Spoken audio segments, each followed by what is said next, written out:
All right, good morning and welcome. Welcome back for most of you to the second day of our workshop on managing subsided lands in the Delta. First, have to do the formalities. I'll call the meeting to order, the meeting of the DISB, and would like to do the roll call. Just say if you're present or not. Steve Brand, is he here today? I'm online. Can you hear me? Yes, Steve. Yeah, Steve Brandt, no new declarations, and sorry I can't be there in person. All right. Virginia, No new declarations. Tanya, Tanya Heikkila, no new declaration. Tom, Tom Holzer, no new declarations. Anna, Anna McCulloch, no new declarations. Diane,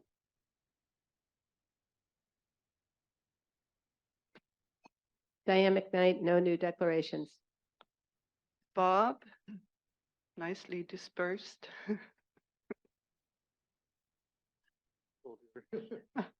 Bob Nyman, no new declarations. Obi,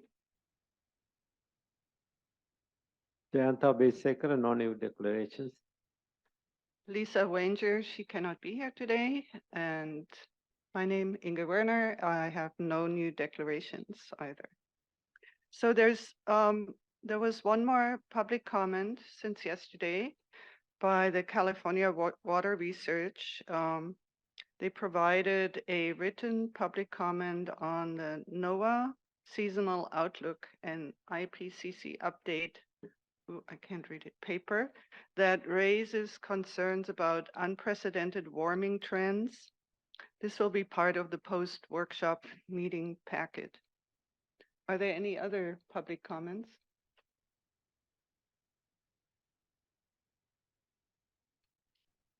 There are none. All right, with that, I hand over to Tom Holzer, who is the lead on this subsidence review.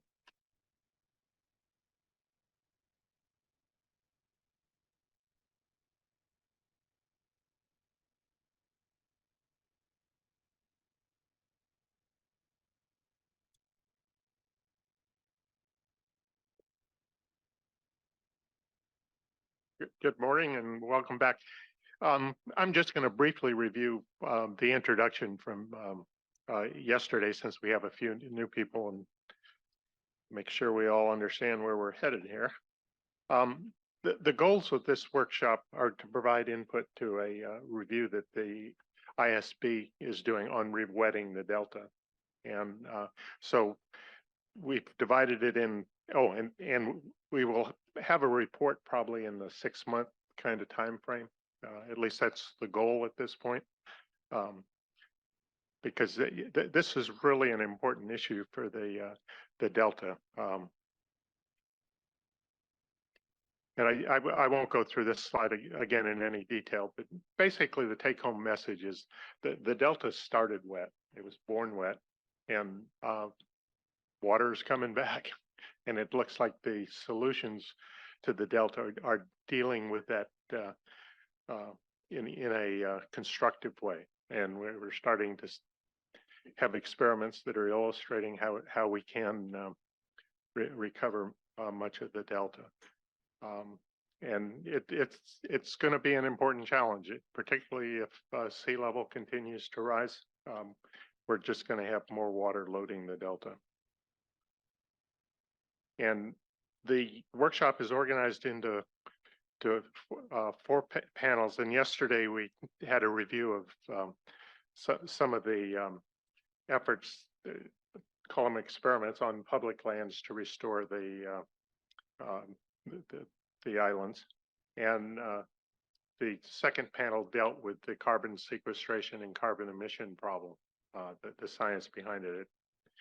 When you get down in the weeds, as we learned, it's still a pretty challenging problem.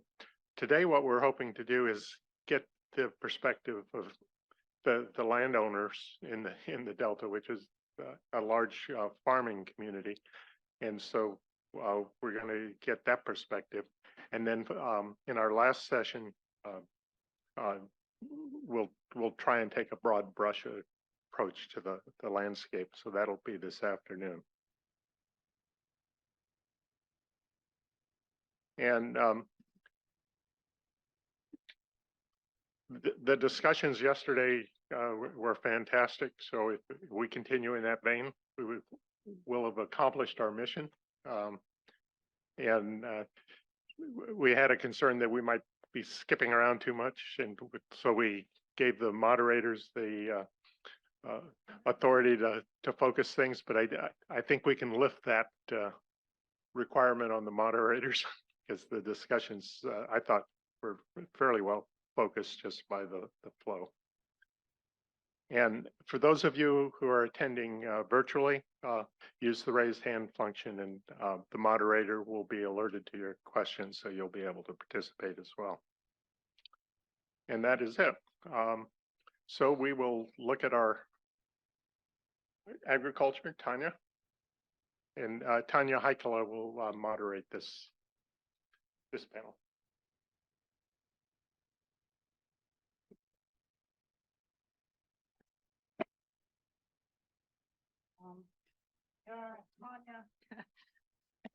Okay, good morning, everybody.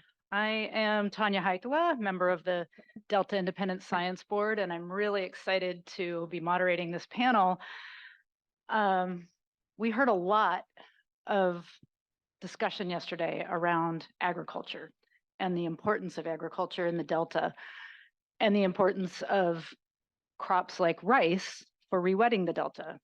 So we are really lucky today to have some perspective on this. And my background is in the social sciences, and we have some folks on the panel today who also have background in the social sciences, but we also have folks who work on the land and are experienced in the day-to-day operations of farming. We really need to understand what motivates farmers and landowners to change practices if rice or other types of crops are going to be one of the types of solutions that we're going to use in the Delta to do the type of rewetting that we were talking about yesterday. So I'll give a brief introduction here to our panel, but just to kind of give you a highlight of what we've asked our panelists to talk about, we asked them to talk about what are those considerations that affect farm operations and subsidence, as well as the potential opportunities and barriers for alternative land use practices that can support the management of subsided lands. So we have a lot of big picture questions, and we're gonna just hear what they have to say. And we might also reflect on some things that we heard yesterday that might be relevant for our speakers today. So we might do a little bit of adaptive kind of discussion here, adaptive management of our panel. So let me get to introducing our excellent panel here. So our first panelist, who you don't see physically here but is on Zoom, I can see her, is Jessica Rudnick. She's with the University of California, San Diego, California Sea Grant. She is a social science extension specialist with Sea Grant and also the Delta Stewardship Council, and she's focused on better understanding and integrating the human dimensions of the Delta into science and management across the estuary. And then after Dr. Rudnick, we'll have Michelle Leinfelder-Miles with the University of California Cooperative Extension. And she is the Delta Crops Resource Management Advisor with the University of California Cooperative Extension. And her research and extension program is focused on agronomic crop production and water and soil and resource management. And then we'll have Jerred Dixon, who is the Director of Conservation Farms and Ranches and leads research and management of Staten Island. And we heard a lot about Staten Island yesterday, so we're looking forward to hearing Jerred's perspective. And then finally, we'll have Benjamin Leacox of Zuckerman Farms, and he is the general manager of Zuckerman Farms and experienced in managing a variety of crops grown in the Delta. So let's just get started. Jessica, are you there? See, I think Edmund is going to run the slides, and I'm going to sit down and I'll pop up to the podium when people get to around 10 minutes. Great, thanks, Tanya. I am here. Can you all hear me okay? Yes, we can hear you. Excellent. Well, good morning, everyone. Sorry not to be able to join in person today. Thanks for the warm introduction, Tanya. I'm Jessica Rudnick. I'm a social science extension specialist in the Delta, working with California Sea Grant and the Delta Stewardship Council. And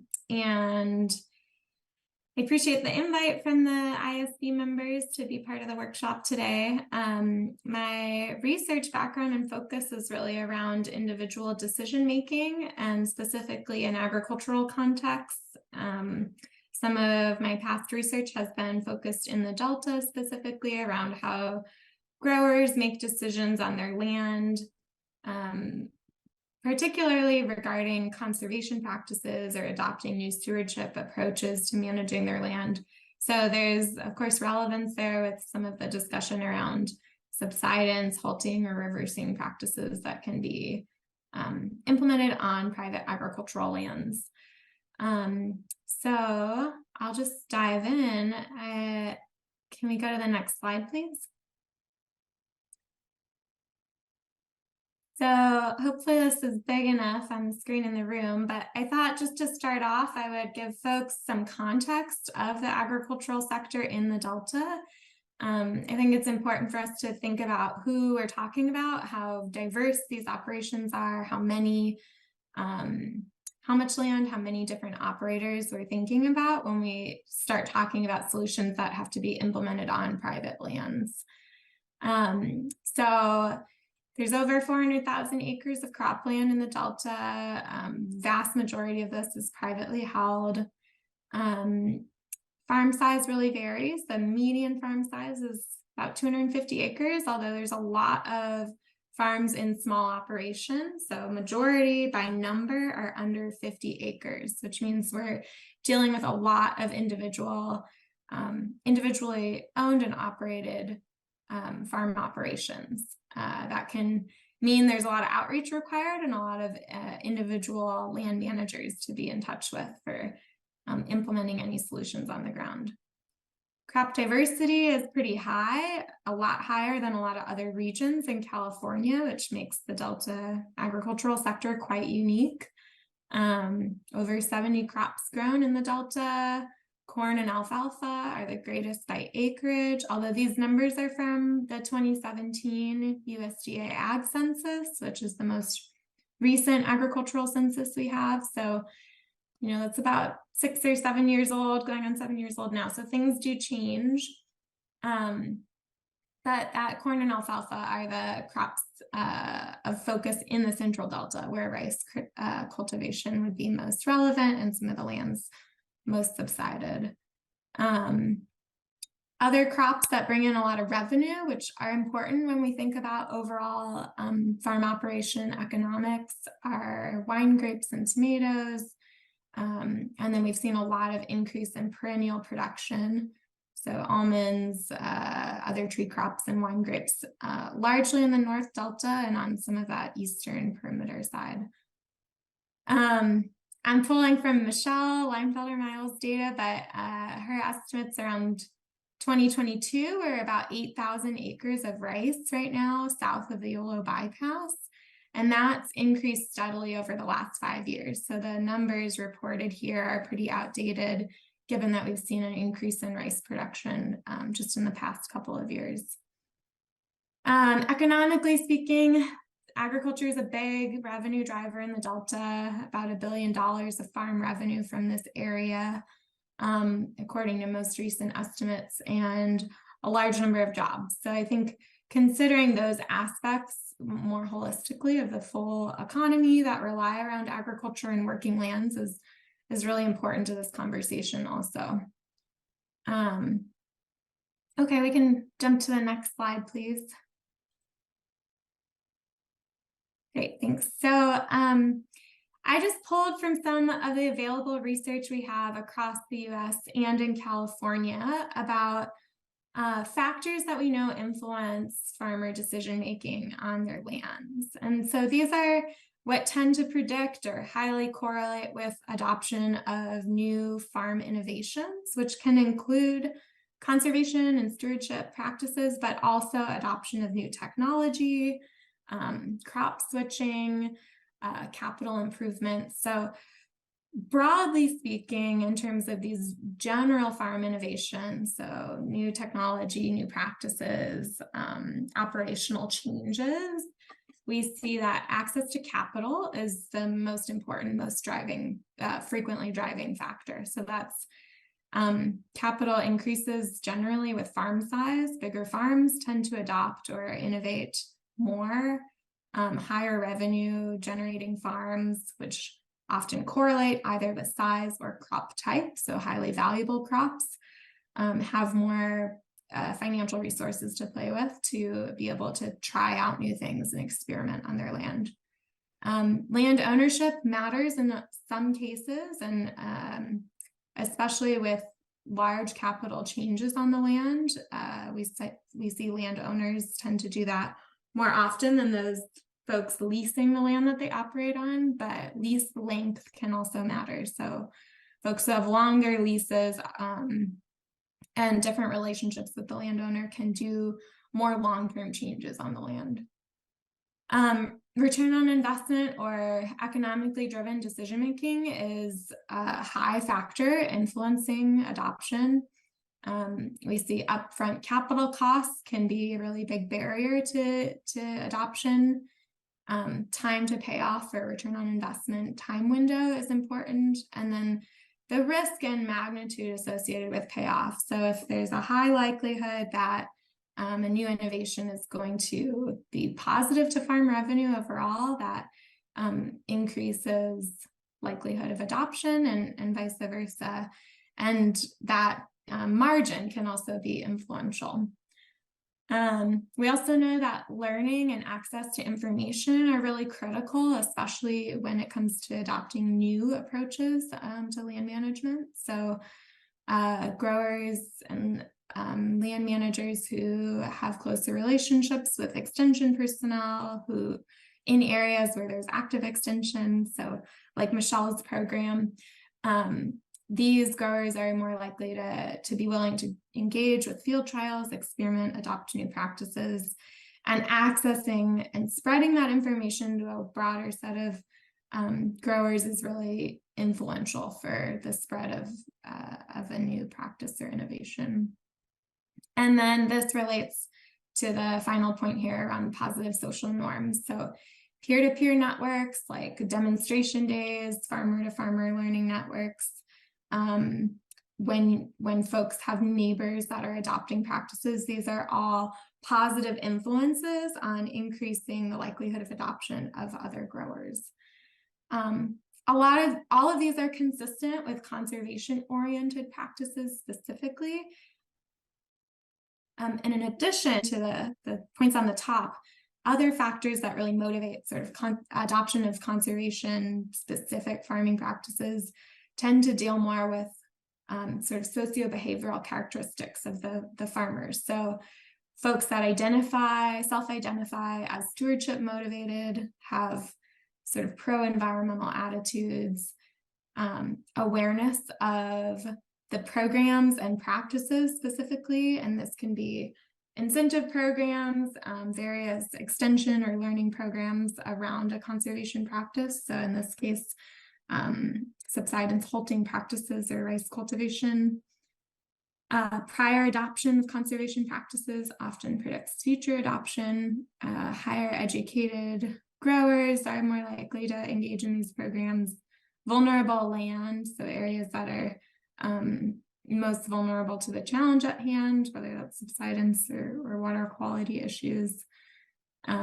Marketing availability, access to the markets that are needed to sell or profit off of the new practice are extremely important. And then knowledge and expectation around yield impacts these are all factors that consistently promote or enhance adoption of conservation stewardship oriented practices. We have a little bit of data on these types of factors specifically in the Delta. If we can advance to the next slide.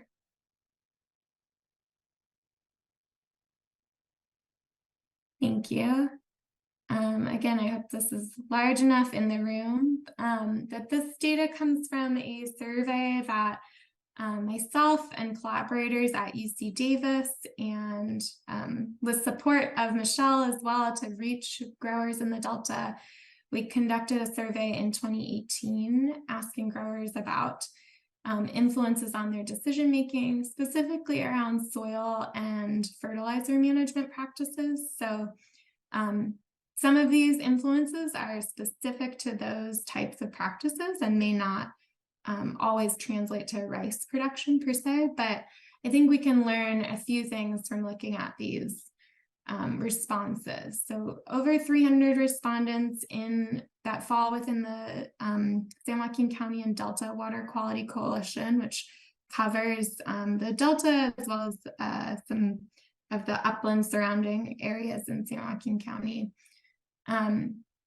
We asked about what factors are considered in decision-making when adopting a new practice. And on the left, you see factors that are positively associated or prioritized in decision-making. And then on the right, these are the factors that often present barriers to adoption. So a few takeaways here. Delta farmers report pretty highly that economic-driven decision-making or impacts to crop yield, crop quality, farm profitability are key. Those are the highest influences on considering an operational change.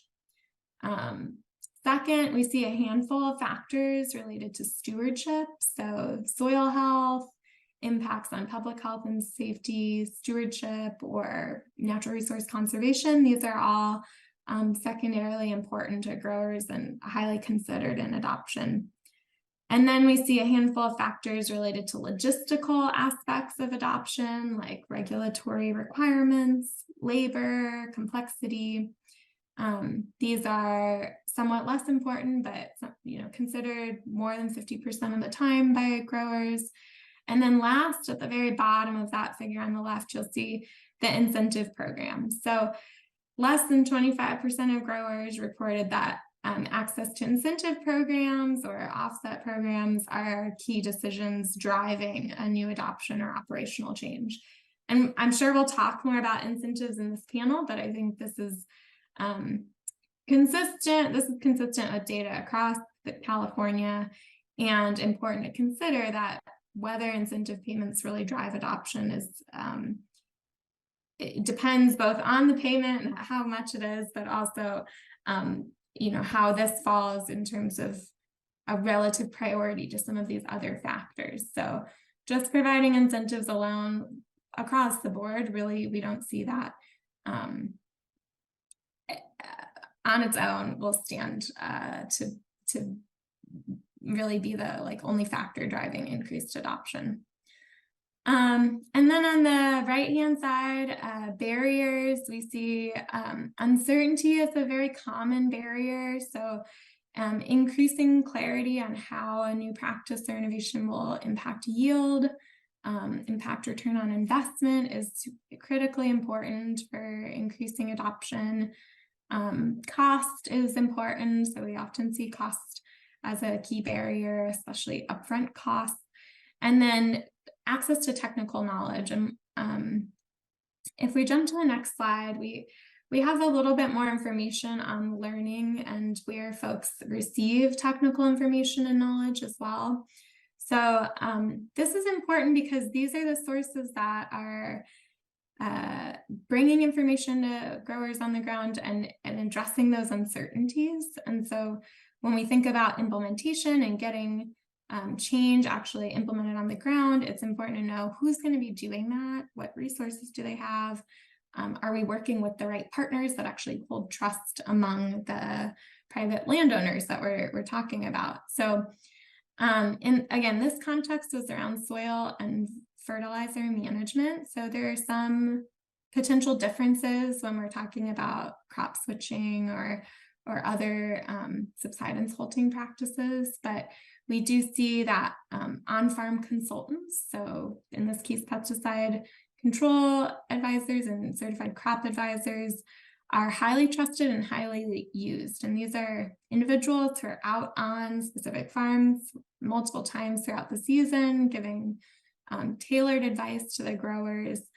And from what we've been sort of talking about for years now is that these are folks that have a lot wider reach than some of the information sources that are talked about a lot in management and policy contexts and thought of as helping to implement more conservation practices. So NRCS and the resource conservation districts are excellent for providing technical assistance and demonstration days and getting demo projects in the ground, but they really don't have the same level of reach as some of the more private consultant sources.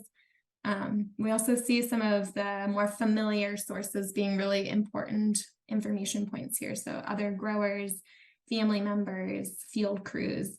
These are folks that, you know, are talking to growers all the time. They're sharing their own experience, and that sort of trust with one-on-one relationships is important. So again, the ability to have more peer-to-peer information exchange is over and over again an important factor in increasing adoption and support of various change in land management practices. And then I think final slide is some thoughts just around the availability of incentives to support subsidence management practices. And I'm really excited to hear what others on the panel might say about some of these. There's been some recent and exciting changes that may be really influential for supporting subsidence management in the Delta. But we have access right now to a few different programs. So at the state level, the Healthy Soils Program is an incentive program that directs cap and trade dollars to farmers across the state via incentive payments for implementing certain on-farm management practices. And right now, a lot of those practices focus primarily on soil management. So it's cover cropping, tillage, compost application or mulch application, conservation planning, plantings. There's a big opportunity here for this program to potentially support Delta-specific soil management practices that help reduce subsidence. And importantly, those practices have to show emission reductions. So maybe I'm hoping maybe Michelle will share potential updates there on the Healthy Soils Program, but this is an opportunity and a funding source for potential support for some of the practices that we're considering as important subsidence management practices.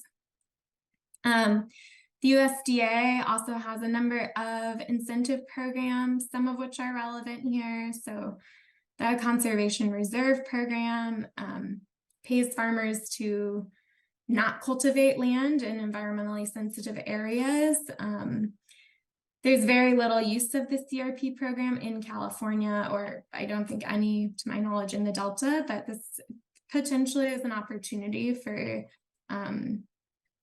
like revenue replacement for sensitive lands.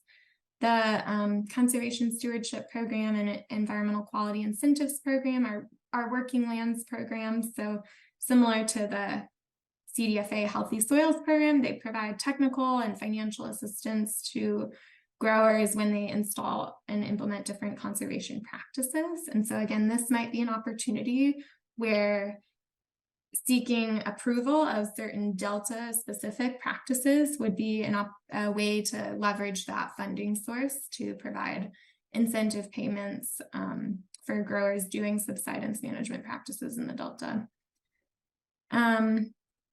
And then we have the carbon market. So these require a quantification of emission reductions relative to a baseline operational production at the baseline standard. And then that emission reductions is sold either on a regulatory or voluntary market. And there is a rice cultivation protocol approved on the carbon market in California, but this is largely or entirely related to reducing methane emissions. And so a lot of these practices actually aren't relevant to growing rice in the Delta, where keeping the land flooded is critical for subsidence management. The payouts on this protocol are relatively low, probably a few dollars an acre now. It varies based on the price of carbon. I was looking, and this week on the market, carbon is $29 per metric ton on the regulatory market and about $2 a metric ton on the voluntary market. So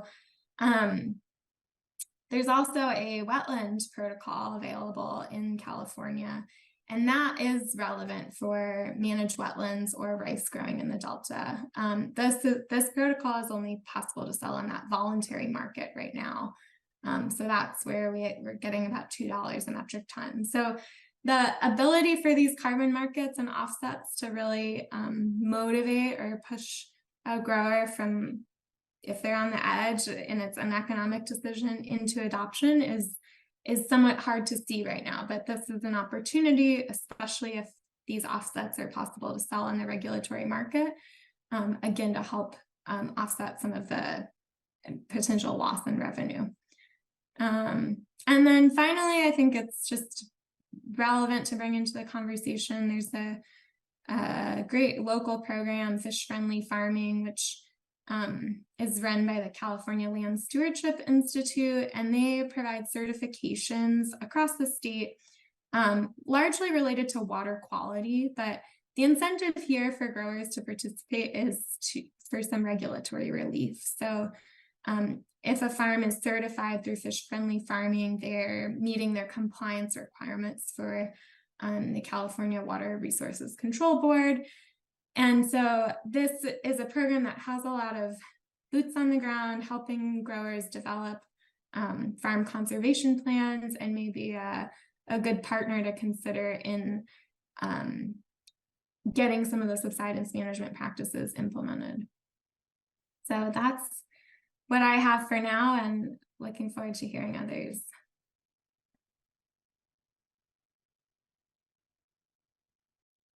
There we go.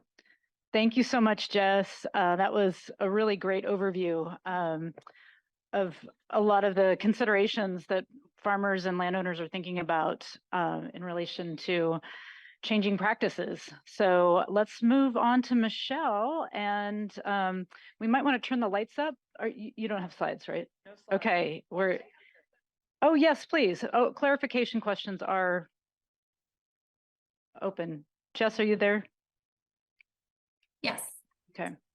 Just a really quick one. I think it was on your first or second slide. You said that the median farm size was 250 acres, but then you also said that over 60% were under 50 acres. Yes, so there's some really large farms. Oh, so did you mean maybe that average median instead size of way median? up. So then for the 250, did you mean average instead of median maybe? Yes. Okay, thanks. Yeah, sorry, mean size is 250. And these are estimates from all 5 Delta counties. So within the Delta boundary specifically, the sizes might be a little bit different. It's a little bit challenging to take census data and relay that within the Delta boundaries. But yeah, that's a mean size, 250. Great. Any other clarification questions? Okay, Michelle, it's all yours. Do you want to stand up? Yeah, go for it. I think.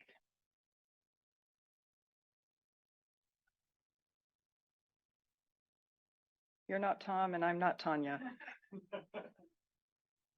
All right, I'm going to go slide free today. So good morning and thanks for having me on this panel. As has already been stated, my name is Michelle Leinfelder-Miles, and I'm the Delta Crops Resource Management Advisor with the University of California Cooperative Extension. I'd like to begin by describing cooperative extension, which has existed in California for over a century, but whose structure and mission is often not well understood. UC Cooperative Extension is a statewide program of the Division of Agriculture and Natural Resources. The mission of the division, like that of the land-grant university, is to connect the people of California with the knowledge and research of the university. This is accomplished through a statewide network of personnel who are based on campuses and across the state. The name Cooperative Extension derives from state, county, and federal funding that support the mission. Cooperative Extension advisors like myself are UC academics based in county departments. Our role is to extend knowledge generated through the university to solve local problems and to develop knowledge through our own locally derived research programs. We develop our programs by working with our communities, building trusting relationships that lead to collaborations. My research and extension program serves the 5-county Delta region with a focus on agronomic cropping systems, namely grains and forages, and the cultural, nutrient, and pest management practices that support how these crops are managed. I also have expertise in soil health and salinity management, so I develop activities to help address sustainable utilization of natural resources. I work with growers like Jerred, Ben, and others to solve problems and to develop projects for broader community learning. I've been invited to participate on this panel today because of my collaborations with Delta growers. In 2020, I collaborated with statewide colleagues on a survey to understand the research and extension needs of those who grow agronomic crops. The purpose was to receive input on the most important issues in agronomic crops production and how UC Cooperative Extension could best address those needs. Our statewide results have been written up in a paper, but to help inform my local programming, I sorted the data for San Joaquin and Sacramento counties and will highlight some of the results. The data are aggregated for both counties at large and don't specifically represent the Delta region, but they illustrate how Cooperative Extension extends science-based information to the local agricultural community. Respondents reported engaging with Cooperative Extension by reading our newsletter, attending field days, reading our blogs, and calling us for on-farm consultations, among other ways. They want to receive on-farm trial results, cost of production information, and decision support tools. They prefer to receive information from Cooperative Extension via websites, in-person meetings, newsletters, and fact sheets. We asked growers to estimate in a given year what % of the land they farmed was planted to agronomic crops. In San Joaquin County, field crops acreage averaged 45% of the farming operation, and in Sacramento County, the average was 70%. Their primary reasons for growing these crops included profitability, crop rotation benefits, and the crops are traditionally grown on the farm. These results provide insights into local farming practices and management considerations. Since agriculture under private ownership occupies a large footprint on the Delta landscape, it is of particular interest for this workshop. Keeping soils flooded mitigates soil carbon loss and land subsidence, but most crops cannot grow under flooded conditions.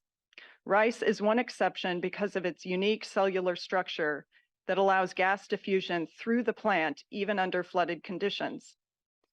As we heard yesterday, research has demonstrated that flooded conditions of rice cultivation, for example, can greatly reduce, if not stop, carbon oxidation and land subsidence in the Delta.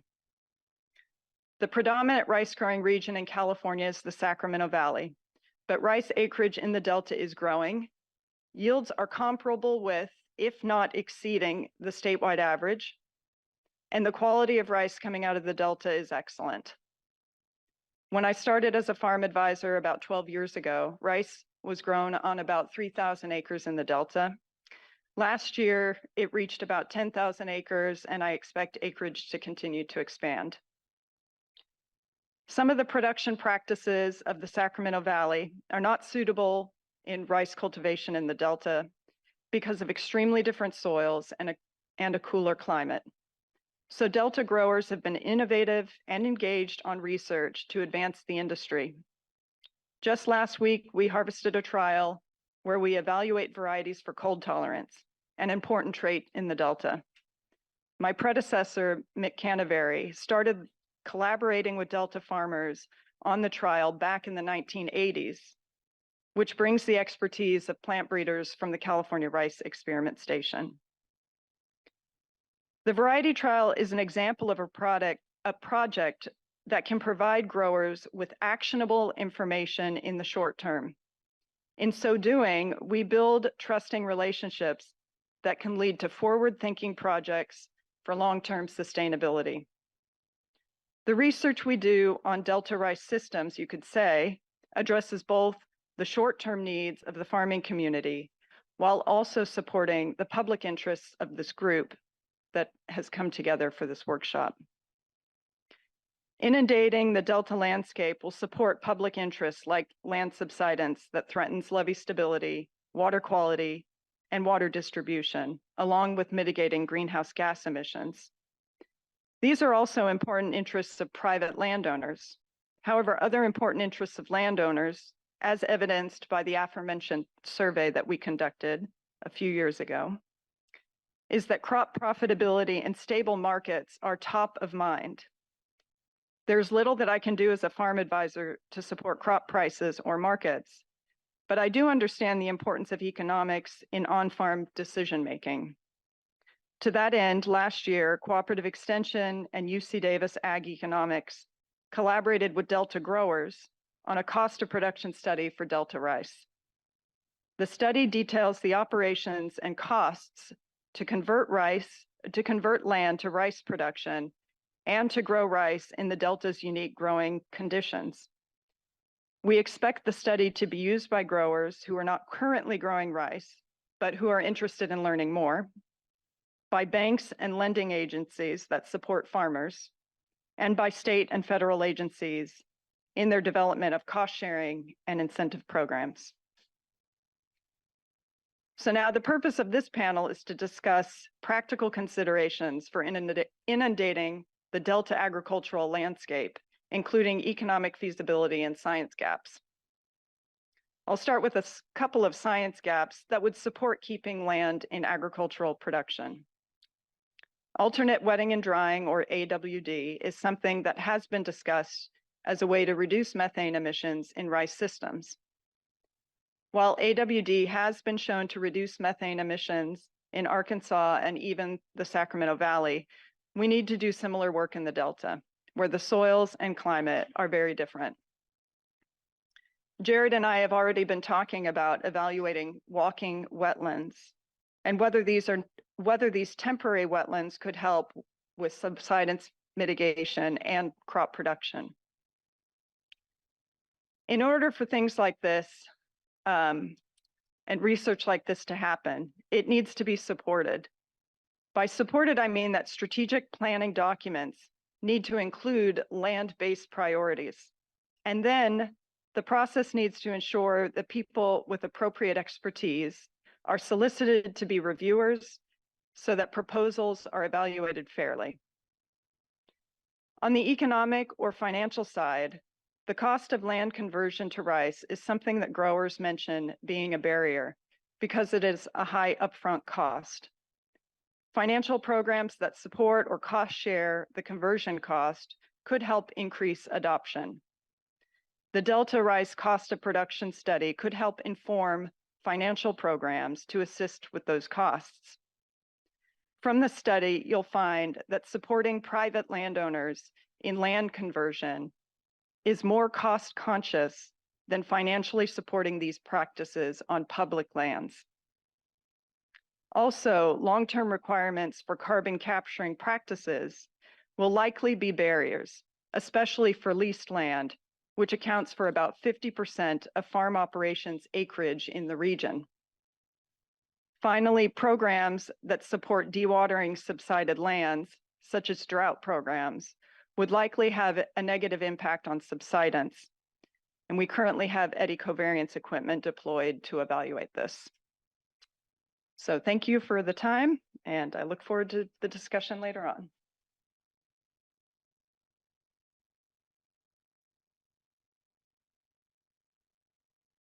It was wonderful. Thank you, Michelle. I think we're hearing some similar themes, so I'm looking forward to hearing what Jerred has to say next. We have a question. Oh, yes, sorry. I always need to go for clarification questions. I'd like to know what a walking wetland is.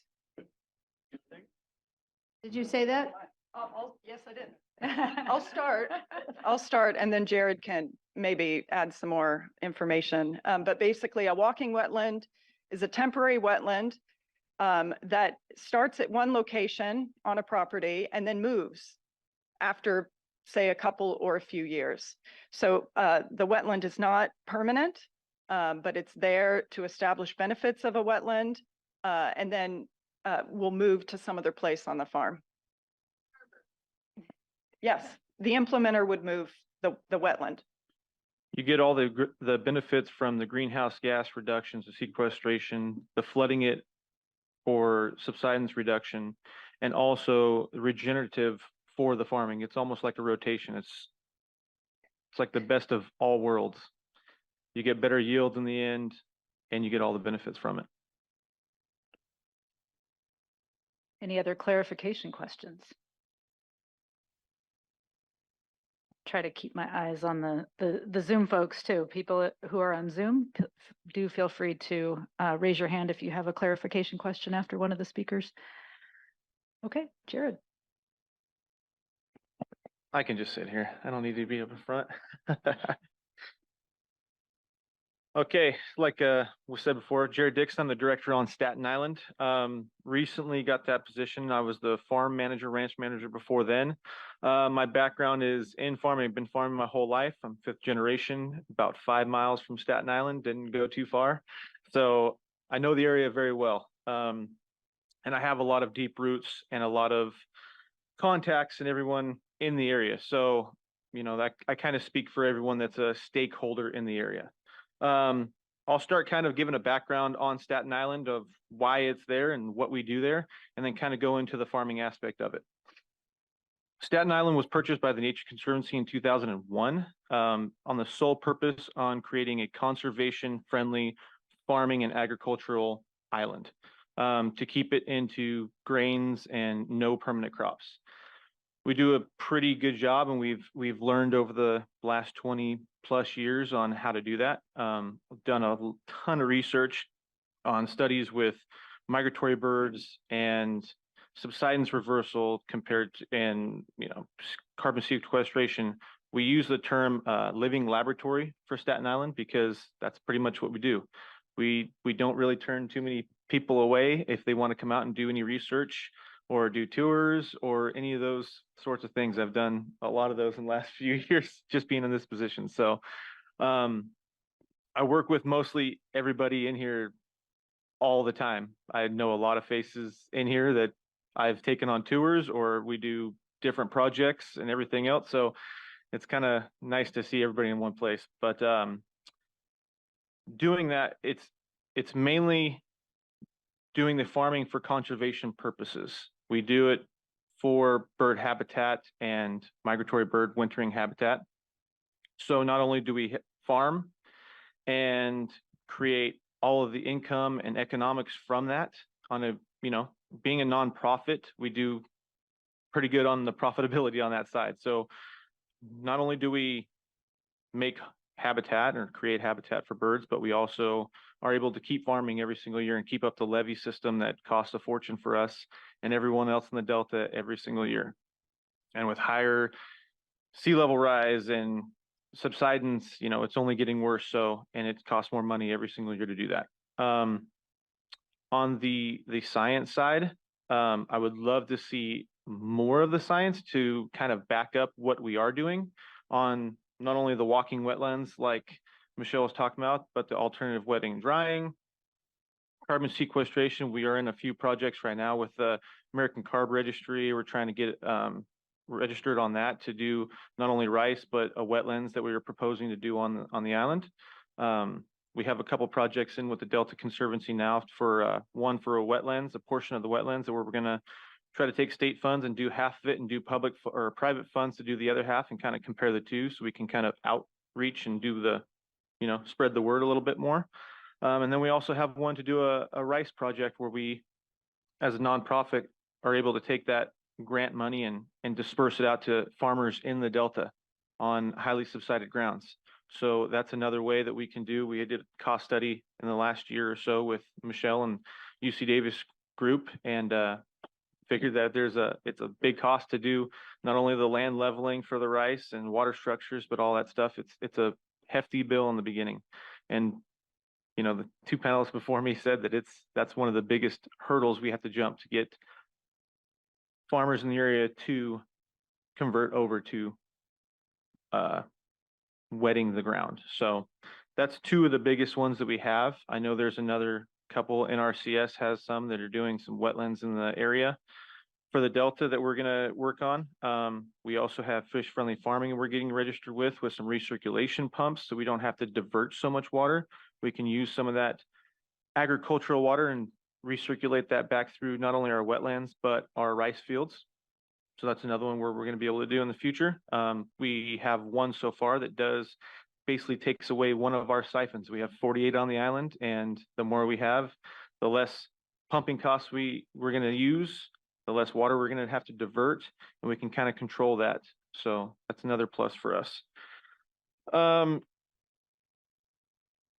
Something that kind of caught my ear a little bit when Michelle was talking just now is the public side of putting in rice and getting money, say like Metropolitan on Web Track. They have a project going in through the Delta Conservancy that's going to turn 3,000 acres into wetlands and rice. That's fantastic.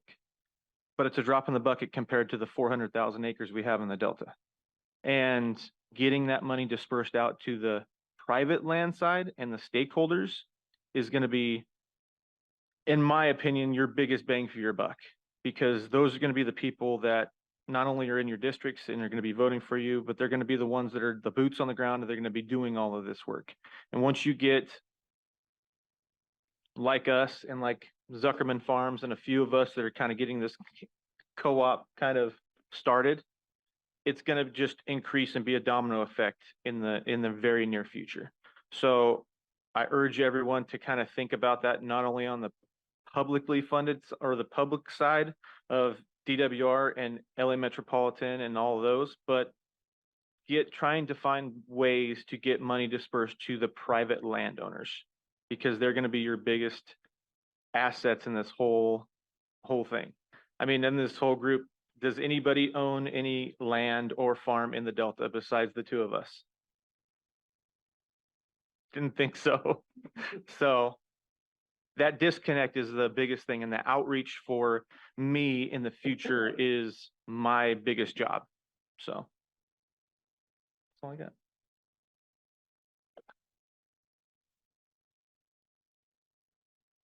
Wonderful. Thank you so much, Jerred, for that perspective. Any clarifying questions? I have one too. Go for it. So Michael Schopenhauer, LBNL. So the one clarifying question, drawing from the first panel, or from the first speaker who was talking about decision making and what decisions you would be taking and so forth. If you're taking out the two first considerations that were in that list of considerations, which is regulatory backlash or requirements and environmental concerns to some degree, basically reducing your decision making to money making. Money making. Yeah, from Every farmer in the Delta is going to say money making. That Right. is 100% decision So above any of the other two for So any farmer in the Delta. if we focus on that particular aspect of money making, what would be the crops if you take the suggestion to grow rice? What crops would you actually be growing if you can take the recommendation of rice because of subsistence, subsidence, etc., out of the equation? Rice. Yeah, Right, rice. okay. That was the short answer. Maybe we'll Don't have a say potatoes. longer answer. And Ben will chime in. Yeah, I'll touch on that in my talk, but I believe there was another question over there.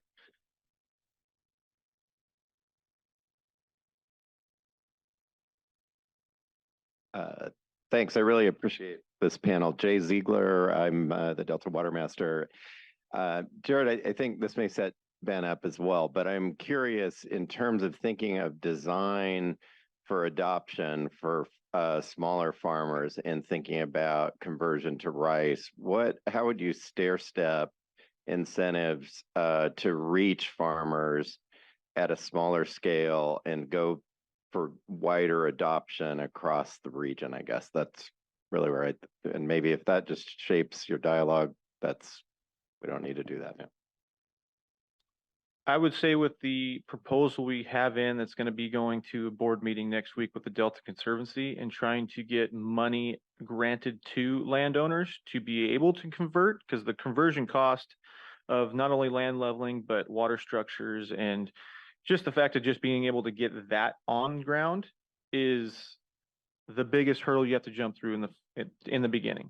All the other stuff with land or the groundwork and harvesting and all of those things, those can kind of come secondary. There's a lot of public or private guys that can go out and do it custom work for you. So that's not the biggest hurdle. I think the land leveling and being able to do that, like, you know, I was glancing over at Ben's a little bit on some of his notes you were taking. The carbon market is not there. No one knows, and farmers don't trust it because, be honest, we don't know what's going to happen in the future. And to sign up something for a 40-year commitment is out of the question for a farmer. It's hard for me to get a farmer to commit to 5 years, let alone 40. So when I go to sign leases on my private side, when I do it on my private side, it's 3-year leases. And a landowner will not take any more than that because you don't know what the future holds. So. Is this a clarifying question, Bob? Okay. I hope this is a clarifying Yeah. question.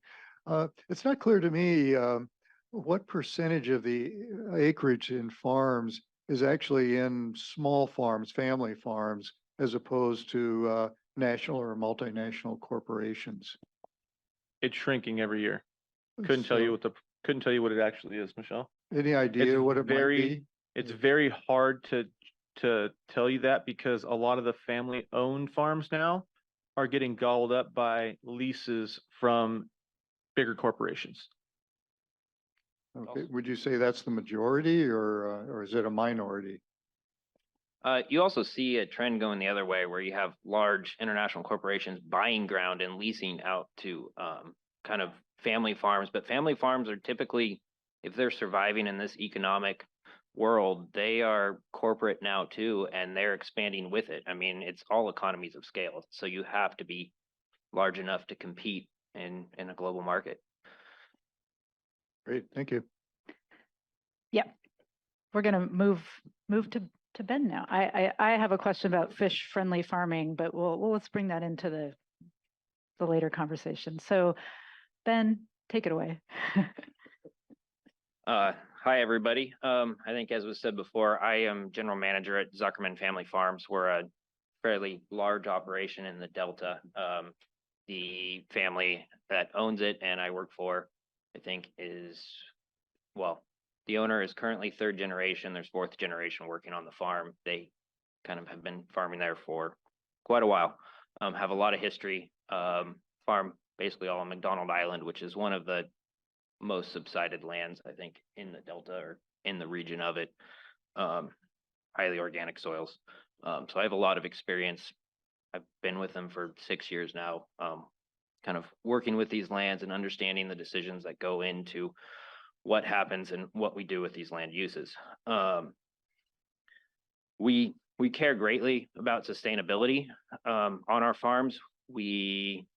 But there's kind of two things of sustainability. One is, the ground, and that is there for the futures, that our ground isn't continuing to sink and that we're losing farmland, because we are losing farmland on the margins. And it's a very slow process, but you can see it happening. So farmland, mainly stuff up against the river where there's a lot of we call them springs, but basically up pressure from the river, become unfarmable. And it seems like it slowly encroaches year after year. And, you know, some of that ground I think would be very suitable for wetland habitat, but, you know, running a very busy farming operation, we kind of have left it go to Johnson grass and some other weeds. It's providing habitat. It's more of an upland habitat. A lot of pheasants and other things in there, which we appreciate. But at the same time, you know, it was traditionally a wetland. And if incentives were there, we probably would, you know, put the effort into converting that back. But to be honest, the incentives in place right now just and are not enticing enough for us to give it the effort to do that. You know, we have long-term plans we play around with of maybe port dredging, bringing dirt in, trying to raise the level up to make it usable land again. But, you know, there's always other options. We are very open to incentives and listening to them, but they have to work with us. You know, as Jerred kind of touched on, 40+ year programs are very hard. We work, you know, right now I'm trying to get my plans together for next year. So You don't even have those squared away yet. yeah, I probably won't have those finished until things are starting to go into the ground next year. Things are very flexible. But anyways, the other side of sustainability is financial sustainability. So, you know, if we don't have an income coming in, we can't maintain operations to keep going for the next year. And so, you know, as I think was touched on by all the previous panelists, you know, financial decisions and return on investment and, you know, what gives us the biggest bang for our buck on a per acre basis is kind of top of list for what our decision making is. You know, and so we have permanent crops unlike conservation farms, and, you know, typically they're not on the heavily subsided grounds just because it's hard to put a permanent crop in there. But if we can, on kind of our higher ground that's more mineral, we can often get away with planting a permanent crop. They often provide some of your highest returns per acre. And it's hard to ignore that. And, you know, it provides money for other operations on the ranch. So, as well as improving land values and everything else that goes along with it. That also being said, we have worked hard and have been converting a lot of ground to rice on our operation. The bulk of it is on ground that we own, because I can justify putting in that $800 plus $1,000+ an acre on something where I know I can now farm that for a long time and return my investment on it. And what we've been playing with is how to rotate in some of our other crops, kind of our big cash crops, potatoes, turf grass, some of the other things with the rice so that the whole operation works. Rice is not our most profitable crop by far. It can be. Prices were really good last year. Still, you know, not our most profitable crop year after year.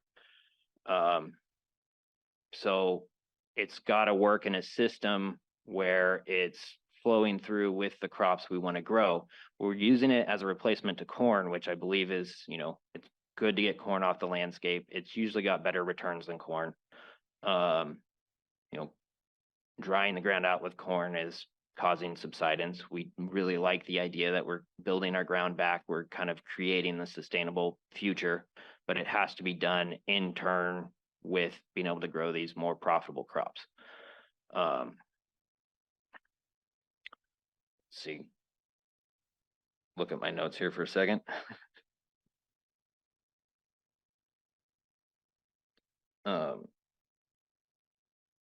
So, and then, you know, we do lease probably 50% plus of the ground that we farm.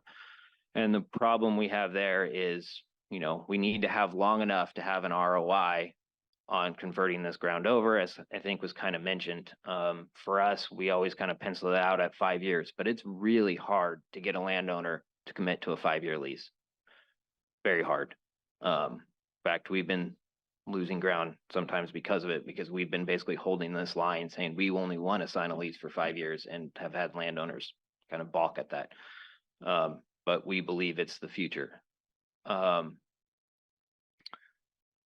So that kind of brings us back to incentives, and I believe incentives can work if there was some way that basically could take that risk off of me as the farmer for putting this ground into rice and doing that work. I'd be a lot more willing to go out and start putting leased ground into rice. You know, and most landowners, they don't really have the understand. Some of them do, some of them don't, but a lot of them don't really have the understanding. Their whole thing is just, how much money are you going to pay me to rent this ground for the year?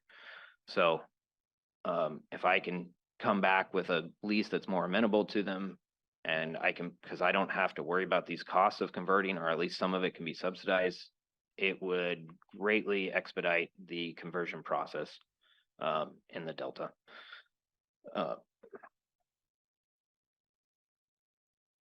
And, you know, I believe in one of the first panelists, she was talking about that incentives are not very high on the list of decision-making for farmers in the Delta. I agree and disagree in some ways.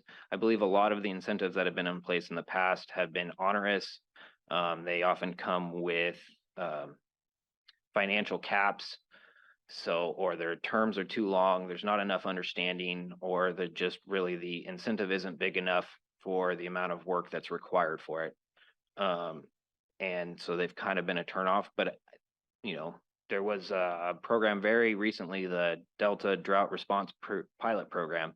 I believe that was a very successful incentive program that got a lot of farmers to change some of their practices temporarily to reduce diversions in the Delta during our drought years. So, you know, kind of looking at some of the programs, if they are set up right and, you know, implemented correctly, they can be very successful in helping us kind of have the economic incentives to make the decisions and guide us to the decisions that are beneficial for, you know, kind of everyone, instead of, you know, making a decision that's just right for the farmer. You know, it's the tragedy of the commons problem, correct?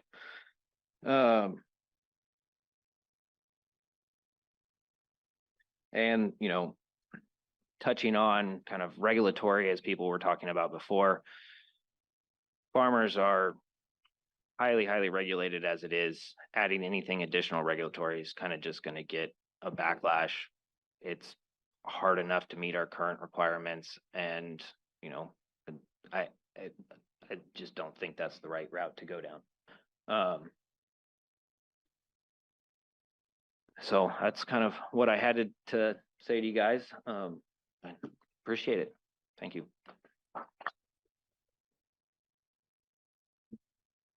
Thank you so much. And one thing I forgot to say when I was doing the introductions was this is a very busy time for farming operations. And so just really want to give an extra thanks to Jerred and Ben for coming at a really busy time of year. So thank you so much for being here. This is really important. Couple things that I wanted to just highlight that I've heard. The economics and profitability question is very central, and we hear that from all the speakers. But learning, as Jessica and Michelle highlighted, how farmers are learning from each other about what can be profitable and how they're sharing that information, or how they're bringing information from extension to farmers and vice versa. That is a critical part of this this puzzle here. The time frame of planning, I've heard, some of the challenges with incentives and how you structure them properly, whether or not they can, you know, are they big enough? Do they have, you know, too many strings attached? Thank you. And then just this broader kind of collective action problem we're dealing with when we have a lot of individual farmers who are making individual decisions. How do we think about this at a landscape scale and start incentivizing beyond just one farmer at a time. So those are some things I heard. Before I get to Q&A, I'm also going to give this panel an opportunity, and I'm wondering if there's any way we could put Jessica's little Zoom image on the screen here to our IT folks over there. Is that possible to have Jess join us visually on the? Okay, perfect. So Jess, know that you can join us. I see you, but the rest of the room doesn't see you.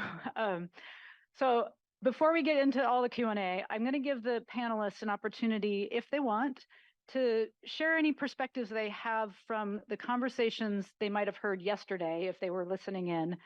If there's anything they want to correct or challenge or question, because we've been talking a lot about farming in day one and rice production and in particular, and we want to just hear if there's anything that was missed or ignored yesterday. So I'm going to give the panelists that opportunity, and then we'll jump into questions. I've got one to start off.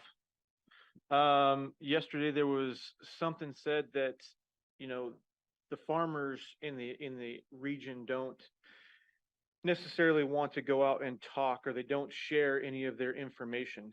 I think that was completely false. I think the farmers in the Delta region especially share a ton of information, and we all talk to each other. We all talk to anybody who wants to listen. It's the problem that a lot of that information that we are kind of letting everyone know our problems aren't getting relayed, or there's a huge disconnect and it doesn't get relayed to this kind of group.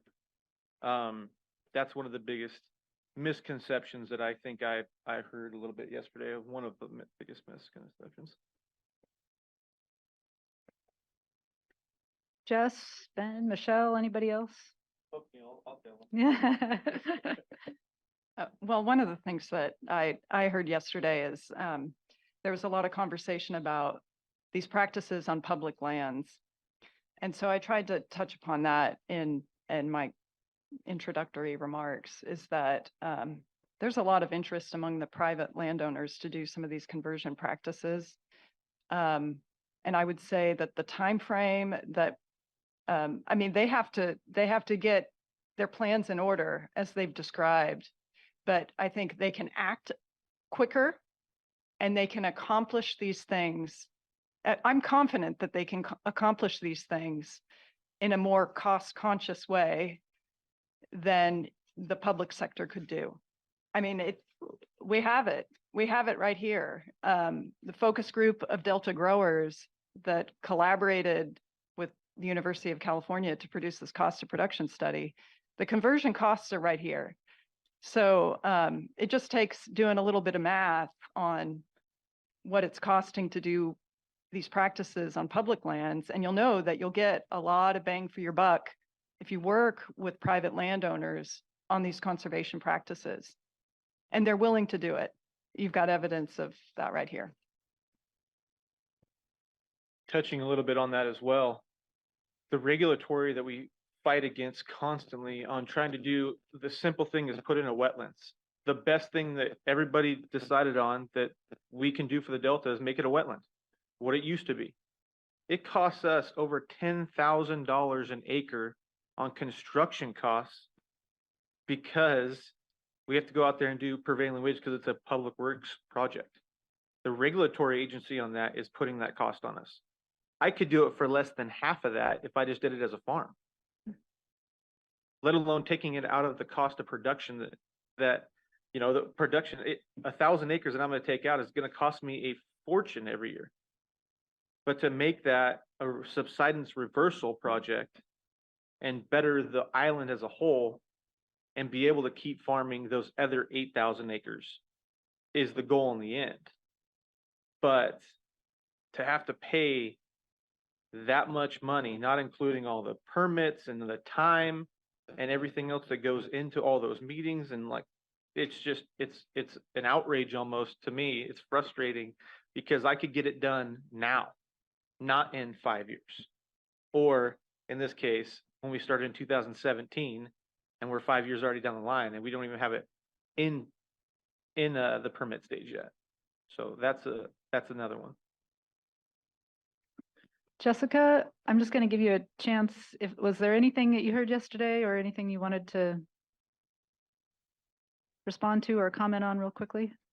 Sure, I'll just build off a little bit of what I heard Michelle saying. I think the conversation around public versus private lands are important, both for the efficiency's sake, economic efficiency of doing these projects, but also the quantity of private land. The vast majority of land in the Delta is privately held. So the need to develop feasible solutions in partnership with private landowners is really high. We can't do all of the subsidence reversal needed on the public lands alone.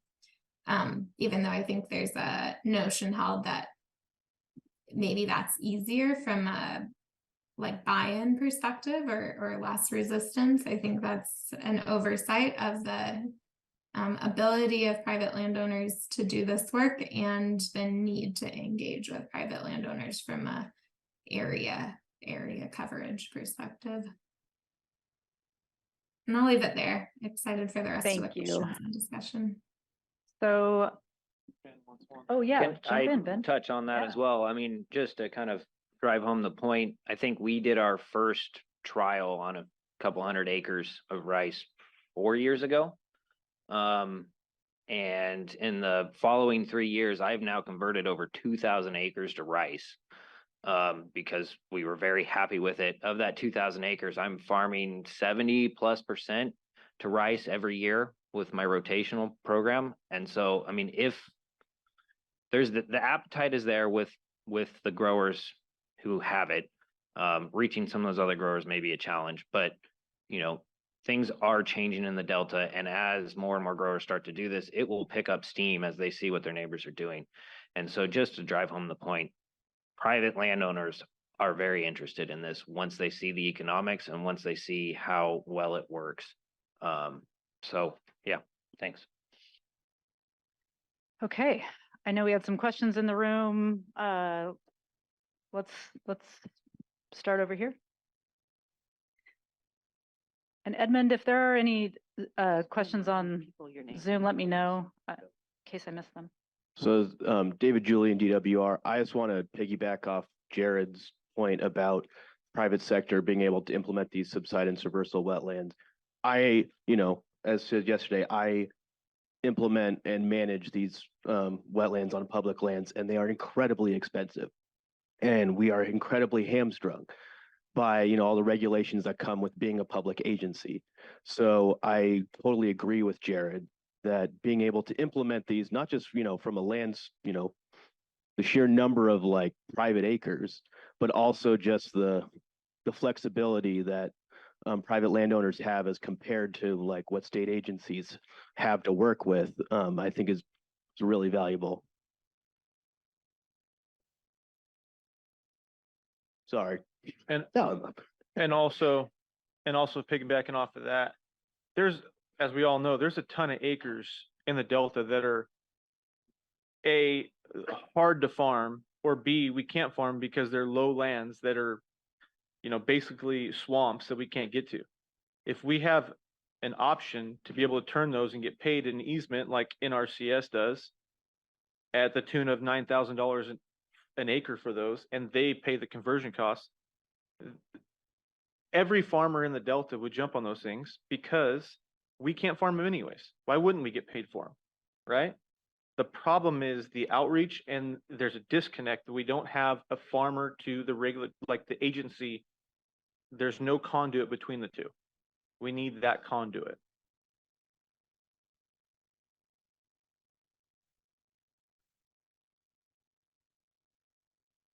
Good morning. This is Gilbert Cosio, River Delta Consulting. First of all, this is an excellent panel. This is where the rubber meets the road. This is what we've been dying to hear. Before I get started on my question, I want to give a plug to levee maintenance rehabilitation because Ben mentioned the extreme pressure that you're getting from the groundwater and being able to farm in some of these wetter grounds. There's a nice study after the Upper Jones Tract flood. During the dewatering, there was some piezometers set up on McDonald Island to measure because they couldn't farm a lot of their ground because of seepage from the Jones Tract. And it's nice to know that, that data is out there, because when I mention that, we could get a domino effect due to levee failure, I get a lot of pushback, especially from scientists, that it's not going to happen. Well, it does happen, especially if you can't farm ground for a long time. And I know there's other spots in McDonald that are wet from previous levee breaches. So it's a real thing. The question I have to Ben and Jerred, how did you pay for your conversion? I know, Jerred, you said that was kind of a fundamental culture of Staten was to convert and do things. I just want to know, did you guys get grants, or did you work it in financially? How did that work? Yeah, we paid out of pocket because for our rice conversion, but like I said, it's mainly on owned ground. We've now got a few landowners we got interested, and we're able to sign some long-term leases. But yeah, we've been paying out of pocket because we see the long-term benefit to ourselves. In the end, rice does outperform corn, which was traditionally our rotational crop. And so there is an economic incentive, that be it, it's not great and it's very long-term. And so unless you kind of have the financial capital behind you to do that, which working for one of the larger operations in the Delta we have, most of these smaller guys just don't, it's much more difficult for them. Yeah, same, out of pocket. But in the long term, like he's saying, it's helping the ground. So not only we started converting our worst ground possible, our lowest, highly subsided, saltiest ground that we had on the island. And in the this is our 5th year that we've had it. I can tell the difference in the soil just by working the ground, and also I can tell by the yields. Just it exponentially gets better every single year. And the longer you do that with rice, and then the rotation, like Ben was saying, we plan on having a 5-year rotation of corn, rice 5 years, corn, rice 5 years. It just makes those other crops yield better. I mean, you're healing the ground.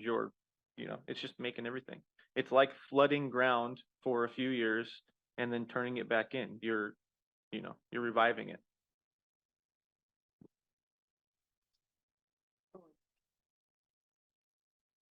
Sure. As long as I know the instructions. So my name is Michael Schopenhauer, Lawrence Berkeley National Lab. A couple of things. First of all, there was the statement made earlier today that there would be a greenhouse gas reduction. I don't think that the papers from Miller and Hemmes and our research actually support that. I think that reflooding wetlands will increase greenhouse gases because of the methane. And so I'm wondering a little bit where the methane emissions are coming into the play there, and why they are not considered in that assessment. So that's one thing. The other question that I have is, and Ben alluded to that to some degree, and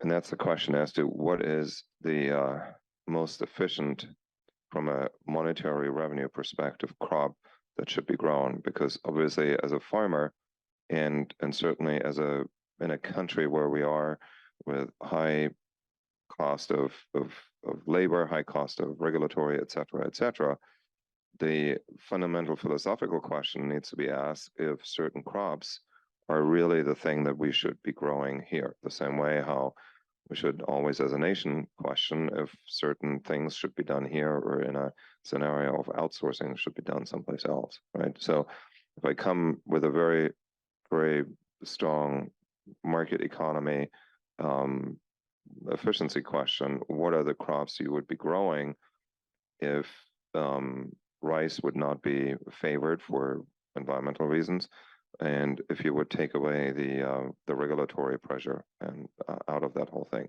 What is it that you would be growing? Would specialty crops, California is very strong on specialty crops, would that is something that is feasible, or would we be flooding the market? What is it that you would be growing if you could just maximize your revenue?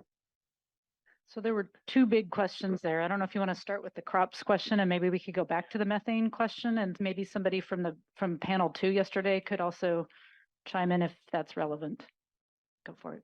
On the second question, I think that Ben is already doing that. It's the rotation of the rice and to a high value crop.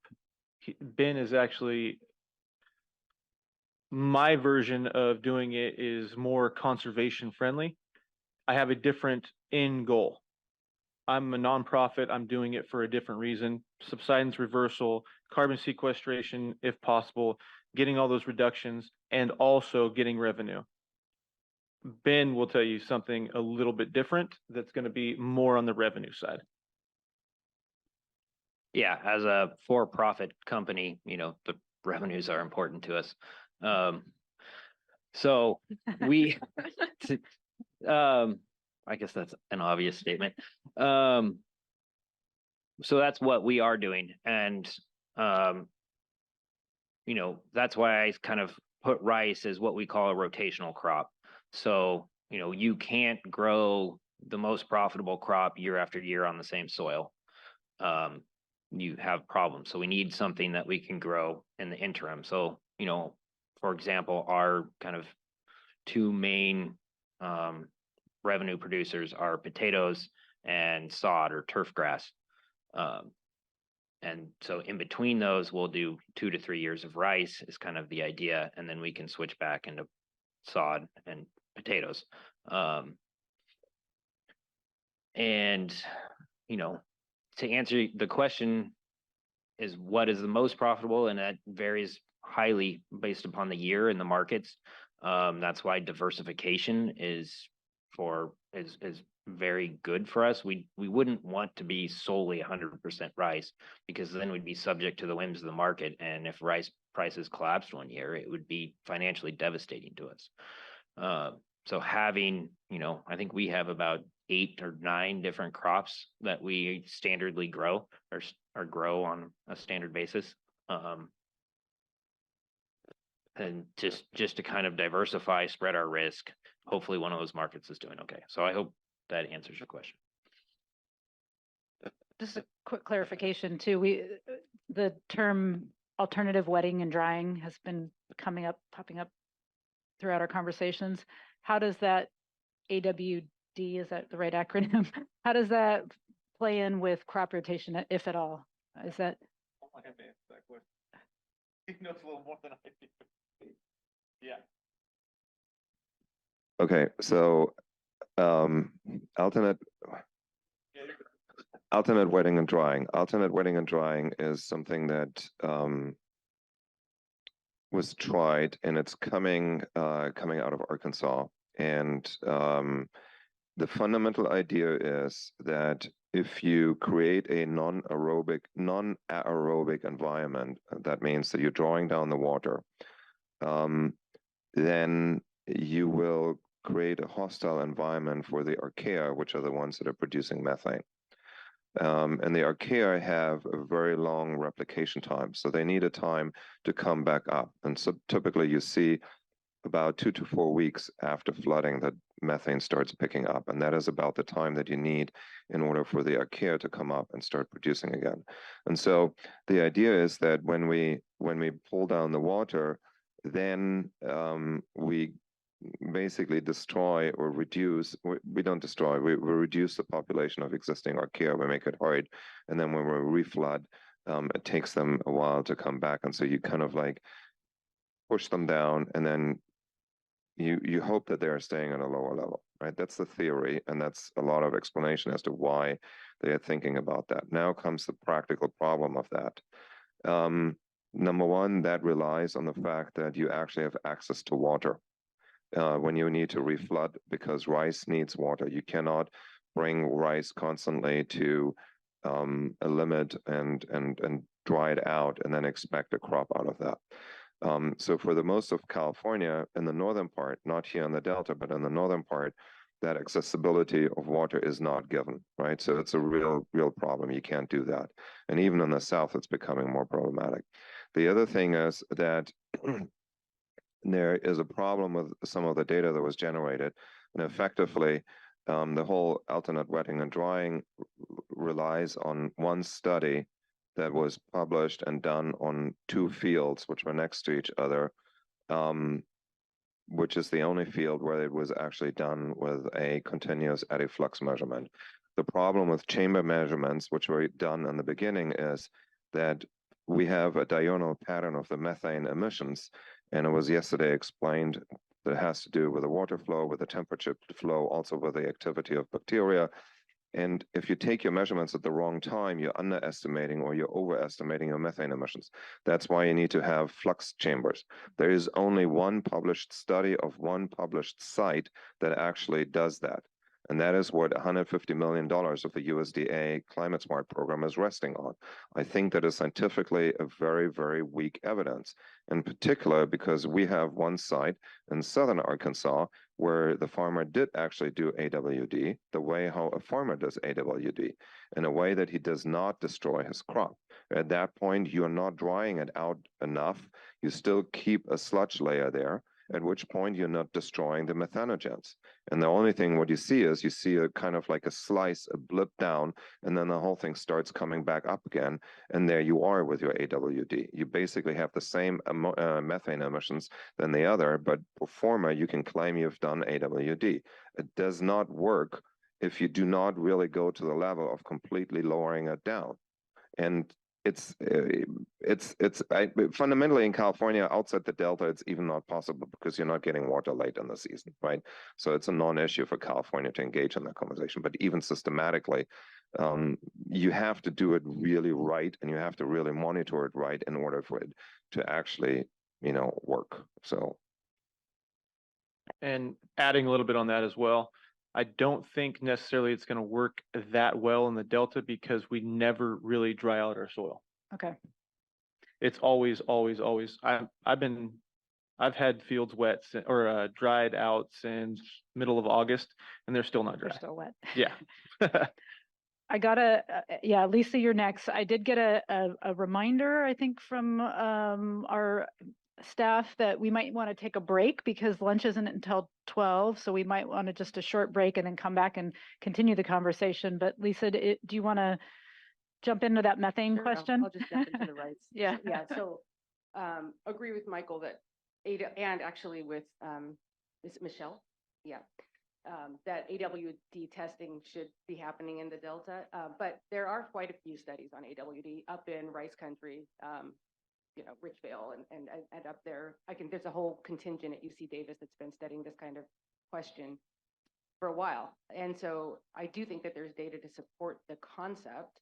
I think that's one of the beauties of potentially planting rice, that there's a potential management that could reduce methane, because there's no question that methane is being produced in these rice fields.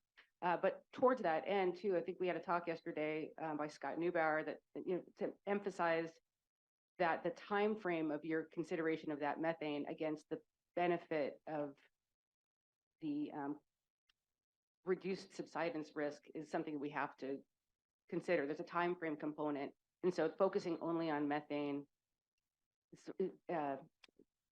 reduces our confidence that there's a benefit there, and I still think there's a benefit to discuss. So I just wanted to point out, I don't think it's all about the methane emission. Right. Shall we take a, Can I just tag? oh, on to that? yeah, please. Yeah, Yeah, sorry. so thank you. The paper out of Arkansas clearly states that you want to try these new practices for their environmental benefits without a detriment to rice yields. So that's the main point that I think would need to be explored. I mean, obviously, we would need to evaluate AWD in the Delta just to ensure that whatever greenhouse gas benefits we're hoping for or thinking to get actually are realized. But there's also that component of recognizing that the agronomic practices in the Delta are very different. The way that these guys are managing their rice is very different from the way that farmers are managing their rice in the Sacramento Valley. And I've engaged in lots of conversations with Steve, with Bruce Lindquist, with Kosana Suvokarev, who was on the Arkansas project, about AWD in the Delta and how the results will probably be quite different from any other place where they have looked at AWD either in California or in other states. So it's basically just an advocacy for more research, particularly Delta research. And just to kind of put a little pin in it a little bit. If we were gonna go just on the fact of subsidence reversal, then I would just pump out every piece of silt and dredge every river in the delta and put it on the landscape, if that was the case. Because all of that silt and debris that's in the river should be on the landscape anyways, because the levees wouldn't be there. That's my opinion. That's what we should be doing, but you know. Let's take a quick break so people can stretch their legs and get some more coffee or use the restroom, and then we'll come back and continue this conversation. How many minutes? 15 minutes. That means 10 minutes. So come back in 10, and by the time people sit down, it will be 15. So 10 minutes.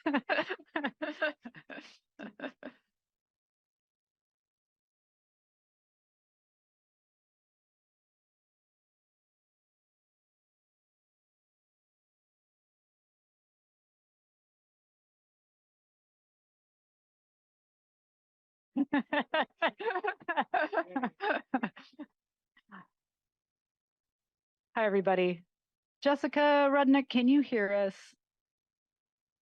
Are they? Yes, I Can they can. hear us? Oh, great. Yeah, I'm here. Hi, Jess. Hi, Tanya. Thanks.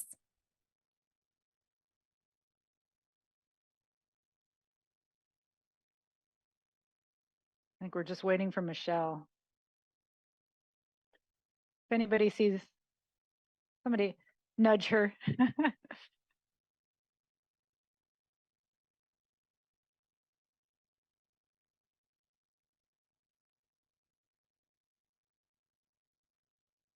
So welcome back, everybody.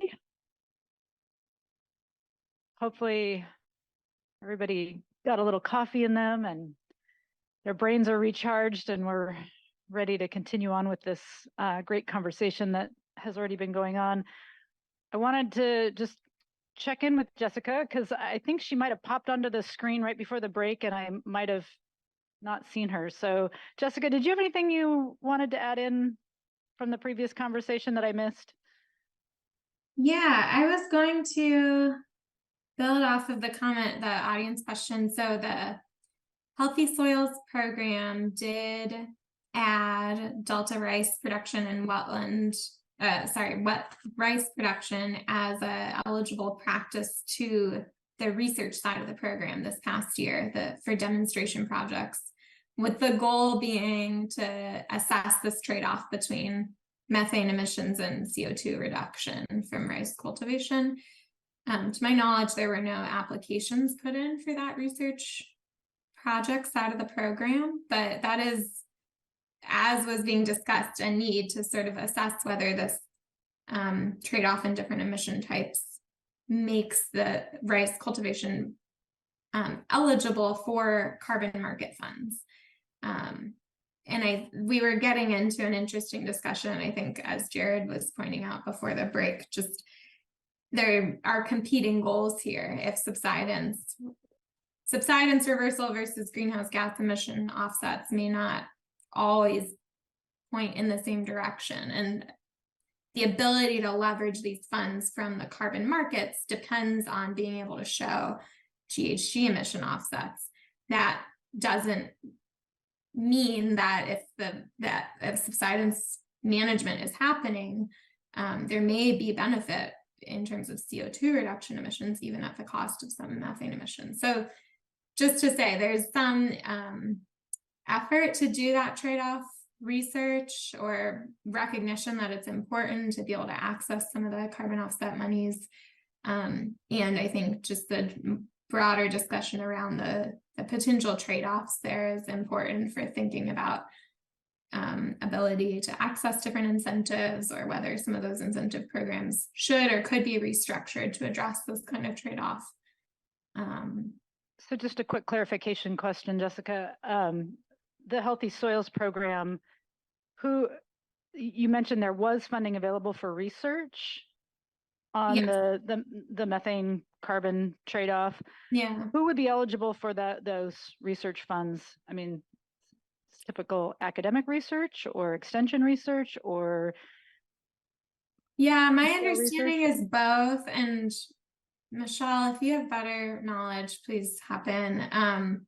they're demonstration projects that try to basically solidify whether that practice can be added to the incentive program side of the Healthy Soils program, which land owners, managers can apply for practice implementation. Yeah, Jess, you hit the nail on the head.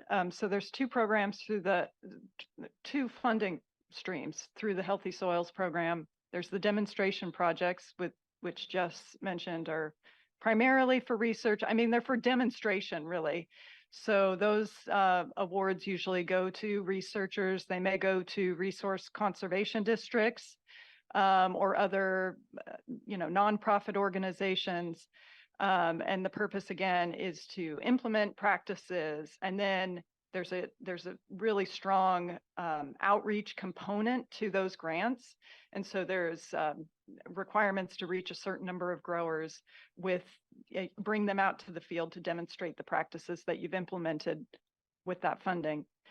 The other arm of funding is the incentives program through Healthy Soils. Those would be going to farmers to implement practices. And to my knowledge, they've implemented Delta rice as a practice for eligibility in the demonstration grants. I'm not clear yet on whether that will be available through the incentives program. The funding kind of comes through different timeframes. So there's been an RFP for demonstration grants. There hasn't, to my knowledge, been another request for incentives applications at this time. So we'll see when the next one comes out if Delta rice is part of that. Yeah, let's go to Anna first. Anna McClack, ISB member. I'm going to expose my ignorance, and I want to learn more about the carbon markets tie-ins writ large. They came up yesterday. They came up again today. Some of the topics that came up yesterday had to do with whether some of the carbon credits are actually usable as a function of whether there's sort of legislative limits to carbon credits being applied to state-funded work or not. It seemed like maybe that was changing, that the protocols had to be approved by the ARB. And then today there was a discussion of this large disparity in the price between the voluntary markets and not. And so it's come up in a number of areas, but would someone or maybe all of you be willing to give a bit of a broader overview as to how everything we've talked about yesterday and today dovetails or doesn't with the carbon markets? I think we're all in the same boat as you are. We don't know yet. We really don't. I mean, we're going through the registry and getting everything finalized. I know on the rice side that we're on right now that we're registering, it's going to be a retirement process. We're actually not going to take money for it. Possibly later on down the line, we're going to register the wetlands for that as well. Don't know if we're going to, collect any money for those things, but we're thinking about trying to because of the management costs it's going to do and the loss of revenue. But it's just not there yet. At $2 a metric ton, at 20 metric tons per year per acre, that's $40 an acre. I mean, I can't even drive a pickup across that ground to manage it for a year. So, Jerred, can you explain the retirement process? Yeah, we would just, instead of taking the money, we would retire it so we wouldn't basically enable someone to go like Chevron or something like that to enable them to go out and buy mitigation credits so they can keep doing what they're doing on our behalf. Gotcha. Ben, did you want to add in?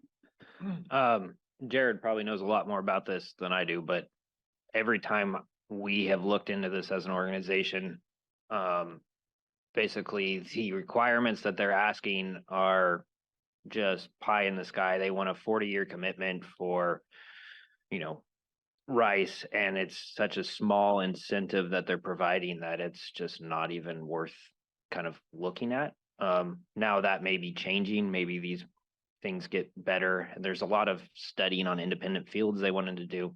So I don't know. Every now and again we keep looking, asking the questions, but as far as I know right now, there's nothing available that's worthwhile to a grower. So. Diane, did you have a question related to the carbon My market? question isn't related to this, so maybe we should. Let me just see if there's other carbon market questions and then we'll go back to Diane. Any carbon market? Obey, anybody? Carbon markets? Carbon markets going once, going twice? Carbon markets. I can make a comment on the carbon markets. I mean, because that is one of the underlyings of what DOE is asking us in the Smart Farm program is, you know, how does this whole thing stack up? And I have to unfortunately confirm what Jerred is saying is like the amount of money that's in the voluntary markets is just, it's just not really going to cut it, right? The amount of paperwork that has to go in there in terms of validation, verification, and what have you not is just going to eat up, you know, everything that is in there. We've done this with the rice protocol, which is why the rice protocol that we have in California, while it does exist, has actually 0 projects underneath it, right? Because the amount of money that you would be getting as a farmer, we have one farmer, Mark Isbell in Arkansas, who did that, which is where the AWD study was done. He got a check for $150, right? So Over I mean, what time period was this?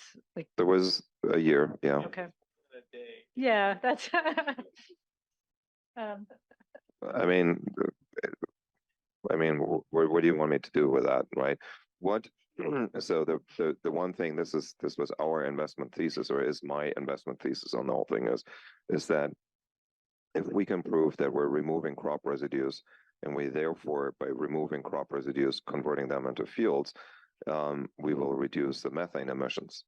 The same way how the dairy farmers are getting compensated for removing the methane out of the system by way of covering their lagoons. If we get the same treatment by CARB for the rice farmers, then we would have a very viable model for the rice farmers to remove the crop residues from the fields, which otherwise would be decomposing with the so-called decomp water, which is water that they get for decomposition, right? So the rice farmers leaving rice straw in the fields is nothing else than the dairy manure leaving the dairy manure in an open lagoon, right? You have biomass that is under anaerobic conditions converting into methane in the open field, and you're setting that free, right? So why are we not getting the same treatment if we make biogas in the digester? That's the only way of how we can go someplace. And continuing on that also, it takes us about 1 land pass extra to work that, at least 1, maybe 2, to work that residue back into the soil. So reducing that also reduces our carbon footprint as well. But from my understanding, at that point now, we are just increasing subsidence. So just putting that out there. Okay, any other words on the carbon markets? And then if not, we'll go over to Diane. Go ahead, Diane. Yep, so I had a more operational question in terms of the crop rotation, rice, then to back to corn, and then rice to corn on a 5-year cycle. When you set up a field to do rice, and then do you need to dismantle anything to go back to corn, or do you just turn a valve, or is it pretty straightforward and doesn't require any new additional capital costs to be able to go back and forth? That's a work in progress. Catching up fields too for reps. Yeah, it's a work in progress. We're learning. We think we're 4 years into this thing, and kind of have really started rotating in earnest this year after some kind of trials last year. You know, quick learning things that we've learned from this year is changing how we set up rice a little bit to make some of the berms removable. Just because cutting your fields into that small of sections was problematic wasn't problematic, it just was inefficient for some of the other guys, and it would be problematic for our turf production. And then coming out of it, it requires a pass to put the level back exactly perfect for rice again. So there's additional work that needs to be done. Most of the infrastructure can be left in place, but yeah, it's a learning curve and a process. That being said, all the stuff we're trying to grow in rotation is grown with sprinkler irrigation on a pump. And so it makes it a lot simpler because you don't have to worry about furrow irrigation. That would become far more challenging. Also with that, with peat soils, it's moving constantly. So we are also rotating every 5 years, not only because we want to be able to change our chemical, our application process, basically to be able to kill off water grass and all the aquatic weeds that harbor in rice fields, but we want to be able to touch up those fields as well. So touching up, leveling, doing certain little, tweaks here and there to be able to get those back into level for rice production. So you need to bring that out for a year, do some dry land farming to be able to touch it back up again. Bob, please. I was wondering why fish farming is not part of the discussion. Perhaps if you could give us an explanation as to why it doesn't seem that you're considering fish farming at all, whether it's finfish or prawns, freshwater prawns, or something along those lines. Market. We don't have a market for it. There's not that big of a market. You do have a market, it's already gobbled up by someone else who's doing it on hard ground, like in the rice country up north, where you don't have to use and divert so much water. Our use and consumptive use is about the same or less than it is in the north, but our diversion water is a lot more because our ground seeps. Everything it's like a sponge, it just goes through it constantly. So we always have to be diverting water, not necessarily consuming it, because we are pumping it back into the river. That's a big thing. That's great. Thank you. Makes sense. Can I ask a related question? What about paludiculture? This came up yesterday. Paludiculture is another thing that, like, say we want to make fiberboard out of tules. That's fantastic. Give me the equipment and get me a market to take it to, and I'll do it right now. It's the market. But I have nowhere to sell it. Same as it is for this year. If I go to and bale all my rice straw, I'm gonna be paying someone to bale rice straw and get it out of here because I don't want to work it back in the ground. It's not worth anything. That's your biggest problem, is the markets. Yeah, and Anybody else want to comment on markets? Okay, Obe, please. And so Jayant Obesekar, ISB member. This is probably a different type of question. So I think it was a good panel that I learned a lot from. So one of the things we are interested in is the sort of the long-term outlook of farming. And the reason the ISB has a separate effort known as decision-making under deep uncertainty and looking at future scenarios. So I was wondering, and we heard that farmers don't want to think probably beyond 5 years, so a little shorter. I was wondering, is there any, and then especially also the academics, do you think about the long-term outlook of farming and what are the tipping points and the drivers that might make them decide that this is not viable anymore? And what are those drivers? For example, obviously sea level rise and maybe uncontrolled subsidence might be, and maybe the droughts might be another. But so do you have any thoughts on that? What are the tipping points and what's the long-term outlook scenarios that we probably should be thinking about? Well, first I have to say, a little offended that you're trying to say I don't think past 5 years, but I think that was in respect to contracting. I don't like to contract out past 5 years just because there's too many unknown variables. We are constantly thinking very far ahead for land use. And yes, subsidence is a known problem, but you have more immediate problems also, which is keeping the farm running. So that's usually kind of upfront.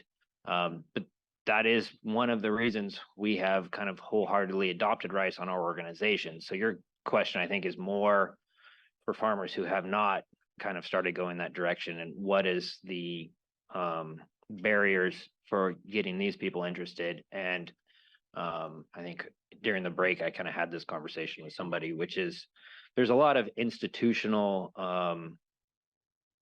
inertia, which if they've been doing something that's been working for 40 years, 50 years, getting those changes to be adapted can take some time. A lot of times it might even be a generational change in the farm, just because once somebody's been doing something for a while and it's worked, there's a lot of inertia there. But you know, I think the more you can get people who are interested, putting it in, they see what their neighbors are doing, they see what's going on around them, you get people kind of looking around, asking questions, and I think you can get a snowball effect going from there. So that's kind of why incentivizing and helping cover the risk of putting in the infrastructure to grow rice, which is the biggest barrier to entry for a lot of growers. You will get some people interested in that or willing to do that and go from there. And I think that just kind of starts a snowball effect in the Delta where everybody kind of sees what's going on and they look around and you'll get more and more people interested. So What types of incentives work well for that? I mean, are there particular sources of incentives that don't have as many strings attached, or where should we be thinking about the right types of incentives to make that happen? Something that, I mean, putting in rice berms is a large risk because you're putting a considerable amount of money to convert over. And what you're worried about is the price collapsing and, you know, how long is it going to take me to how long was it going to take me to make my money back from doing that? What's my ROI? So I think incentives can look like some sort of agreement where, hey, you know, we can cover all or most of or part of your conversion costs with an agreement to say, you know, farm rice in these fields 6 out of 10, 7 out of 10, maybe, you know, you can change the amount of the payment structure based upon how many years out of 10 you can guarantee rice in that, or years out of 5. Because there's got to also be an understanding that it's not permanent rice. Nobody wants to go permanent rice. You're going to, as Jerred alluded to, you run into problems. You do need to rotate out at some point to deal with kind of pests and aquatic, mainly aquatic weeds. But yeah. Thank you. Okay, please. After the 25th board meeting with the Delta Conservancy, go ahead and call me and I can get some money your way. We'll start converting. Just a follow up on that. Oh, sorry. Just a follow up on that. Sorry if I misunderstood your comment on the 5-year. I understand that's good to hear what you said, but I was curious, even the rice conversion, you're making sort of a long-term investment. And I was wondering if you're looking at other drivers that might, you know, make those benefits from those conversions, not realizing those benefits in the long run. You know, do you think about the long-term drivers like, you know, maybe rising exponential or accelerating sea level rise, or you know, increased drought frequencies and other aspects in making those decisions? I don't know how we can because we don't know the end result. I mean, we're trying to plan on something that's happening in the next few years because I don't know if anybody knows, Gil probably knows, how much does it cost to fix one levee a mile? For me, it's about $5 million a mile right now. Yeah. You know, depending on where you're at in the Delta, because it's a public works cost, it's a public works money. You get money from DWR and some of the stuff in a special project, but we have to carry those funds and retention and all those other things. It's hard to do for a normal landowner. And running a reclamation district is not easy. You know, I sit on a few of them. It's not that fun. I sit on one with DWR. It's really not that fun. And they give themselves the money. So it's tough. Long term, I'm trying to get through next year, to be honest, right? I'm trying to keep it afloat so I can farm the next year, so I can pay for that levy, so I can pay the taxes. That's the hardest part of it all. And survive. Yeah, I just kind of second that. And it's not that we don't think about it at all. And it's like, hey, yeah, the land's sinking. I'm losing farmable ground. That's a problem. But you have your immediate concerns and you have your long-term concerns. I mean, it's the problem the whole world faces, right? So, And putting in a 40-year wetland, that's fantastic. And I can build soil up to 2 inches a year. Great. How am I paying for all of that? How am I going to pay for the rest of the land? I need farming to do that. That's the only other way, unless DWR wants to go buy all the land, which I don't think everybody wants to do that because it comes out of my pocket still. Let's go over here. Please stand up and introduce Yeah. yourself. Hi, my name is Hannah Cheney, and I work for the Delta Stewardship Council in the Planning and Performance Division. And I just had a question.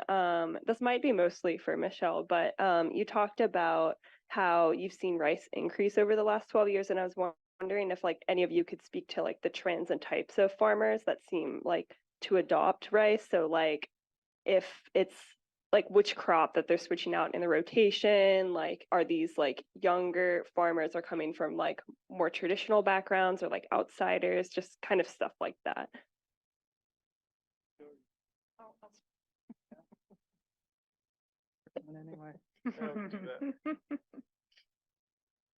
Well, I mean, rice has been around for decades in the Delta. I alluded to that. And Gil yesterday mentioned Dino Cortopassi. So Dino had been on his lands, had been growing rice for several decades and had been successful at that. And some of the rotation crops that came out in order to put in rice, primarily processing tomatoes, also alfalfa. Those were a couple of the rotation crops. On other farms, like Ben mentioned and Jerred mentioned, corn is one of the crops that's been rotated out. And I forget some of the other questions that you had built in there. Yeah. I would love to see silage corn in the Delta completely gone myself. It's a detriment to the Delta peat soils. One of the biggest, in my opinion. Jessica, do you have anything to say on this question too? I think the other folks on the panel have more up-to-date understanding of who's adopting, but I guess I have a question for maybe Jerred or Michelle. Do you have an estimate of how many individual operations are growing rice? Like, is it more than 10 landowners, or do we have any estimate of, number of people? There might be 10 of us. Yeah. Yeah, So it's probably still around 10. like small in number, even though acreage has expanded. And just to tag onto your question, but also to address the previous question. I mean, what I've observed is that it's growers who have some sort of capital or size, economy to be able to do some of that land conversion. Because as you heard from Ben and from Jerred, they've paid for land conversion costs out of pocket. So those are the growers that we're seeing so far who are growing rice. Did you have a follow-up question? You're good. Okay, Tom. Oh, Virginia's first. So I'm Virginia Dale on the ISB, and in my state, there was reason to promote Tennessee, right? Just Tennessee to promote switchgrass. And so the state offered a guaranteed price for switchgrass for 5 years. And the farmers that qualified were run through the extension program to make sure they met certain requirements, which was an experiment we wanted to do to see about the benefits to soil and biodiversity. Would anything like that work in California? Rice works as a great cropping option on its own. The only impediment, which without subsidies or anything, the only impediment really is the risk that the farmers have to occur to get the conversion to happen. So I think it'd be cheaper in the long run if you just had some help getting ground converted to rice in the first part. So. But the guaranteed price was meant to reduce the risk so that for 5 years you would know what your benefit would be. So it dealt with the volatility of the market. We have a voluntary market regardless. I mean, we're all used to that. That's not our biggest risk, to be honest. Our biggest risk is putting that money up front, because if I have $800 an acre on 1,000 acres, that's a big chunk of money over 5 years. When I amortize that, it's a lot of money up front, but I go on a 5-year average anyways, and in those 5 years, I'm going to hit the market regardless. I mean, to be honest, we've both been super lucky in the time frame that we've started to convert to rice. I mean, we've had record prices. This year it's going to drop back down because we have another 300,000 acres in California alone. But it's still making money. We still make money. I don't see it not making money anytime soon. Well, I mean, it did collapse 20 years ago, or 15 years yeah. ago. Oh, microphone. I just a comment that prices can collapse. There's history of that, and it's not without risk. So But same with tomatoes. same with any other crop. Correct. How much of the rice market for the Delta rice is domestic? It's global? Global. Global. Yep. Okay. We're working off of prices right now. The only reason that we're keeping prices at a decent level is because India is holding back basmati and long grain. That's the only reason they're not exporting. So, we have 400,000 acres extra in Arkansas this year, for example, and it's a very global market. But we have really good buying power in the U.S. I'd like to return to Obi's question about short-term and long-term. Oh, yeah. Stand up, Tom, and introduce yourself. Well, I mean, we all know you, but you still have to remind us. Tom Holzer, Delta Science Board. I wanted to return to Obi's question about short-term and long-term. And living in the short term is difficult enough, as you're pointing out, with crop prices even fluctuating at a yearly level. One thing scientists like to do now is create scenarios, and we can go out as far in the future as you want. The uncertainty increases tremendously, and in some situations they seem to be very helpful, particularly in hazard kind of situations. People who live in earthquake country, being able to see what might actually happen to their area. Would scenarios for the Delta, future scenarios, have any impact on the agricultural community? No.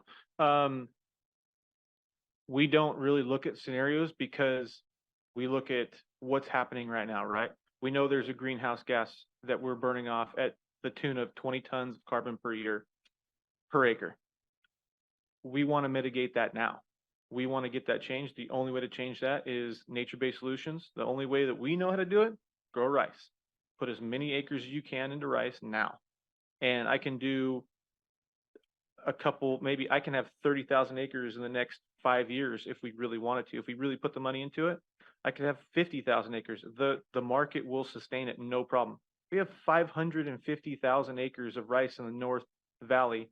That was at 250 last year. We gained another 300 this year just because of drought situations.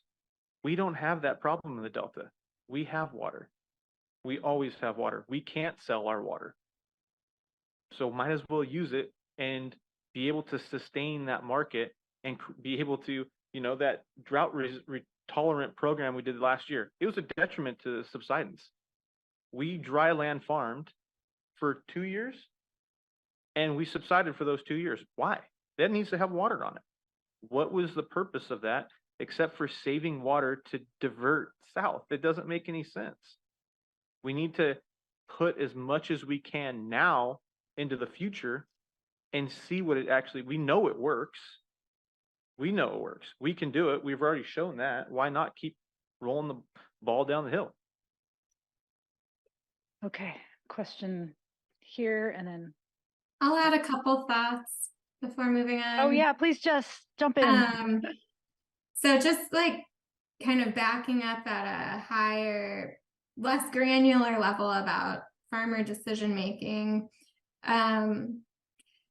Basically, the latest data in California shows that most growers are concerned about climate change and are worried about the potential impacts on operations. But just like everyone is saying, that isn't translating into year-to-year planning decisions. And I would ask everyone in the room, how much have you changed your own life planning decisions to factor in expected climate change, or the models that we've all seen predict change in the areas that we live? So just from a behavioral science standpoint, even when concern is high, that doesn't necessarily translate to behavioral change for a number of reasons. The time frame trade-off of when you have to make investment or financial or personal financial decisions compared to when you might incur the cost of a potential change in the future. We see this for a lot of other issues as well. When new health data comes out, people might be concerned about it, but not immediately change behavior. So the behavioral scientist perspective is just to say that, scenarios might have an effect at demonstrating potential futures and increasing that concern, but concern is already high in this region and growers across California. It's that the factors that weigh into like day-to-day and year-to-year decisions don't account for that long-term payoff. The other thing I'll say is that one of the longer-term planning considerations that a lot of growers are considering right now is succession planning. And so we've talked about sort of land turnover and consolidation of operations in the Delta, and that is a longer term planning horizon that growers are more likely to factor into their decisions, along with markets. And so we see some of these long-term like perennial crops that are investments for the next 3 to 4 decades if you're putting in a new orchard. Those are decisions that folks are making on the basis of assuming that market's going to stand up for a long time. So there are different planning horizons that growers factor in, but I think the sort of higher bird's eye view is that climate modeling or scenarios that's not what's missing in terms of factoring that into decision making. I don't know if others on the panel want to. Michelle wants to jump in. Yeah, well, Ben and I are both fighting. We're fighting for the mic up here. So Jess, thank you for saying everything that you just did. So I'm not a social scientist. I'm a biological scientist. But the things that Jess was just talking about are the things that I have to incorporate into my work in order to be successful, in order to build the relationships, to start the collaborations, to learn the new things, to change practices, to make differences. The short versus long-term things that I was mentioning in my opening remarks, I work with growers all the time on actionable information, ways that they can make changes this year or next year. It doesn't mean that I, as a researcher, don't have a mind for the future in the same way that them as growers don't have a mind for the future. But we have to find ways to learn things that can make a difference in the short run. And with rice, we're doing that. And we're also going to have those longer term benefits. So again, Jess, thank you, because in my own personal life, I totally resonate with what Jess just said. And in my professional life, it's those ways of building relationships to learn new things, to make short-term differences that result in longer-term differences is what I think exactly all three of us are trying to do and convey to all of you.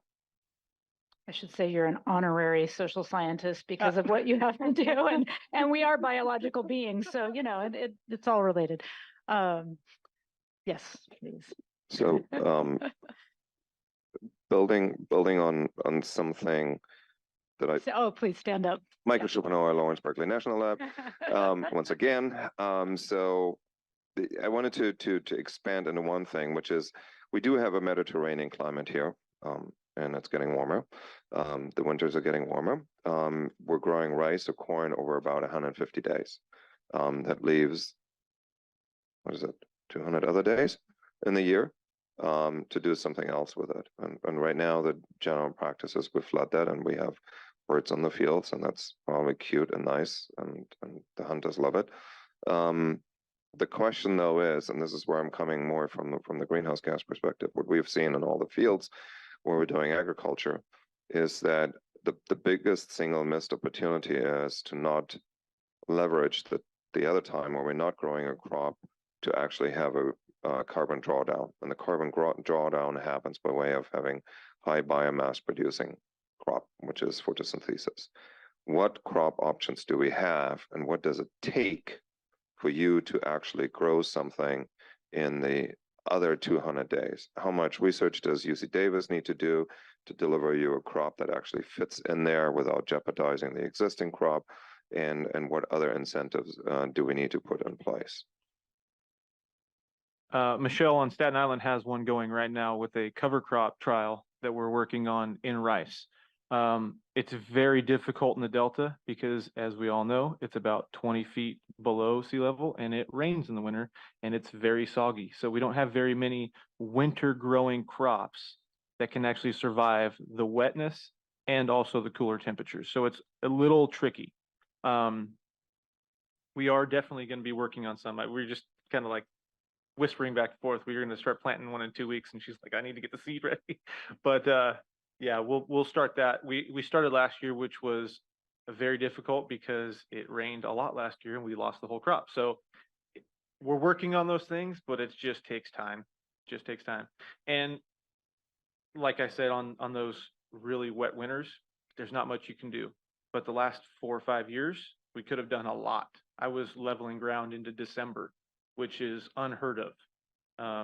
We didn't get last year, or the year before last, we didn't get rain in all of February.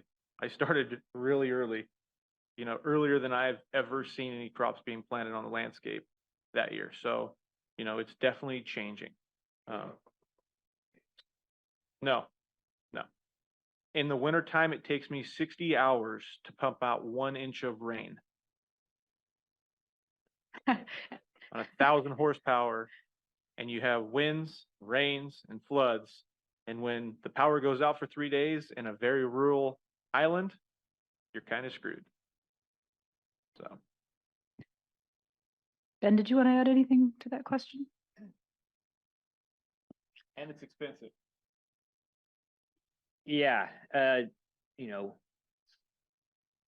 it's your prime growing season is your prime growing season for a reason. It's always going to be a challenge to plant something in the winter, to manage it, to make sure you get it planted on time, and then dealing with it so that you can get your prime, cash crop, money-making crop planted on time. The nightmare scenario why a lot of farmers fear cover crops is what happens when you have a wet spring and I have a cover crop in the ground, and now I can't touch that ground because I need to do a lot more extra work to get that cover crop taken care of, but I'm wet and I'm already behind, and I just added 2 weeks on everything when I only had a 6-week window to do it in anyways. And you are just now, backing everything up. Now I'm planting late. Now I'm reducing my yields for my primary crop. I mean, that's what scares farmers about cover crops. Not that, there isn't a place, and if you can find the right crop and you could do it on maybe a small percentage of your acre to hedge your bets, or, maybe a little bit more, but you're never going to want to do it on everything because you're going to need some early ground to get into. There's a place for it, but it's not a universal answer. Yes, over here. Hi, Robert Short from UC Berkeley. This is a question mainly for Jerred, but I guess also for Michelle and anybody else. I'm curious about this concept of walking wetlands and where you've seen it done, who's doing it, are you guys doing it? And how does it sort of nest in with rice? Because you guys mentioned that you're not going to want to do rice in, perpetually because of, pest buildup and everything. Are wetlands a viable way to kind of tamp that down? And I guess from my perspective as somebody who measures greenhouse gas flux and works with this kind of data, having new wetlands can be good, can be bad in terms of methane signals. So I guess how has that process gone for you guys? Is it a total pain in the neck? It's really hard to like synthesize it a little bit because we have tried it and it worked really well for us, but we didn't rotate back into rice. We did back into corn. And it was some of my worst producing ground and some of my highest producing after a walking wetlands. It was mainly done in the Klamath Valley with potatoes, the walking wetlands that they did up there. And we kind of copied that mainly for conservation purposes for habitat. And it's fantastic. I mean, huge explosion of, wintering birds that go through that kind of stuff. It definitely rebuilds soil. Not going to lie at all. It's doubled my yield on those grounds, which was if I can double the yield in 2 years and then I can plant the 2 years out of 4 and get the same revenue, I'm all for it. But I have not done it with rice yet. So are walking wetlands not subject to the same level of regulation that you talked about before in terms of permitting and all this, which was an impediment? No, because I don't have it for more than 3 years, so it doesn't become a wetlands at that point. So I take it out before regulatory agencies can come in and tell me what to do. Okay, well, thanks for explaining that. So it's a walking in many ways. You're walking around the regulations. Exactly. I'm just gonna, keep the walking wetlands part going because I did have one question on this. Dillon Chapel Delta Stewardship Council. And I was just curious how compatible the infrastructure, berms, et cetera, that you have to create to grow rice, how compatible are those water control structures in theory with, putting a temporary wetland in? No difference. So no difference. Could potentially be a cost saving measure 100%. If that sequencing works well. Yep. Yeah, great. My only comment on that is I don't have experience, but I imagine putting a walking wetland down would not qualify as a rotation because you're still just going to actually have an increased buildup of aquatic weeds. Yeah. We did plant rice in those wetlands after we converted, and I have 100%, I've never say 100%, a really, really good weed control on those wetlands after when growing rice. It's timing. The wetland. Mm-hmm. Sounds like an area for more research, maybe. Oh yeah, let's do that. Let's go over here to Lillian. Hi, everyone. My name is Lillian McCormick. I'm one of the postdoctoral researchers working with the Delta Independent Science Board. A few of you on the panel have touched on fish-friendly farming, and I was wondering if you could go into that and explain a little bit more of the specifics. So is it something that happens kind of when you might have in between growing seasons, or is it something that's happening during your growing seasons? And if you could provide more details about that and how that kind of factors into your planning in your farm. Fish-friendly farming. Just to clarify, so fish-friendly farming is a program that's administered through the California Land Stewardship Program. So they help support landowners in implementing practices, not necessarily to implement a practice that involves fish, but that has benefits to environmental benefits that kind of billow out from the farming practices that they're implementing or the conservation practices that they're implementing on their farms. Yes, that's one. So like for us, we're doing a recirculation pump, so we're diverting less water to make more water available for fish, and also to lessen our input, or I guess our inputs back into the native rivers and streams and everything else from, say sediment or pesticides, herbicides, all of those things. When they get into open water that's created, like exposed to sunlight, they dissipate a lot more. Another program that we're working with that I didn't say was Cal Trout, with doing actually fish food, zooplankton and phytoplankton that we're actually pumping back into the river during certain times of the year after on rice. So that's also happening on Staten. Those will get like 2-week surges. We'll fill the rice fields that have been grown and then flood them for a few weeks, I don't know, 3-4 weeks, let that grow. And they're saying it's beneficial at about 50 times greater than just the normal zooplankton, phytoplankton that's already in the rivers that's coming off, because it's warmer and everything else when those fish need it at the opportune time. And is this being studied? Yes. We're in our second season, going into our second season now. Thank you. Lisa. And I'll just add, I think Oh, what's Jess, sorry. relevant for the fish-friendly farming program here is that it's an outreach avenue to reach more landowners. So they work to develop individual conservation plans that are tailored to the farm's unique conditions, which is important.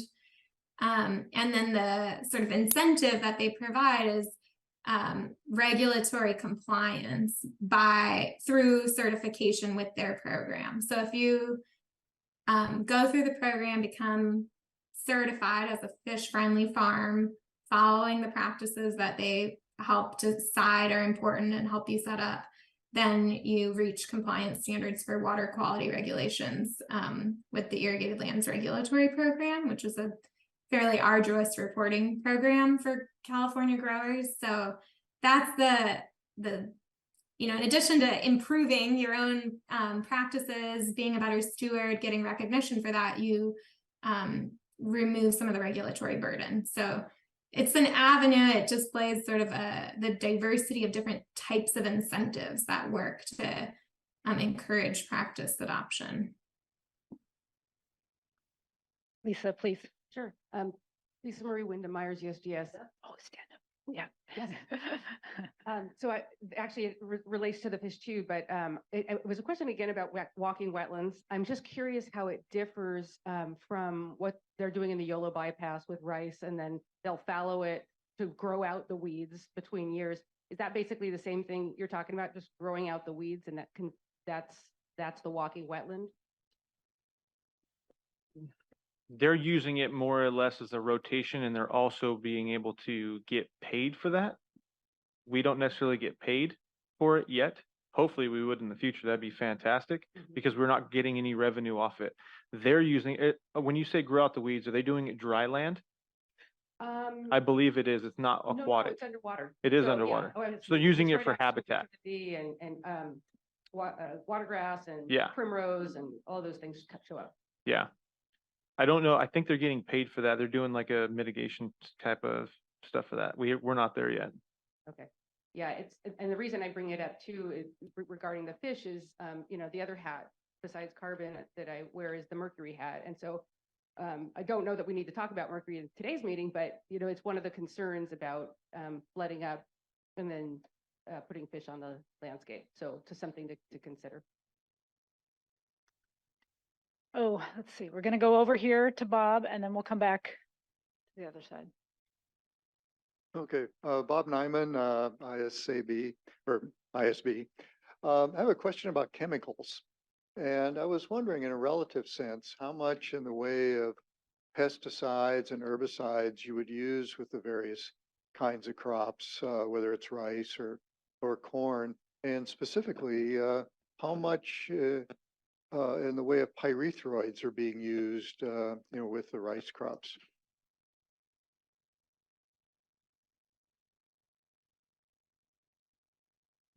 I believe the only pyrethroid we use are Intrepid with army worms, but that has a 7-day water hold and it dissipates in water. What? I don't think that is either. I think we're out of that. That one just, Intrepid 2F is a army worm that we use on the rice. That's in late July. And Michelle actually has like a program where she monitors that the whole time. So she knows exactly when that's all happening. But I think that just got registered this last year for our region. So we usually have to pull a Section 18 on that. There's more pyrethroid uses in other crops compared to rice or corn, for that matter. Alfalfa would have more pyrethroid use than corn or alfalfa. There aren't many insecticides applied to corn in the first place. And as Jerred mentioned, there aren't many insecticides applied to rice in the Delta region. The pest pressure just isn't heavy. Weeds is a different story. Weeds are going to be the primary pest of rice, whether it's in the Delta or in the Sacramento Valley. But in the Delta, insect pests are not generally too much of a problem. Yeah, and I get asked the question of organic or any of those things all the time. It's almost impossible to do that in the Delta because of the weed pressure. We have about 100,000 weed seeds per cubic foot of soil in the peat soils. So to try to grow rice as a viable crop organically, or any crop organically in the Delta, is pretty much out of the question for any farmer. Okay, well, it sounds like you're using then a lot of herbicides Yeah. when needed. How much in the way, say, per acre are you adding annually? All of ours in the Delta for rice especially gets done prior to flood up because we drill seed all of our seed. So we don't flood up until 60 days in, which is about June 1st. So all of those chemicals basically are all dissipated by the time we even put water on the landscape. Okay, So, all right, thank you. and our nitrogen input compared to, say, the North Valley is about half of what it is to the north. So because we have the peat soils and it's more viable soil and everything else, it doesn't use it up as much as we get residual from the years before. Yes, over here. I hate to sort of beat the horse of walking wetlands, but I'm really curious, when you did do it, did you plant tule plugs? Did you sort of foster, you really just let things fallow? We're in the Delta. You don't have to plant anything out there. Trust me. Okay. Well, They come on their own. Yeah, I'm asking because we also are measuring fluxes in the Biomet lab at Dutch Slough over in Oakley, and they had a really sophisticated process where they had tule nurseries and they planted deliberately. And I'm wondering if some sort of infrastructure around that in the Delta might promote this sort of practice, or, you know, beyond making it profitable to directly do as like a land cover type. Would you need any support, or are you much more happy to just truly let it fallow and then drain it? Because like you mentioned, you did eventually drain it to ultimately kill all the pests, and having some rotation that ends in a drained landscape, at least for 1 year, seems the most practical. Am I right? Not necessarily even drained for a full year. It's drained for a season. And then getting rid of all the biomass, or disking it under if that's possible, or chopping it as much as possible, and then come right back in and planting a viable crop as like rice or corn or any other thing that we can do on those landscapes. You're still getting those carbon benefits along with subsidence benefits, you know, making the ground viable again and then going back in. The biggest issue that we have on our landscape in the Delta is salt. Salt is our worst enemy. And the only way to do that, to get rid of it, is water. Thank you.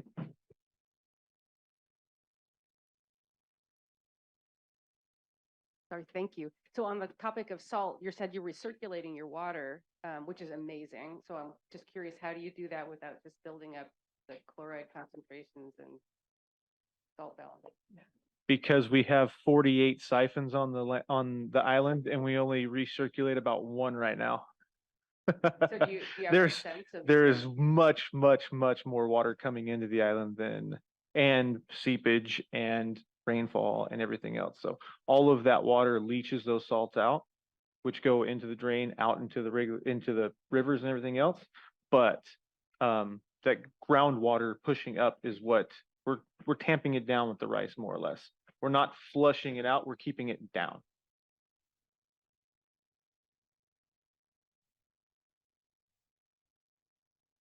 We're getting close to the lunch hour, so I think, oh, Diane has a question. I'm going to be well behaved and stand up and Oh, say that I'm good. Diane McKnight of Delta ISB. So we're talking about the year to year and uncertainty, and I was wondering whether predictions more in the near term, if you had known an atmospheric river was on its way in a few months, would that have helped, or do you have to make these decisions ahead of some of these kinds of unexpected wet events? I'd say we're used to it in the Delta. That happens probably every 10 years for us. I can almost go back until the year I was born and tell you every 10 years is going to be a large flood. It's just what it is. We get droughts, we get floods. We just deal with it. You know, that's what crop insurance is for.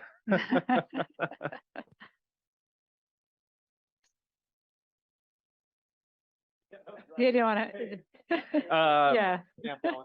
Well, Everybody's looking at me like they want me to say something.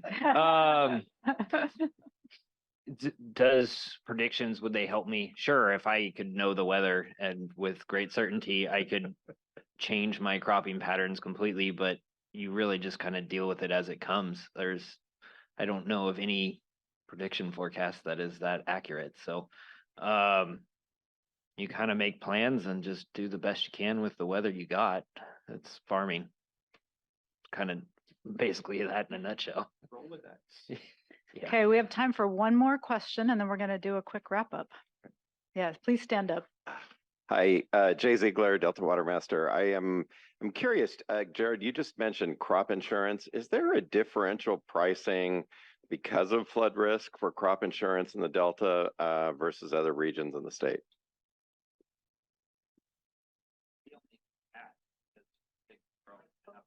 Oh, microphone. Explain that. Oh God, farming crop insurance is a very complicated topic, but You have another hour?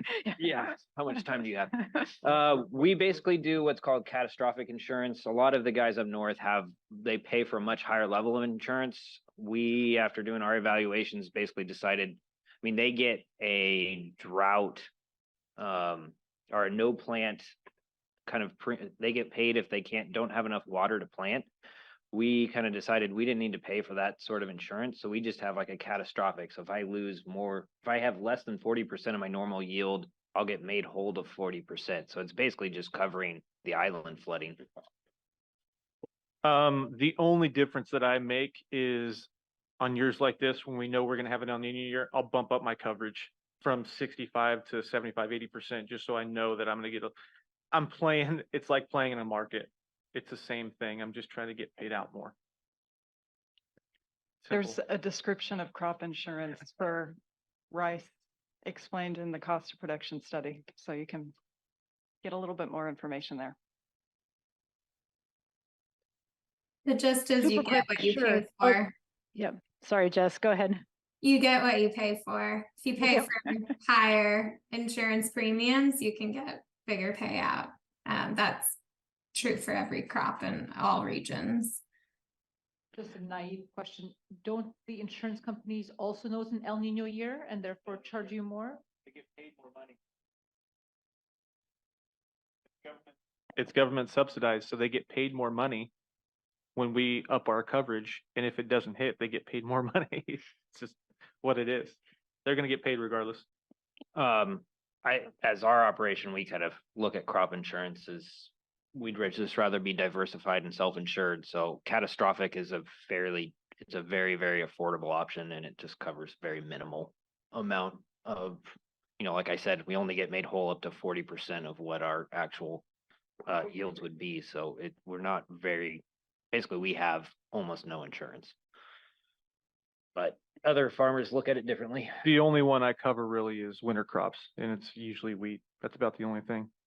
And it's not that much money. I lost 550 acres this last year. I got paid $288,000 on crop insurance. It paid my cost to put it in the ground. That's it. So we're ending on the economics point here, which has been a through line of this conversation today. But I want to give a shout out to Christine over here, who has put so much work into helping us organize this entire workshop. And she's continuing to do so much work behind the scenes over there. She's been taking notes furiously the last day and a half. And today she said, hey, do you want me to just pull up a couple of the notes that I take so we could have her thoughts too in our wrap up, which I so appreciate because I'm furiously taking notes, but my head's swimming right now. And so Christine, thank you. A few things that Christine noted from the discussion, of course, the economics point, the incentives, how we appropriately design incentives has come up, I think, throughout this conversation. And then I'll reinforce again the point about learning and how we get farmers across the Delta to understand what the benefits, what the costs, what the trade-offs are of crop switching to rice. That's something we need to continue to understand and think about from the research side, but also perhaps on the policy side as well.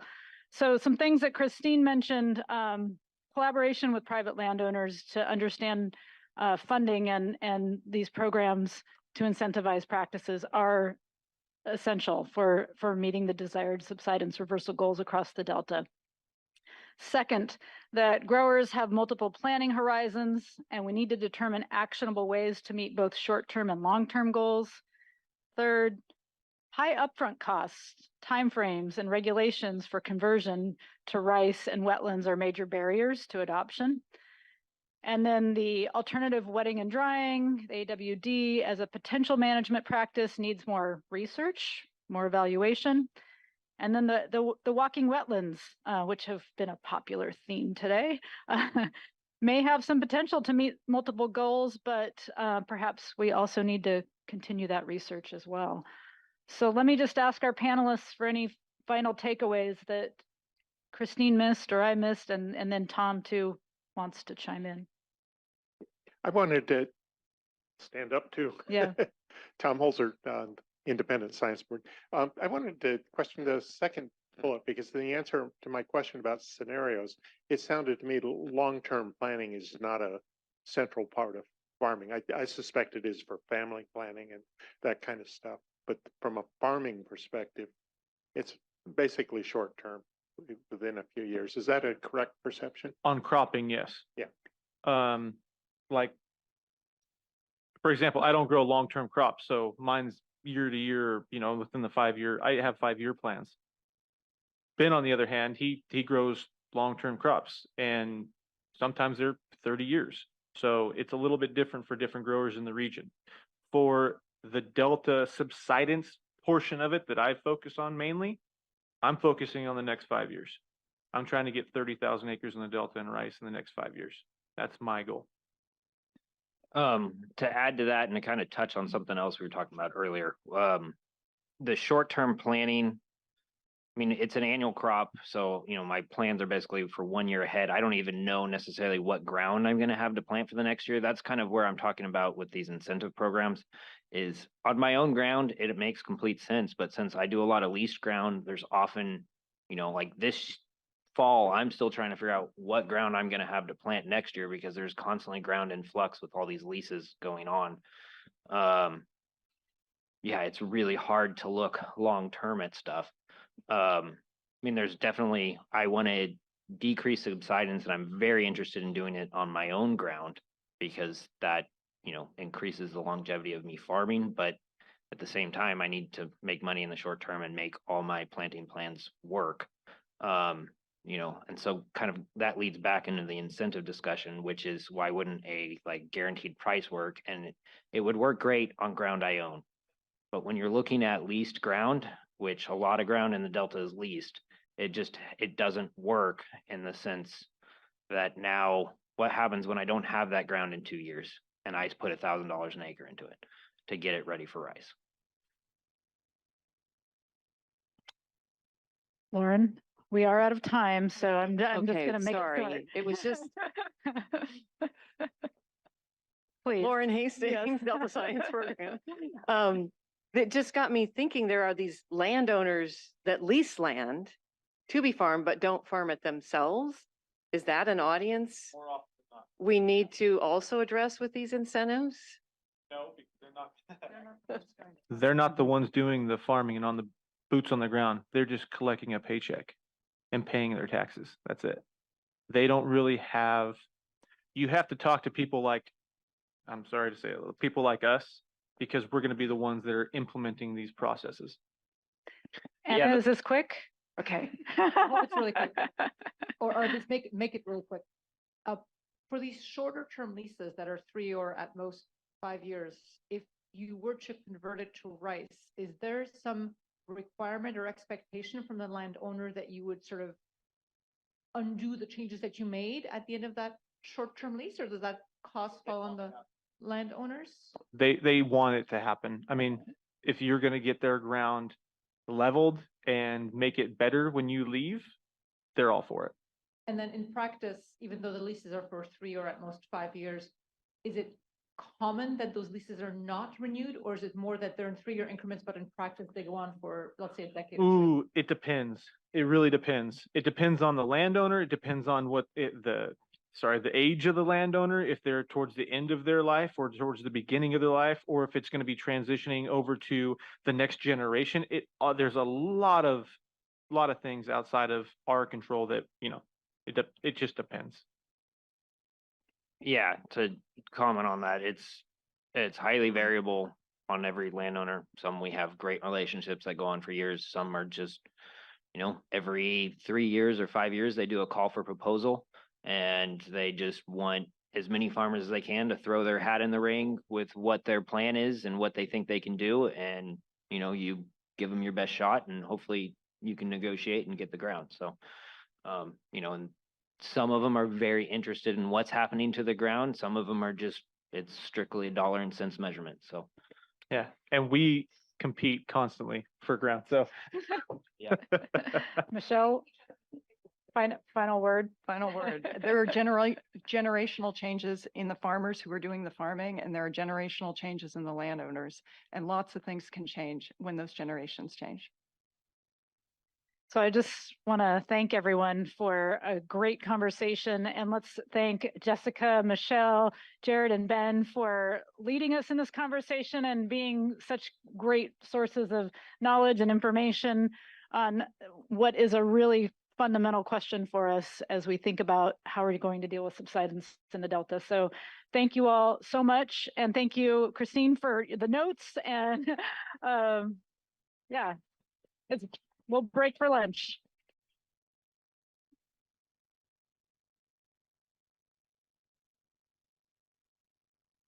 What time are we coming back? Somebody tell me. Edmund? 1:30?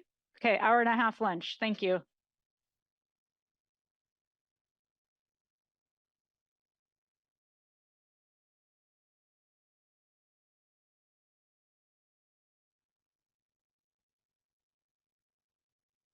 this button.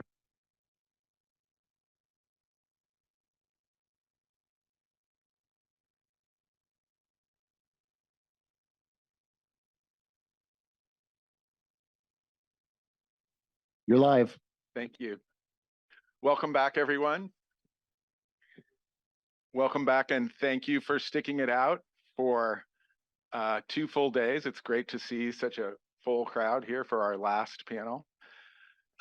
So my name's John Calloway. I'm at University of San Francisco, and I was lucky enough to be the lead scientist for the science program from 2017 to 2020. So I'm very happy to be back. And I think this is the first time I've seen many, many people here in person because of COVID. So it's very nice to be here, and really a great discussion already so far. So let me see, I have to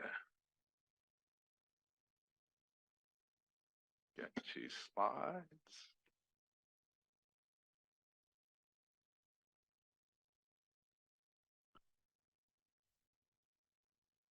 Let's see, I think I just need to share the screen.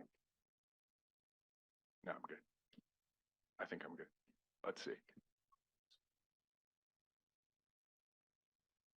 Actually, maybe I can't get the mouse to work on share screen. I just need to get it to share. I have a figure. Oh, you have to go to. Edmund do it, yeah. You have to get the pros here.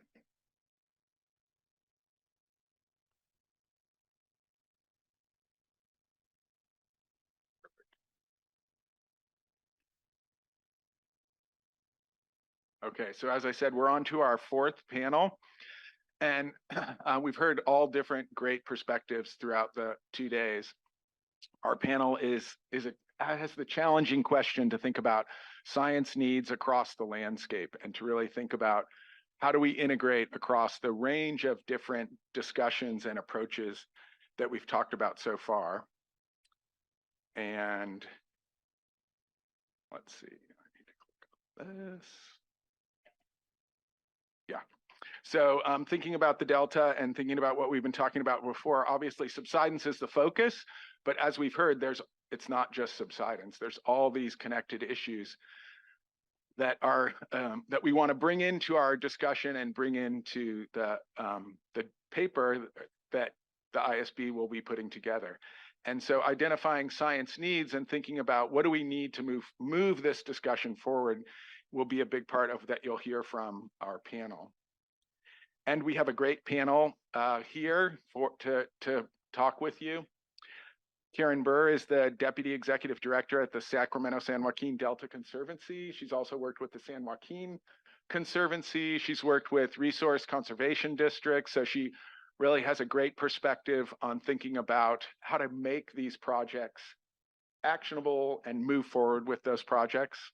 Steve Deverell is at Hydrofocus. You've already heard from Steve. I think Steve probably knows more about these issues for subsidence, for carbon issues in the Delta than anyone. I was lucky to work with Steve long ago on some of the modeling stuff. And I think, as you heard earlier, Steve just has a great perspective. So we asked Steve to do double duty and come back and provide some insight on this last panel.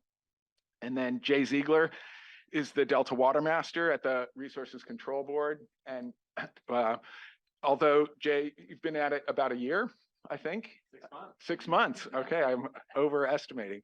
But has decades of experience working in the Delta, especially with the Nature Conservancy.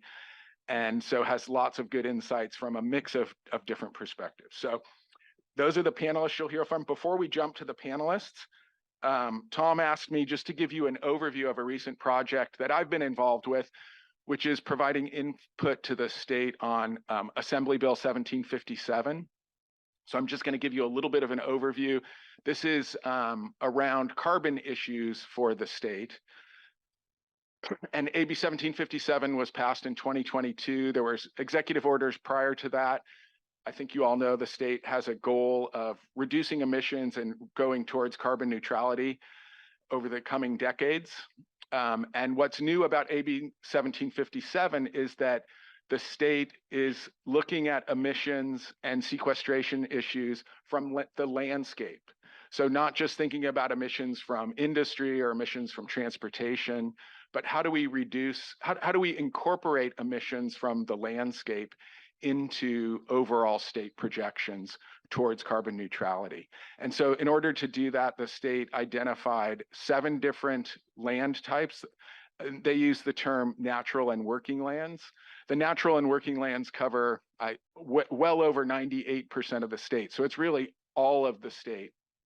I indicated the different types of land types that fall into that the different natural and working lands categories. And you can see that wetlands are one of them. And then every 5 years, what the state does is comes up with a scoping plan of how we of projections for emissions and what we can do going forward to reduce emissions. So the 2022 scoping plan is the most recent plan. And our goal, I was part of this committee that I'll show on one of the upcoming slides to provide advice to the state about how to better incorporate natural and working lands into the state projections. So in terms of wetlands and this, the approach of the current 2022 scoping plan, Delta wetlands were the only wetlands that were incorporated into the state's projections. And that's in part because there's such good data around the Delta and because there's the model that Steve developed about sequestrations within the Delta. So the current plan calls for a target of 60 acres of wetland restoration by 2045 in order to reduce emissions. And that includes tidal wetland restoration, everything we've talked about, tidal wetland restoration, managed wetlands for carbon and subsidence, and rice cultivation. The advisory panel that was put together, there's about 15 of us across all of those different 7 land types. And so, as I said, we were asked to give input on the targets for the 2022 plan and how those targets might be updated for the next 5-year plan for 2027, as well as how the modeling efforts might be improved to improve projections going forward. Our group, just Wednesday provided our input to the state, the California Air Resources Board and the Natural Resources Agency.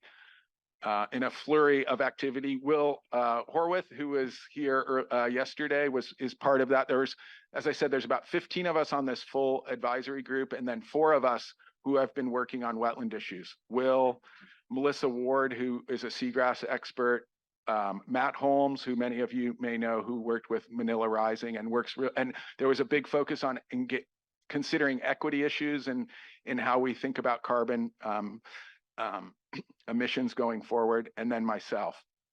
So our recommendations were that we should increase that target of 60 acres. We got a lot of input from scientists, from agency staff about that, including from the Conservancy, from the Stewardship Council and the Science Program.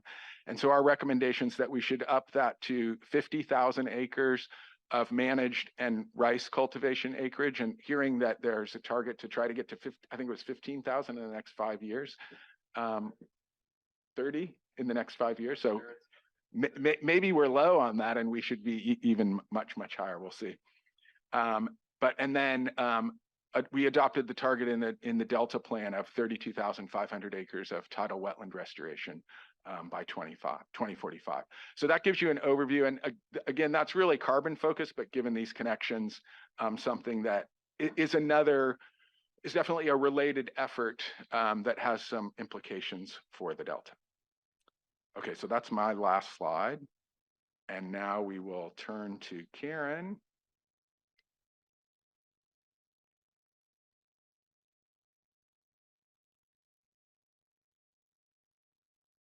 Okay, swap.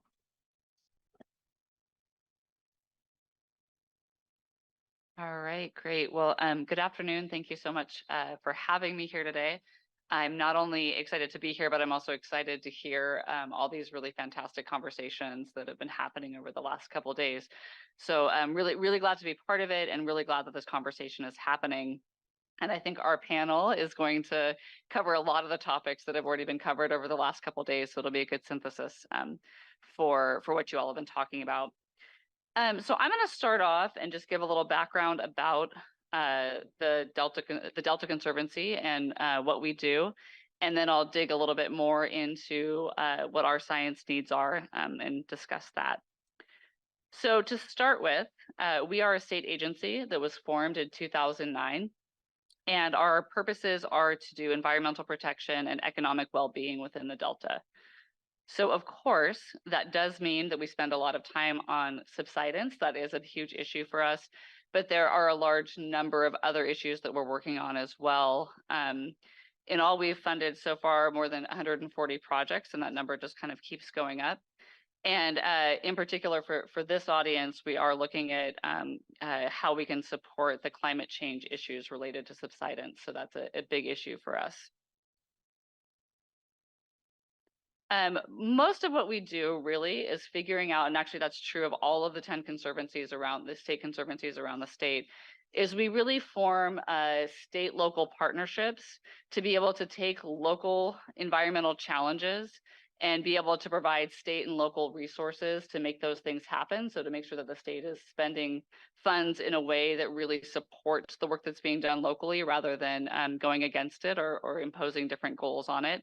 And so our board is specifically made up, and in all the conservancies around the state, they're made up of about half of the members being from the local community and half of them being from the state. So we can really build those state partnerships. And I think that that's one of the things here that's really relevant to the work that we're doing and how we're going to be able to support this work. A lot of what we do is we really provide a lot of the funding that makes all of these concepts and all of these projects happen. So these are the programs that we're currently working on and currently funding, and we're always open to expanding these. But right now we're looking at ecological restoration and climate adaptation. So that covers all the things you would imagine that covers within that. We also are working quite a bit with working lands. So making sure that we are supporting farmers and ranchers as they work through the issues in the Delta. I heard fish-friendly farming get mentioned earlier, as well as I know our drought response program has come up in the conversations as well. We also do a lot of community programs, so helping with access to the Delta, helping with community centers, things like that. And then we do quite a bit of education and enrichment. So cleanups, doing outreach to different audiences, making sure people understand the challenges of the Delta.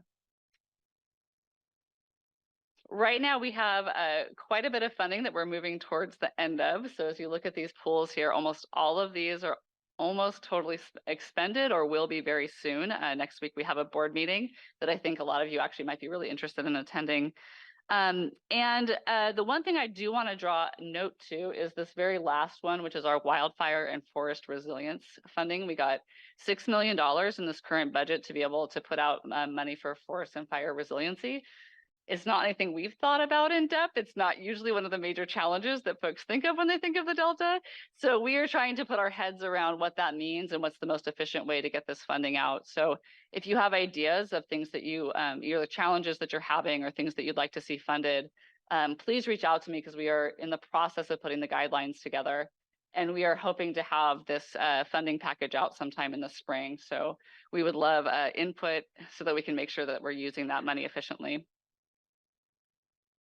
Okay, so now I'm going to dig in a little bit on some of the things that are more specific to this audience. So thinking a little bit more about subsidence and the carbon protocol and where we fit in. And so it sounds to me like this has been discussed kind of ad nauseum over the last few days. No? I'm seeing shaking heads, kind of. So I'm just going to bring it up, and I know that we've got some experts on the panel that were part of developing this that are going to talk a little bit more in depth about it. But basically, the Conservancy was a big part of creating the market protocol. And I know that took a great deal of work from a number of people sitting down and kind of working through all of these, all of the models, working through the, emissions, all the practices. And it was adopted in 2017. And where the Delta Conservancy comes into this is that we really believe in incentivizing all of this work and bringing it to scale so we can make all of these great practices happen. And so this was one of the first steps in being able to really make sure that there's an incentive and a market to be able to get practices out there and on the ground. So I know we were a big part of making this happen. I know that DWR and folks here at the table were a big part of making this happen. And we're pretty excited that it's moving forward. We also acknowledge that it's not the entire piece of the program. So we're also looking at other ways to kind of continue that incentivization. But so far we've seen, I think as was mentioned a little bit earlier today, we've seen 3 different projects that have come forward that have taken advantage of this. So Sherman and Twitchell Islands already have credits registered on the market, and we provided some of the technical assistance to make that happen. Staten Island was just recently validated, and we have a proposal coming in to go ahead and fund some of the implementation of that work. And then WebTrack, their quantification is ongoing, but we're hopeful that that will come through. And one of the things that we focused on is really looking at those lands that are too wet to farm. So that's been a big focus of ours, so that we're not taking viable farmland out of production, but really focusing on those places where we can bring the most value to it. And that brings us to what we're really excited about and was been our big focus over the last year is that we did receive $36 million in nature-based solutions. And why this was such a big moment is that, as you all know, for 10 plus years, we've been talking about getting these practices onto the ground. This $36 million in nature-based solutions was the perfect opportunity to look at how we could actually bring this to scale and make this something that we could look at in a more holistic way, other than just kind of the pilot projects that have been going on. So when this money came down, we were very excited about getting this out the door and developing the projects. So far, we awarded funding for WebTrack. So that was a couple months ago, and we're getting that on the ground and out there. We also are going to be looking at proposals next week on Staten Island, TNC's rice conversion program, and then a land acquisition project on Bethel Island. So hopefully our board will be funding those next week, and we'll be able to start to get working on all of those projects as well, which we're really excited about. And here's just we threw in a couple of photos just to kind of look at the scale of the problem and why we're so focused on these specific properties. Is just looking at that, the massive impact of the subsidence. So a couple of those. And so what that means for us as science needs, that was really the ultimate question that was asked of us as on the panel, is what are our science needs? And I think for us, the biggest thing is really to help guide this project as we bring it to full scale. So as we get this implementation on the ground, as we're seeing this across the landscape, I think it not only gives us the opportunity to really refine the model and look at how things actually work when we get things up to scale, but it also brings the obligation and the need for that, as we're putting these out on the landscape, we want to be able to make sure that we're quantifying the carbon savings. We want to make sure that we're figuring out like actually what's happening on the ground. And does that change between the different levels of subsidence, and does that change across the different regions of the Delta? We really want to know all of that so that as future folks come to implement these projects, they have a really good guideline of what it is that, you know, is going to really work, and we're not wasting a ton of money and energy on that. One of the things too that I was really glad came up in the last panel is this idea of an economic data and an economic model for farmers. I think all of us that have worked with farmers over the years know that it's a huge investment for a farmer to switch their cropping type or their pattern, or adjust to be able to do something like rice, or put wetlands into reserve on their properties. So we want to be able to give them that data to show how that's going to work. What crops can they use in the off season? What can we do for them? So I think that's going to be one of the biggest needs that we have going forward, is being able to provide them with a pathway.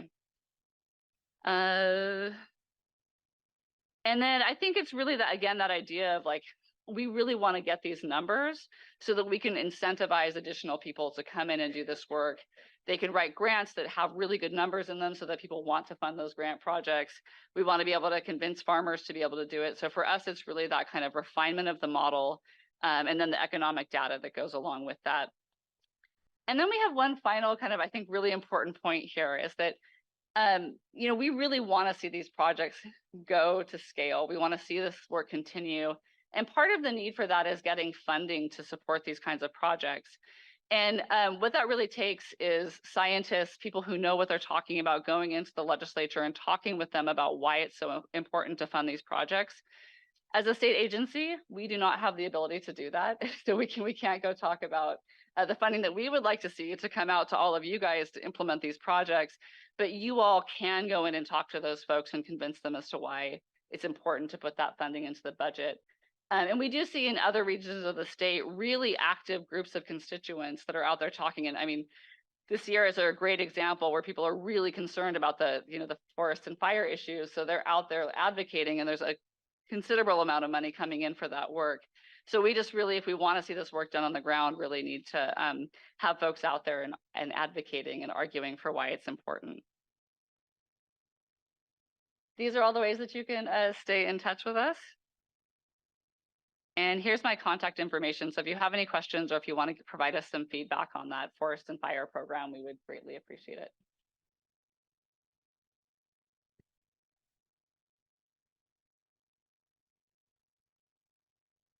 Thank you, Karen. Any clarifying questions? Yes. And we need a mic. And Michael Schopenhauer, Lawrence Berkeley National Lab. One of the things that has bothered us actually about the USDA Climate Smart program, which doled out $3 billion for farmers and so forth, is that the predominant amount of that money was supposed to go directly to farmers, and there's, in fact, somewhat of an active push to not really do measurements, but to use the Comet Farm model, and that's that. The problem with these modeling approaches is that they're only as good as the input parameters, and the input parameters suck largely, and the models are going off the rails very quickly. And so my question would be, and my imploring would be, to please make sure that you reserve a sufficient amount of money in order to do proper measurements. And the station, for instance, that we have out in Staten Island is $250,000, right? That is one field, 40 acres, right? So just to give you the order of magnitude, we're working on actually getting sensors, because, for instance, everybody is, surprisingly to me, interested in N2O. You cannot buy an N2O sensor right now. There's only one company, which is Aerodyne, that is manufacturing then 6 of them per year for the entire world.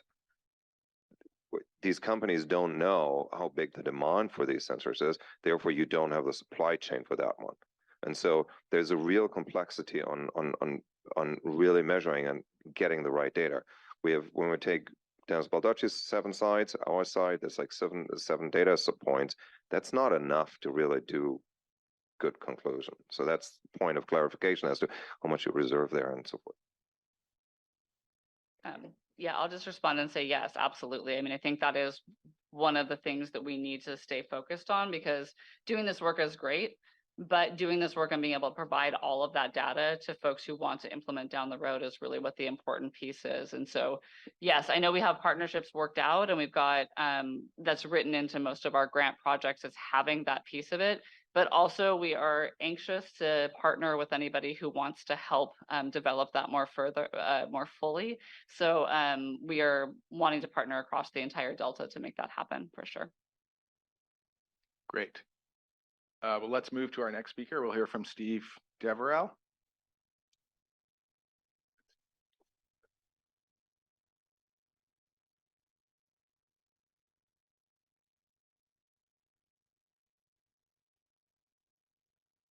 Thanks, John. Appreciate the opportunity to speak a little bit more today. I'm going to talk in a little more detail, kind of segueing from Karen's talk about scale implications and where we've been and where we're going and where we are now in terms of some of the work we've done. I did want to follow up a little bit about the conversion on Twitchell and Sherman Islands and give a little more detail there. This photograph on the left was taken 2009 or so, and then the one on the right is where you see 2 of our hydrofocus employees kind of in the middle of the wetland there, and an eddy covariance tower in the background was taken after the wetland was converted in 2014. So you can see the big difference here, but a couple of things that I point out is that the eddy covariance towers that we've employed in the Delta have been critical to quantifying this carbon benefit. We have worked through this greenhouse gas benefit, or estimated the greenhouse gas benefit from the standpoint of the carbon market. I'm just going to go through this so we're on the same page about how this works, and then talk about some of the limitations of it. But you know, from an agricultural standpoint, we've got a baseline emission probably on the order, this is for Twitchell Island, on the order of about 8 tons of CO2 per acre per year. We go to a wetland, we've got CO2 sequestered on the order of about -6 or so. But then we've got methane emissions that, using a global warming potential of 28 in this case, which is the standard for the carbon market, we end up with a net benefit here of about -10 or so. Now, there are a couple issues with all these calculations. One is that we're using a global warming potential is lower than what we talked about yesterday, but it's also a long-term permanence. The permanence requirement for the carbon market is 40 years in the voluntary market, but if you go into the compliance market, it's over 100. So what recent work has shown, Ariane Ortiz wrote a paper in 2021 about the turning point, and Scott talked about that yesterday. And so with these baseline emissions, the turning point where it actually becomes a net sink, given all the factors related to the global warming and permanence and how long methane persists in the atmosphere, ends up being a couple decades, up to maybe 8 decades, depending on what the baseline is, really. So from the standpoint of the carbon market, it does make sense from a permanent standpoint if you leave that, if that wetland stays in place for that period of time. I think her estimates were actually as low as 20 years in some cases, but she looked at a number of wetlands, and including the baseline emissions. So that's kind of the basis for the carbon situation at this point. And this is a map of the areas that were converted. So here we have the Twitchell East End, the Whale's Mouth, and then Mayberry Farms, which resulted in about 1,700 acres And it was really the first ever wetland carbon offset documentation in the world in 2020. So there is, this is a nascent process. I guess that's the point I want to make. This is a really nascent process, this whole carbon thing in the Delta. We wrote the protocol in 2017. It was approved in 2017, and but it's only been used in this case, and then in the case on Staten Island. So we're really kind of really at I would say kind of the initial part. I would offer some optimism, I guess, and that prices are increasing over time. The World Bank wrote a report last year and showing how much additional activity there is in the carbon market at this point. So it can be over time, I think, as the price goes up, a possible tool. I would also add that that it's been recommended for inclusion of the cap and trade market with the Air Resources Board, which would increase the price. We're using a price of about $16 a ton right now, which is consistent with our consulting with people that deal in the voluntary carbon market. The cap and trade market is about $30 a ton. I wanted to talk a little bit more about the mosaic process too. And I think I really appreciated the panel this morning, especially Jerred's perspective on rice, on statin. But there's been an interplay there. And, you know, in terms the implementation of rice and wetlands on Staten Island really has evolved over the last couple of decades. We were asked to do a study on Staten Island back in 2010. We completed that in 2012, where we looked at the sustainability of the island and what the greenhouse gas emissions were and what the potential for subsidence was over the island. And so we came up with a pretty good spatial distribution of where subsidence was high and where it was low. And we also made the recommendation to plant rice. And that's kind of where that started, I believe.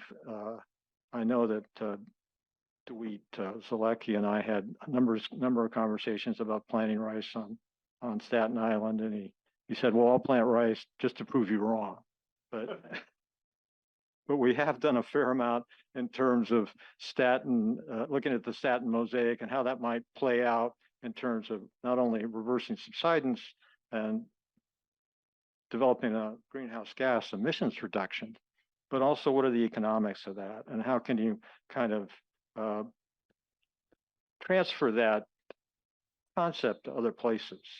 Indeed, it's been tried or is being attempted on places like Bolden Island. But I think Staten, like Jerred said, it's a learning laboratory. So we've learned a lot out there about their operations, the finances, and such. That kind of resulted in this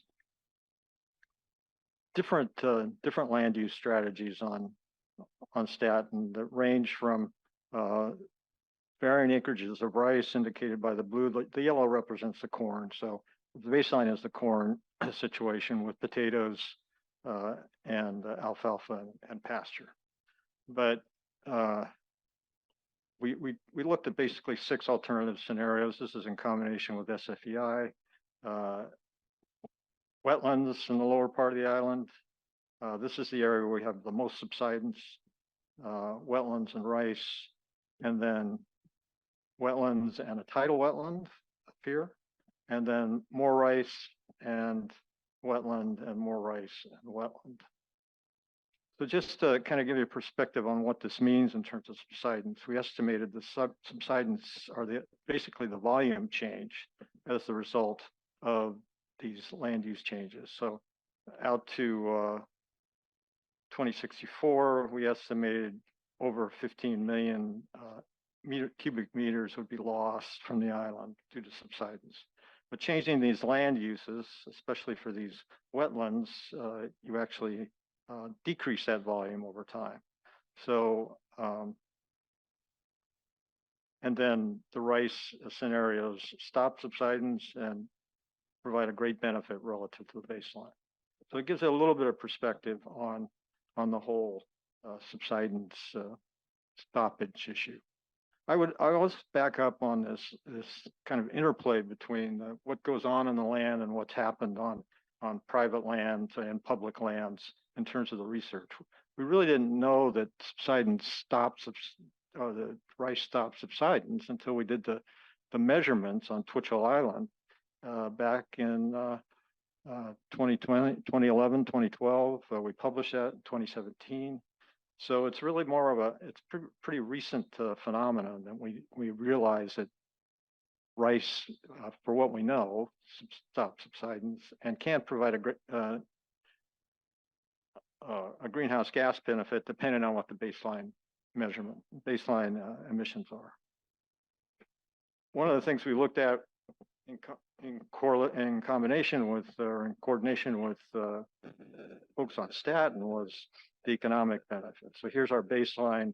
So most of these scenarios do better than the baseline corn, and these two are the ones with larger areas of wetlands, and the green is actually the carbon market. So not a big income generator for these, but potatoes are, rice is, and we had one scenario where it was mainly rice for much of the island, which generated substantial income.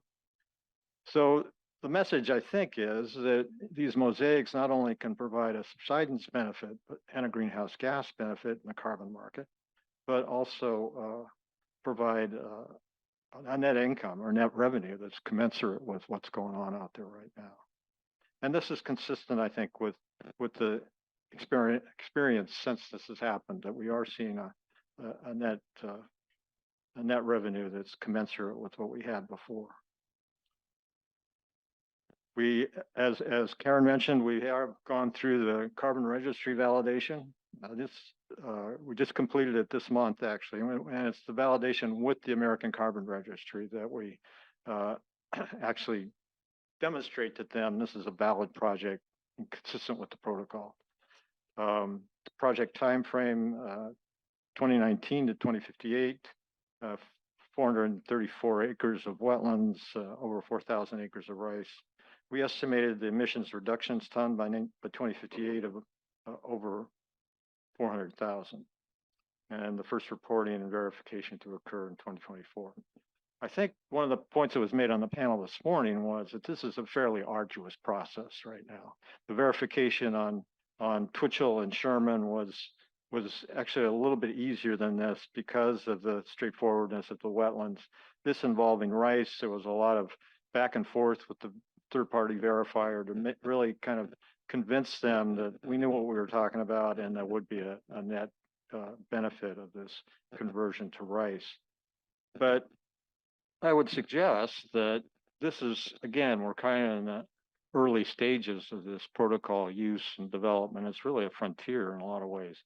And I would also suggest that over time, as prices rise and as we accomplish many of these, or some of these validations and verifications, that we can clear the way for other ones that have similar characteristics on similar islands. So I would offer actually these research needs. I think for increased adaptation, we need more data probably for the Delta in terms of these greenhouse gas emissions and removals, to the extent that we can simplify this for aggregation of use of the carbon market income, if indeed this is going to be a viable process. What we did allow for in the protocol was aggregation of projects. So you could have multiple owners on multiple properties that would participate in the same aggregation, the same verification validation process that would allow that some economy of scale there. From a carbon market, greenhouse gas science field practices integration, we need to have a close look at management practices and how that affects the greenhouse gas emissions and emissions reductions, especially when we talk about rotation and this alternate wetting and drying. Probably more important, the rotation. How does that work from a carbon protocol and carbon management standpoint? How do you account for the methane in that situation, given that really the protocol in its current state, requires basically rice for about 40 years. And then, how do we manage these wetlands so that we can also create not only a carbon benefit, but also a subsidence reversal benefit, but also have this multi-benefit practice that generates a food web benefit, for example, and provides resiliency and sustainability on these islands. I think an issue really for the wetland management. I was encouraged to hear Jerred say that they were doing zooplankton measurements off of Staten Island. I think that's one thing that we could really look further at, and how we generate a food web benefit in the Delta. That's such a great need for meeting the co-equal goals. And then, so that's what I talk about next, is just this quantification of food web benefits and also the reduced probability of the levee failure. We implement these processes. I was encouraged to hear Benjamin say that there might be interest in creating wetlands around the periphery of islands, because that's where we have this need for increasing or reducing the probability of failure over time. I'm just going to jump into a little extra slide here. Kind of talks about this evaluation of processes affecting levee stability. We've gone through this integrated approach on Bacon Island, where we've used a groundwater flow model calibrated to data on Bacon Island in combination with our subcalc model, which estimates subsidence, which has also been utilized to simulate subsidence on Bacon Island, and integrating those two to look at what the business as usual is for basically critical exit gradients on Bacon Island. So it's kind of taking this mosaic process a step further and looking at this benefit to levee stability, and then using John Callaway's model modified for the Delta with ModFlow to look at how that works with wetlands and rice. So we basically simulated the implementation of rice in the center part of the island and wetlands around the edge. And we found that with business as usual in 2018, we had about 69 meters of the levee that had a critical exit gradient greater than 1. When I say critical exit gradient, it's an exit gradient at the tow drain that exceeds a value that is thought to allow movement of levee foundation materials or erosion of levee foundation material. In 2070 on Bacon Island, with decreasing land surface elevations and using the model, we estimated about 1,400 meters. So I think it could be a tool that could help us maybe specify areas where we have more susceptibility to levee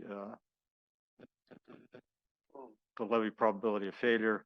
But with the wetlands and rice, we didn't see any areas that really had critical exit gradient. So this just gives them maps of where they were in 2018 and where they were in 2017 for the business as usual. So I think I'll stop there.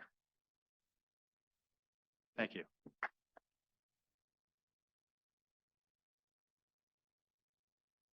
Any quick clarifying questions?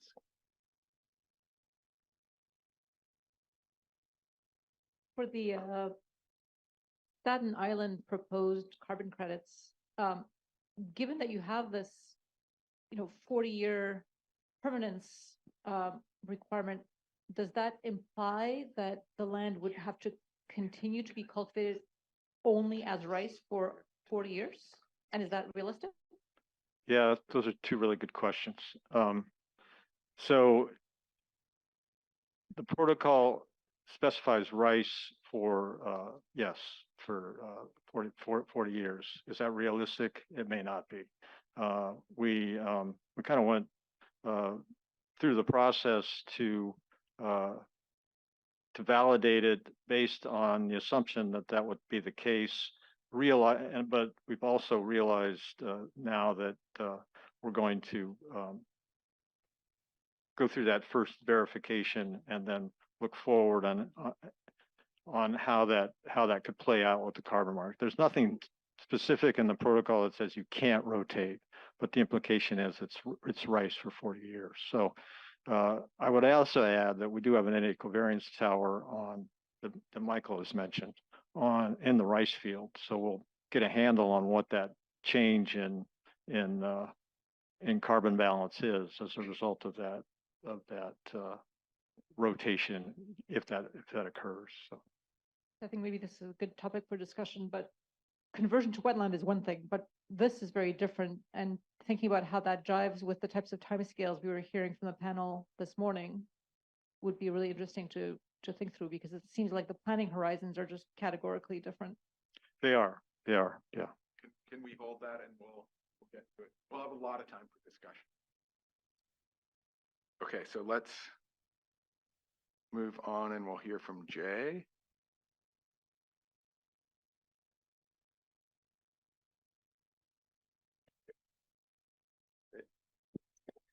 Thanks, John. It's great to be with all of you today. I actually was with you most of the day yesterday anonymously, and I have to say that my new aspiration is to retire to run the water buffalo preserve in the Delta.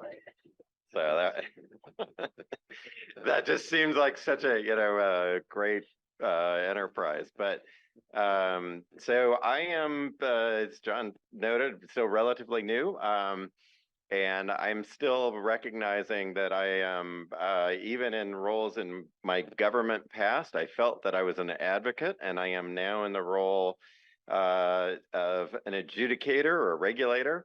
And so I need to scale back my rhetoric a bit. So I'll try to kind of lure you into a couple of thought tracks here that I think are really important. And candidly, my career has been spent much more on the water balance side of California. And I'm in this job also created in the same year that the Delta Conservancy was created, the Delta Water Master role. I'm wearing a striped shirt. It's something of a referee in California water. The reality of this job is that there have been long-running disputes about consumptive use of water in the California Delta, how much is available for the federal and state water projects, and how much water can appropriately be exercised within the rights of the Delta. And we'll talk more about that in the course of my presentation today. Let's see, I fast forwarded a bit. I thought, again, discussion of the earthquake yesterday. I think fundamentally, and I'm encouraged that everybody I've talked to has. So I think, David, you saw some cracking and out there. Did you in your anyway? We're good. It's the overall message. These levees are incredibly resilient. I made a number of calls yesterday to folks at DWR and around the Delta water agencies that the levees are in good shape. But I do think our concern about that underscores the fact that these are reclaimed islands. They are anything but natural. This is anything but a natural system. But I appreciated, Tom, your posting of the mission of the Delta Stewardship Council on the way in, that the dual goals of the Stewardship Council are to provide for water supply reliability and for the ecological restoration of the Delta. Those are almost inherently at conflict with each other on virtually any issue that we talk about. And so that underscores the complexities of the challenges that we face in thinking about both carbon and water management. And candidly, I talk more about sustainability in the Delta. And I think wanted to just kind of, as you all are engaged in this conversation about carbon and thinking about a carbon budget, thinking about factors that we can do better in reducing atmospheric carbon in how we manage land in the Delta. I think it's also important to step back and think, what are the people in the Delta thinking? There are 500,000 residents in this 750,000 reclaimed environment. And the polling tells us aging infrastructure, levees and roads are top concerns, affordability, like the rest of us in seeing inflationary cycles, how It's difficult. People are commuting longer distances.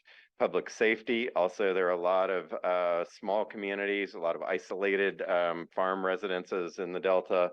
Environmental decline overall, that is a factor of both air quality and water quality concerns. Quality of life, I think, merges into that picture as well. And climate change. They're not people understand that floods, fires, sea level rise are all intrinsically linked, and people in the Delta are watching these factors.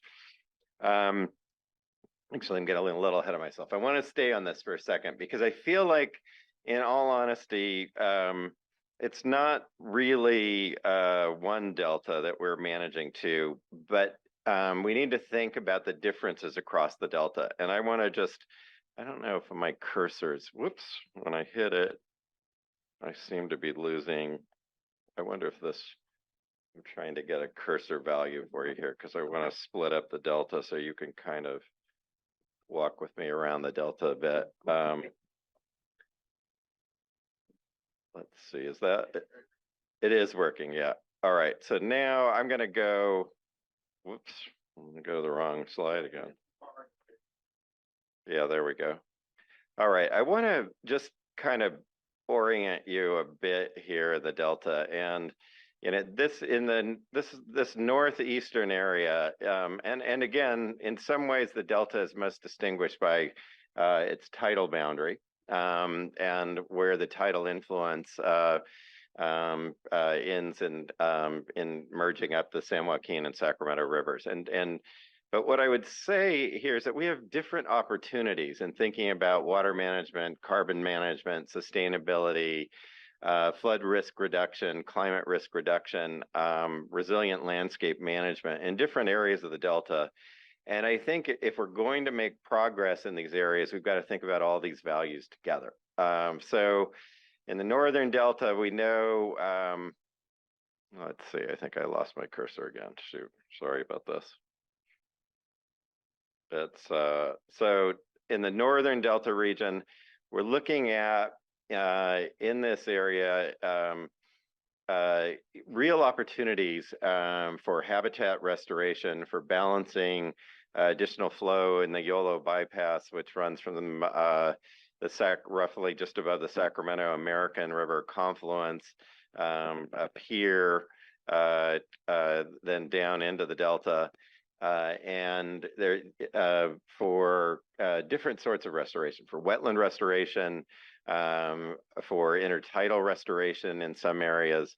And so there are real habitat opportunities in that part of the Delta.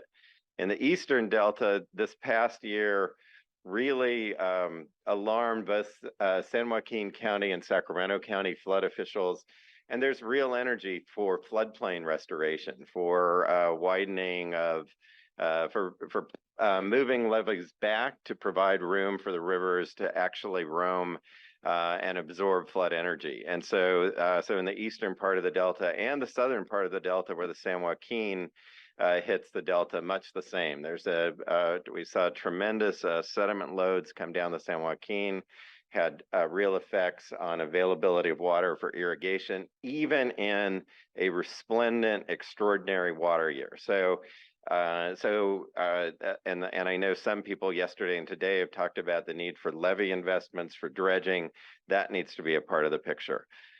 So it's a different formula in different areas of the Delta, where we need to align ideas about enhancing carbon sequestration projects, along with a wider scope of values that tend to meet people where they are at in the landscape. And so now I want to talk about Open ET, because I learned yesterday that the real reason for me being here was not to talk about pathways forward, which I'm going to do actually anyway at the end of this, because I am a social scientist, and that's where my real strength as a political person, recognizing that they're in a regulatory space now. So, so candidly, my involvement in driving for more open, transparent water data in California came out of some work in the first phase of the drought in the last decade, And the Nature Conservancy was a sponsor of Assembly Bill 1755 to improve water data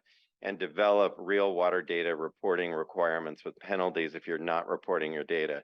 Because we have the worst data to make water management decisions of any state in the Western United States, and we have the most variable precipitation at the same time. So, so that cannot continue.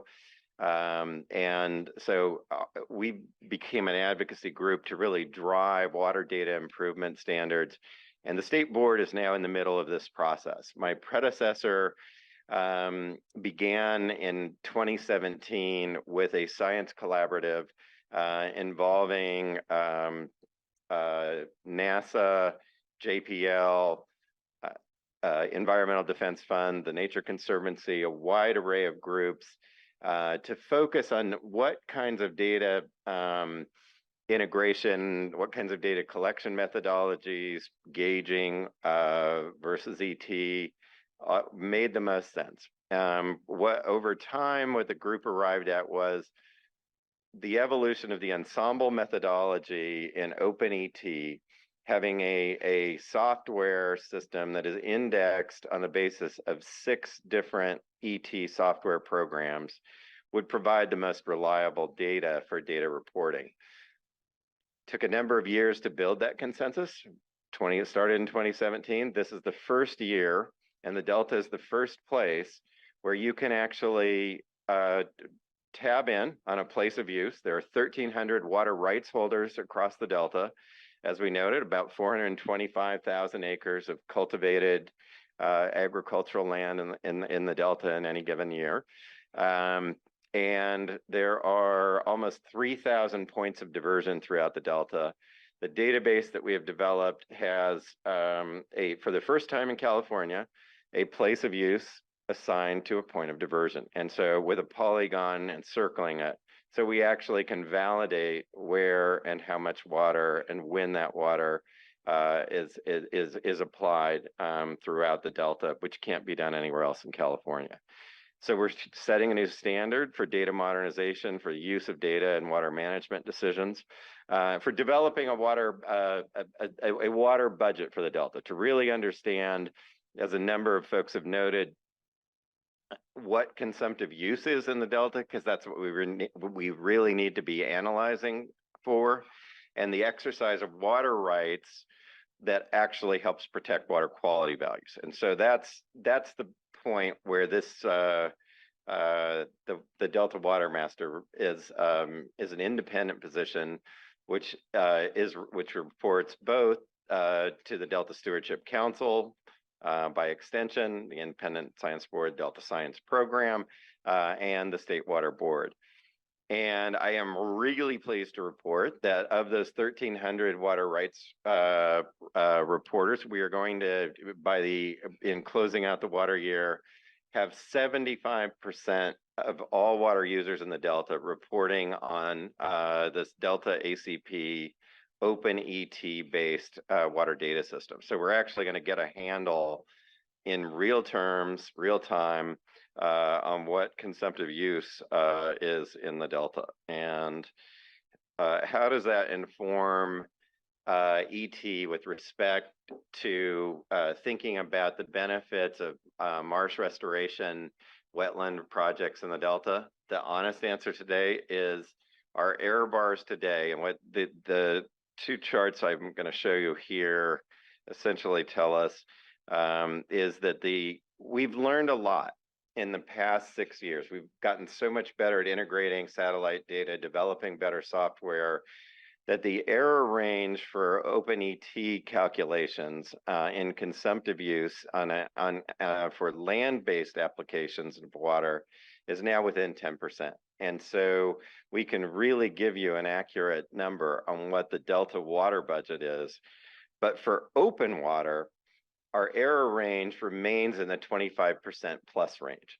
So it's very difficult to actually apply a methodology if you're thinking about a Delta water budget and applying that to wetlands restoration or open water tules. And I'm going to suggest to you that we shouldn't do it, those values need to be more aligned with localized land use choices, needs, priorities around the Delta, and opportunistically think about where we can align habitat, flood protection, groundwater programs, groundwater banking programs that are also happening in East Sacramento, in really a much more sub-regional way that aligns potential carbon benefits with bigger landscape scale strategies, which are supported and in line with other values in those communities and places in the Delta. And let me skip beyond my, so the benefits of Open ET is we are going to have a grounded conversation about water use in the Delta, and much better understand consumptive use in a very quantitative way, and have a we can have a very informed discussion and use one database. We won't have one competing set of data. We still might, but this is becoming the index for how we analyze consumptive use across the Delta. And so Karen noted the Delta Drought Response Pilot Program. Last year, there were more than 8,000 acres enrolled in drought response programs to either fallow lands, to do deficit irrigation, so to reduce water on alfalfa crops beyond conventional irrigation pathways, and or to do crop substitution in lower water intensive crops. What we learned is that it is really difficult because these are subsurface elevation lands to save water in the Delta. There was essentially what we found in running the numbers backwards, how much the state was paying for participation in this program, and thinking of it on a per acre foot basis of water, was we paid about $900 an acre foot to try to conserve water in the Delta for in-stream flow benefit. So we know that drought response and conservation strategies work, but they work above the Delta. They don't work in the Delta, and that's what we really learned through a body of experiments that actually are ongoing through both the prior third consecutive drought year and this amazing wet year that we have just experienced. So I just want to kind of point out that we really need to, have a information-based, science-based discussion about multiple values together in order when we think about carbon and land strategies. So we've talked about funding quite a bit, and Karen mentioned that the Delta Conservancy is on the edge of actually spending down its resources from Proposition 68, Proposition 1, and a budget surge that we experienced 2 years ago. And so now if you fast forward from the fiscal year 21 budget to the fiscal year 24 budget, the environment has seen a 30% reduction in funding in the California Natural Resources Agency budget. I would submit to you that that is absolutely antithetical to any state that is committed to a path to actually address the challenges of climate change. It's happening on every level. It's a level of science investment, it's project investment, it's strategy investment. And so all of that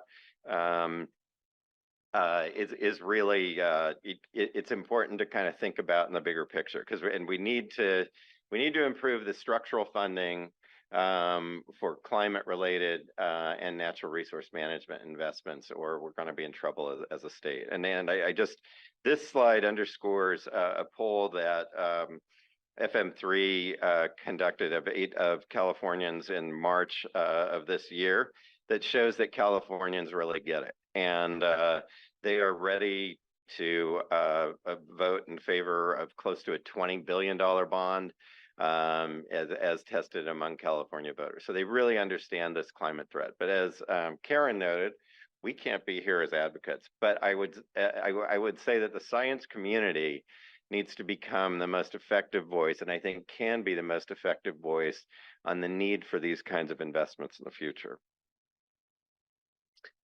So what I had suggested earlier is this approach where we really start thinking about what are the principal objectives or concerns in the Southern Delta.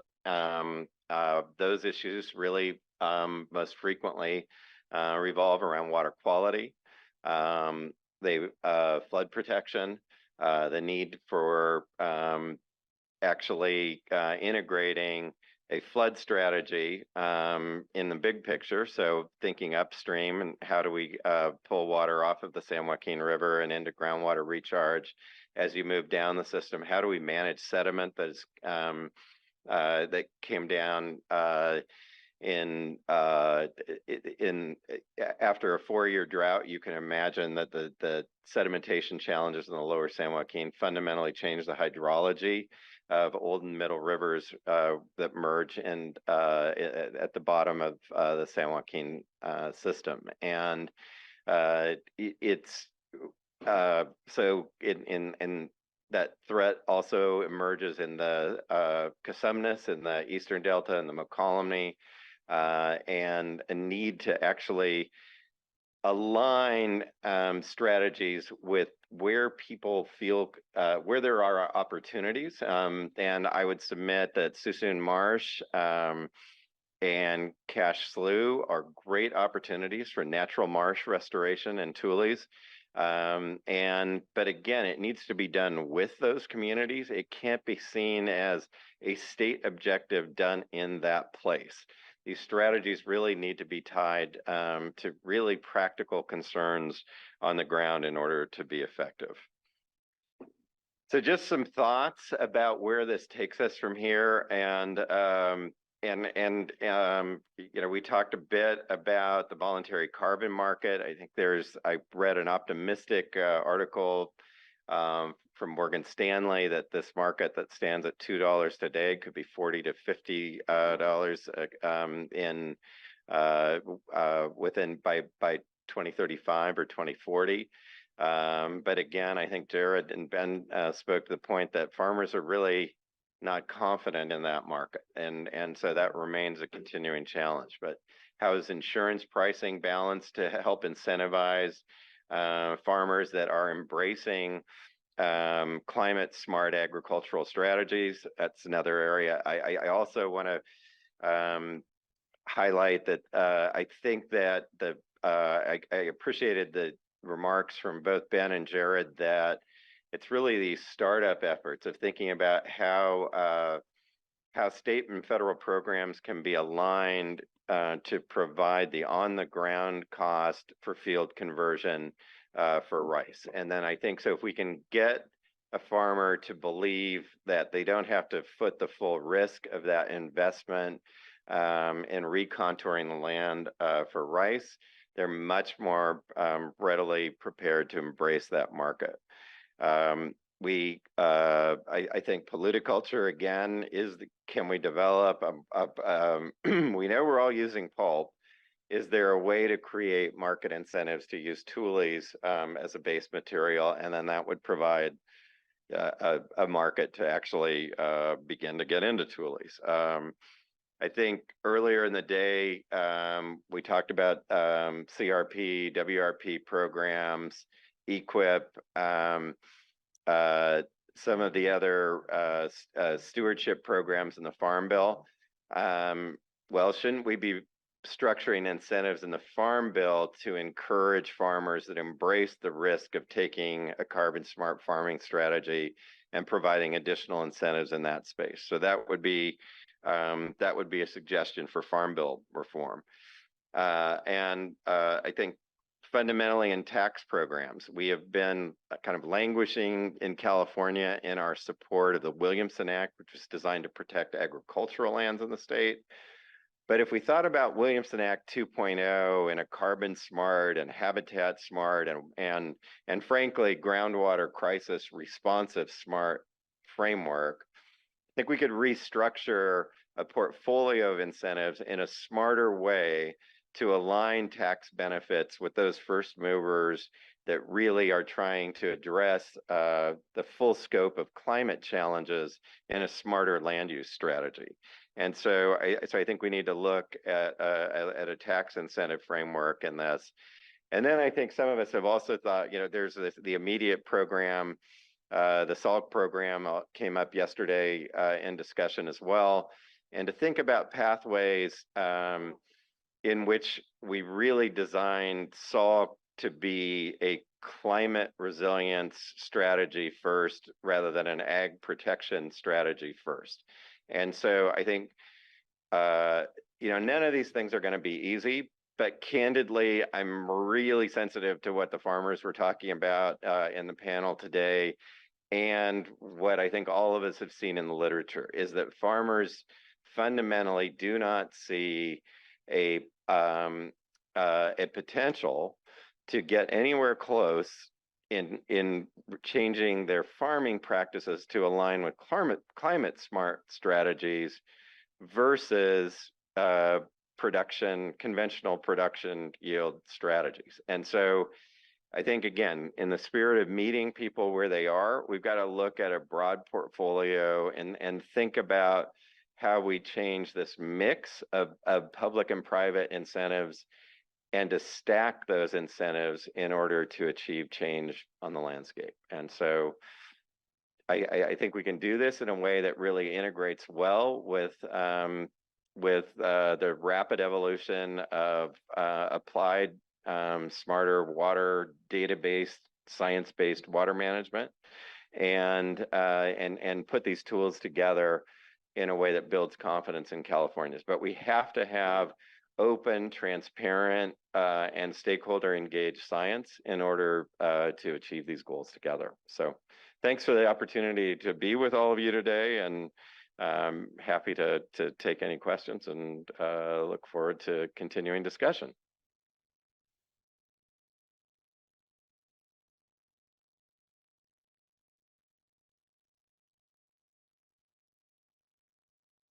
Okay, well, let's dive into questions. So if there are any immediate clarifying questions for Jay, we could start with those, but otherwise I think just fire away for questions for our panel. Jay, your slide with all the different approaches sort of matched with what Jessica Rudnick was talking about in the morning session, where it sounds like the citizenry is sort of there. It's a question of getting them to buy into these things, and we probably need to try all of them and let the system sort of work out which works the best, but they have to be better linked to climate change. Would you agree with that? Yes. Yeah, I think that's the formula. I mean, I think that I think certainly in California, I think there are possibilities to move that strategy. I think that too often, and I feel like I was guilty of this in my prior life, we tend to celebrate an infusion of investment, and which proves to be ephemeral and not reliable for more than a couple of years, and we lose our political energy, and need to keep a much stronger kind of level of investment, I think, across science, across a public grant program, and across grant programs that, to Jerred's and Ben's point, are more accessible to private landowners, because that's not the way the state really designs its programs.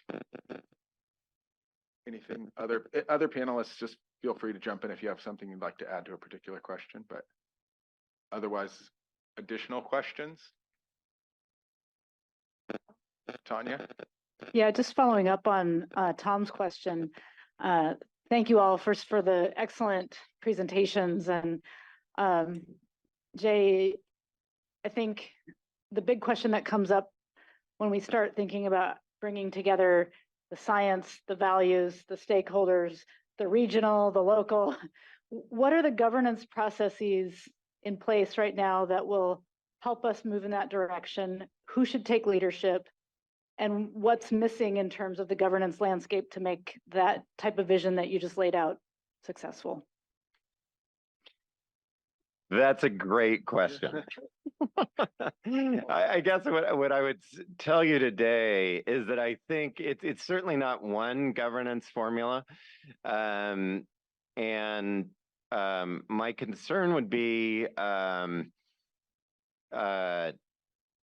look, I'll pull back into my domain at the State Water Board for a second, because I feel like you've got to disaggregate all of these objectives and think about, how do we actually align with values on the ground in different areas of the Delta? Because if there's a disconnect that I see in coming into this role, it's that the big mistake that people make is to talk about the Delta as though it were one place that has kind of uniform conditions, and subsea level conditions even are, often projected as being the same, even though there are different soil conditions, there are different flood vulnerabilities, there are a whole different mosaic of issues that, as you kind of pull the Delta apart, I'm kind of working on my own puzzle, which is about 6 different subregions in the Delta. And so first order is, I think, align with where individual counties are and solve for issues where there are misunderstandings. And I think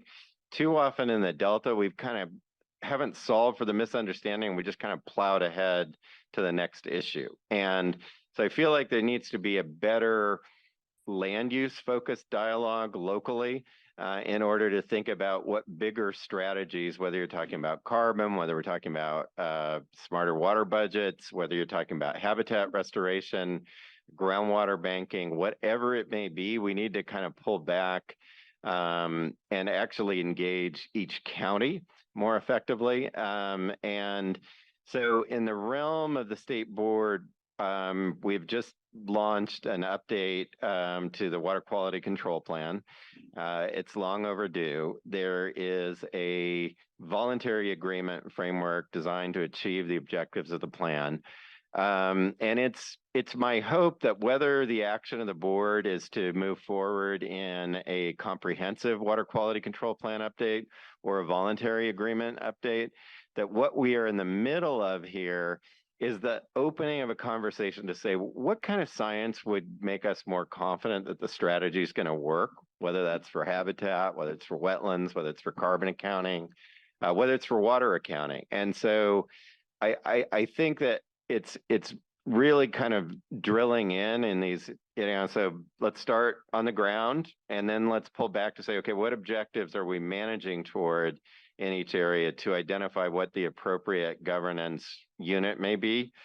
But I feel like this opportunity in this water quality control plan update could be a great moment for the Delta to integrate smart carbon strategies along with water management and water quality objectives all together, so that we kind of recognize it's not, so that we take some of the polarity out of this. And I feel like the first place to start is to say, hey, look, I know we're talking about the Delta, but I think your needs here are a little different and the opportunities are going to be different in your area if we work on them together. And so I think we have to change the dialogue, but the governance mix is really complicated. And I would say that it's really issue based. And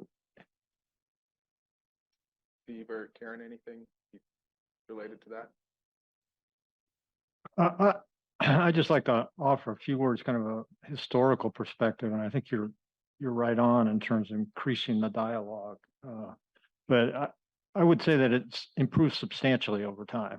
I think, well, I would give you an example. We were in a lawsuit a few years ago, and the owner of an adjacent island to Staten Island got up and in his deposition said the reductionists are the silo scientists are ruining the Delta. And I think there has been that sense of kind of silo science in a lot of ways over time. And I feel like that's growing tremendously towards the other direction. There's more dialogue, there's more social science than I've ever seen in the process. So I'm encouraged by, the dialogue we've had today, but also, just going out in the field and discussing some of these things with growers on the ground has been a tremendous learning experience for me over, almost 40 years now. Just every time you go out there, you learn something new, it seems. So I think there is this kind of consistent opportunity for learning both sides of the equation. I mean, I think there's the science side, which has been very helpful in understanding a lot of these subsidence processes. But you go out to the Delta and you learn a lot of different things about what might be going on, and we still need to learn a lot. But I think there has been a lot of progress, and the Stewardship Council and its Delta DAPS program, I think, has been exemplary there, and reaching out to growers and trying to understand their point of view. And there've been other processes in the Delta too. The Frank's track restoration really wasn't so much about agriculture, but it was about involving the public in a very effective way. So, Yeah. Yeah, I'll just add to that and say that I think that this conversation is incredibly important in how we translate a lot of these issues. I feel like the missing governance piece is being able to translate to legislators and decision makers about the importance of this work. I think that they need to understand what they're investing in, and I think in a lot of cases they don't. And when you look at the combination of how much the carbon impact is here in the Delta, mixed with how effective some of those solutions could be, I think that they don't necessarily understand the scientific underpinnings. They don't understand how all those things connect, and they don't understand what they're investing in. So I think being able to give them a really clear roadmap of the dollars versus the return is going to be really critical in being able to make sure that this work continues to get funded indefinitely and really get a significant amount of investment in. It's a lot easier to invest in things when you're talking about, school kids' lunch, or you're talking about, a home health care, or you're talking about some of these bigger issues. But when you start talking about all the complexities of the science in the Delta, it makes it a lot harder for legislators to say, oh yeah, I'm going to put my dollar there. So I think if we can get the science into very clear language and a really clear, compelling ratio of investment, I think that the story could be really intriguing to legislators enough to get them to be able to put the money behind that message and invest in these kinds of strategies that we're talking about today. Okay, I saw Inga, you had your hand up. Yeah, I have the microphone. Inga Werner, Delta ISB. I'm diverging a little bit. I've heard a lot about the advantages and the wonderful things wetlands and rice fields can do in the Delta for us, but I can't help thinking about all the mercury in the system. Yeah. The only person who mentioned that is Lisa Marie, and maybe you can answer my question. Is that a concern? I mean, these solutions also create conditions that favor the transformation of inorganic mercury to methyl mercury, which is very toxic. So is that at a scale that doesn't need to concern us, or is it not so important in the Delta? My question. I can talk a little bit about that. We've done a fair amount of work with methyl mercury. A couple of things we know is that from the work we did on Twitchell Island back 2009, 2010, we actually measured methyl mercury in the rice and loads coming off. And the rice itself, because it's alternate wettering and drying, does generate a fair amount of methyl mercury. And the mosquito fish that were in the rice had high levels of methyl mercury. They exceeded the threshold for fish in the Delta. So those are two concerns for rice in the Delta. You probably don't want to put fish in rice fields in the Delta because there's that elemental mercury in the shallow subsurface that gets converted to methyl mercury, and even though it's nanograms, it can be toxic and build up in the food chain. But there are some water management alternatives that we've come up with and suggested as the result of that work for rice anyway, and that's something that Jerred mentioned, is recirculation of the water. So you're not exporting that methyl mercury into the channel. That's been practiced in the Twitchell and Sherman wetlands as well. My understanding is that the TMDL process is in favor of that. It wasn't identified as a problem in those two wetlands, but I think there's still probably an additional quantification that needs to occur there. we just went up through a process where we compared baseline methyl mercury loads coming off Emerson, Gilbert, and Burroughs tract or Burroughs parcels in the Dutch Slough process.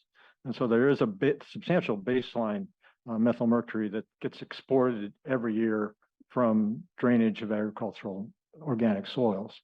And it turns out that the tidal wetland is actually a net sink based on our calculation. So I think from a conversion standpoint, at least agricultural to wetlands, I think the data indicates that it's probably not going to be an additional load to the delta channels. At least my reading of that. Rice may be a different story, because there is kind of a constant need for drainage, and there is that alternate wetting and dry, and that seems to generate methyl mercury. Any follow-up on that issue on mercury? Lisa, Marie? Only to say I agree with Steve, and we're talking about the same series of studies, basically, that I think what's important to note is there's a seasonality to it, whereby the exports in the winter can be very high, but that's also when there's a lot of water flowing through the delta, so there can be some dilution of that load. So yeah, there's a great deal of data and analyses done by a large consortium of people in the Yola bypass, and then also in the Cosumnes River floodplain that would be worthwhile people taking a look at. It's not a zero issue, but it's sort of like the subsidence issue is so huge, it's almost secondary to the subsidence issue, but it is an important issue. So I'm glad you brought it up, Inga.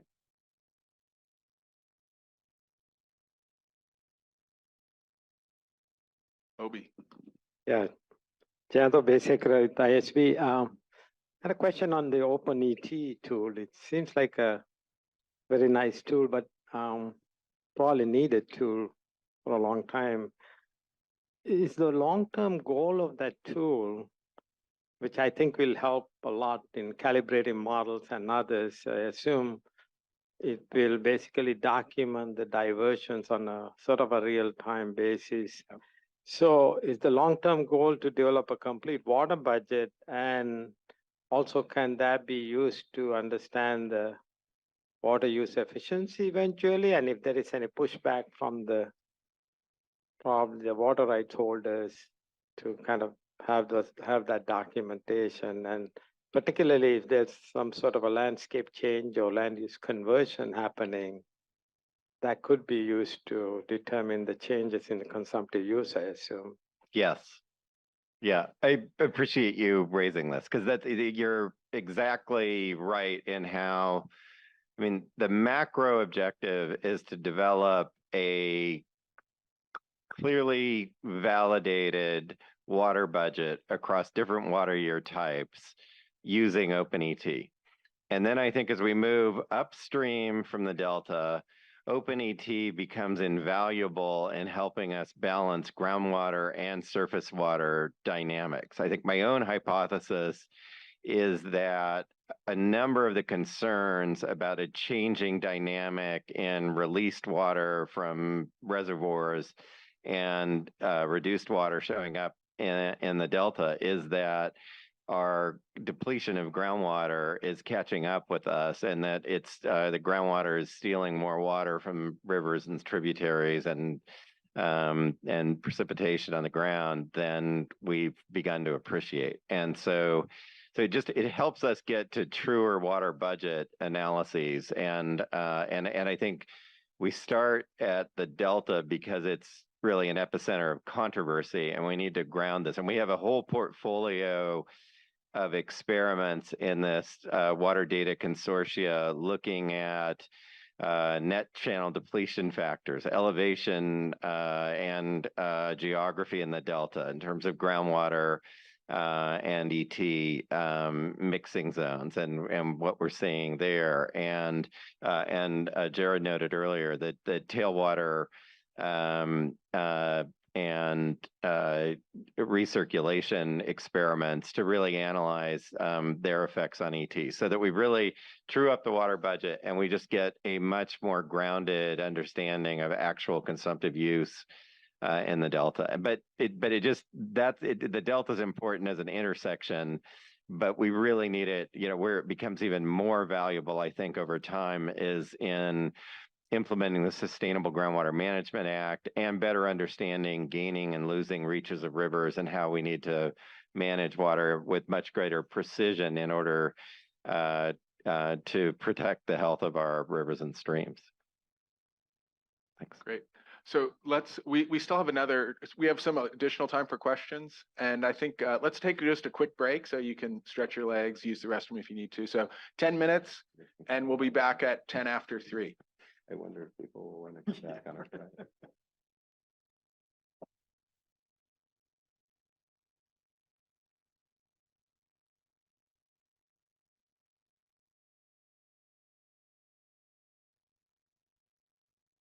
Ready? Okay. Well, welcome back. Thank you for being here again. True dedication, 3:15 on a Friday afternoon, and you guys are still at it. Virginia had the next question. So Virginia, actually one observation I think that I was talking over with Tom is clearly what is highlighted throughout the whole 2 days, but especially with this panel, is how it's not just a single issue. They're truly thinking about water issues, thinking about carbon issues, subsidence issues, contaminant issues. That's truly one of the big challenges. How do we integrate subsidence in with all of these other common related topics? Virginia. Okay, do I have it on? So I'm Virginia Dale. Given you've just said it's complex, I want to make it more simple. Good.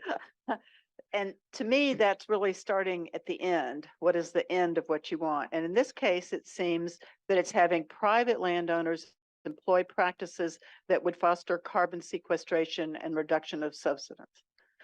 And so I wonder, is there any activity to develop a guidance tool for effective actions that are particular to spatially explicit needs and directions and conditions? Karen, do you want to say anything, or anyone?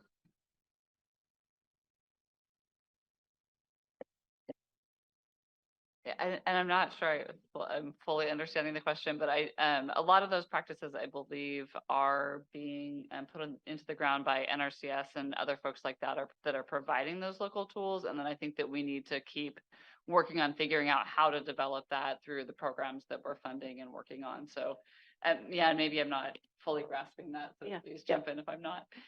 Well, maybe I should have asked it in the earlier panel, because it's kind of extension work and NRCS and those people to develop that tools. But I think it's the scientist's job to develop the linkage. And I always start with the end on the project. We want those kind of tools. And how do we make sure the science and the data feed back so that we have the right tools? So I think, and we've heard some discussion of what's out there a little bit, but if I'm a landowner, I own this land, I want to make a profit, I want to do the right thing. How do I know what to do? Where do I go? There are all these regulations and everything. And I think if there was some kind of a guidance that the extension type agents had, that they could talk to individual people about, that would really move the practice forward. Yeah, and I think that that's always the issue, especially having worked in the RCD world and the NRCS world for so many years. There's always just a feedback loop that takes time. And also, as I think the gentleman that left here was referencing, having the monitoring and the data to come back is always a challenge, because funding doesn't want to fund monitoring. It doesn't want to fund those things. And the feedback loop is often not there. And so I think that's the point of some of the work that we're doing by funding these projects, is being able to put the science on it so we can gather that data so that we can provide that incentive back out. And then that's the place where the RCDs and NRCS and those folks come in and start, and extension come in and start to provide better guidance on that. But it's just kind of always a long feedback process, no matter, what resource type you're talking about across the landscape. Steve or Jay? I just wanted to follow up with Virginia. So are you kind of suggesting maybe we have like a owner's manual or something like that for subsidence reversal or something?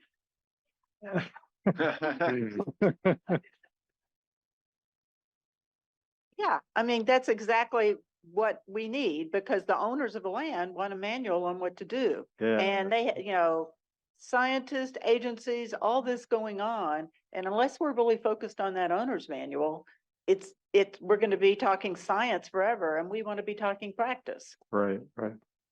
Well, it seems like Staten Island in one way is sort of, as a model is setting up, some preliminary information that would be useful in that regard. I think related to that is that it's not just one approach, it's not just rice or not just managed wetlands. So it would have to be a manual that has a mix of different approaches and think about where there are opportunities.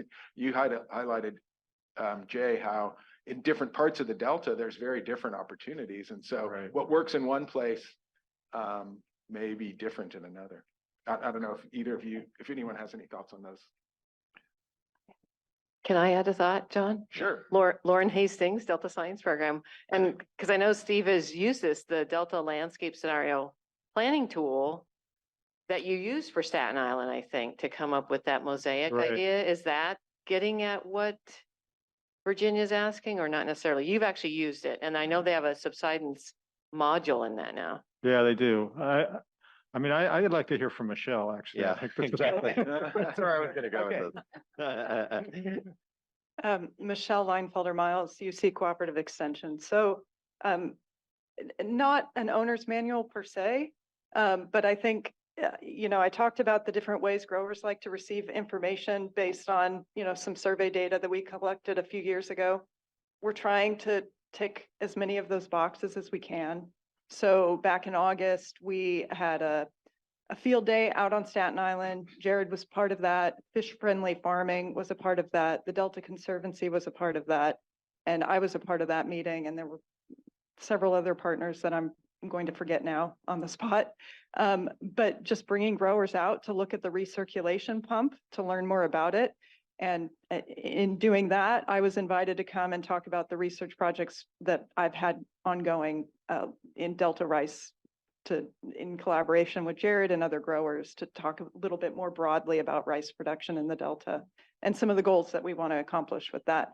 So no owner's manual per se, but again, I keep going back to this cost of production study. Not only is this providing a bunch of numbers, but it provides the assumptions that go into those numbers, which is kind of a little bit of a playbook as to how growers are growing rice in the Delta.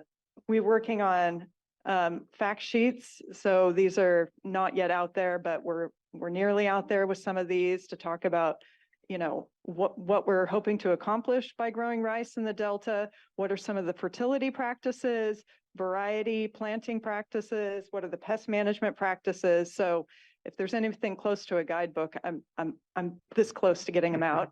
But then the newsletters, the blogs, the presentations.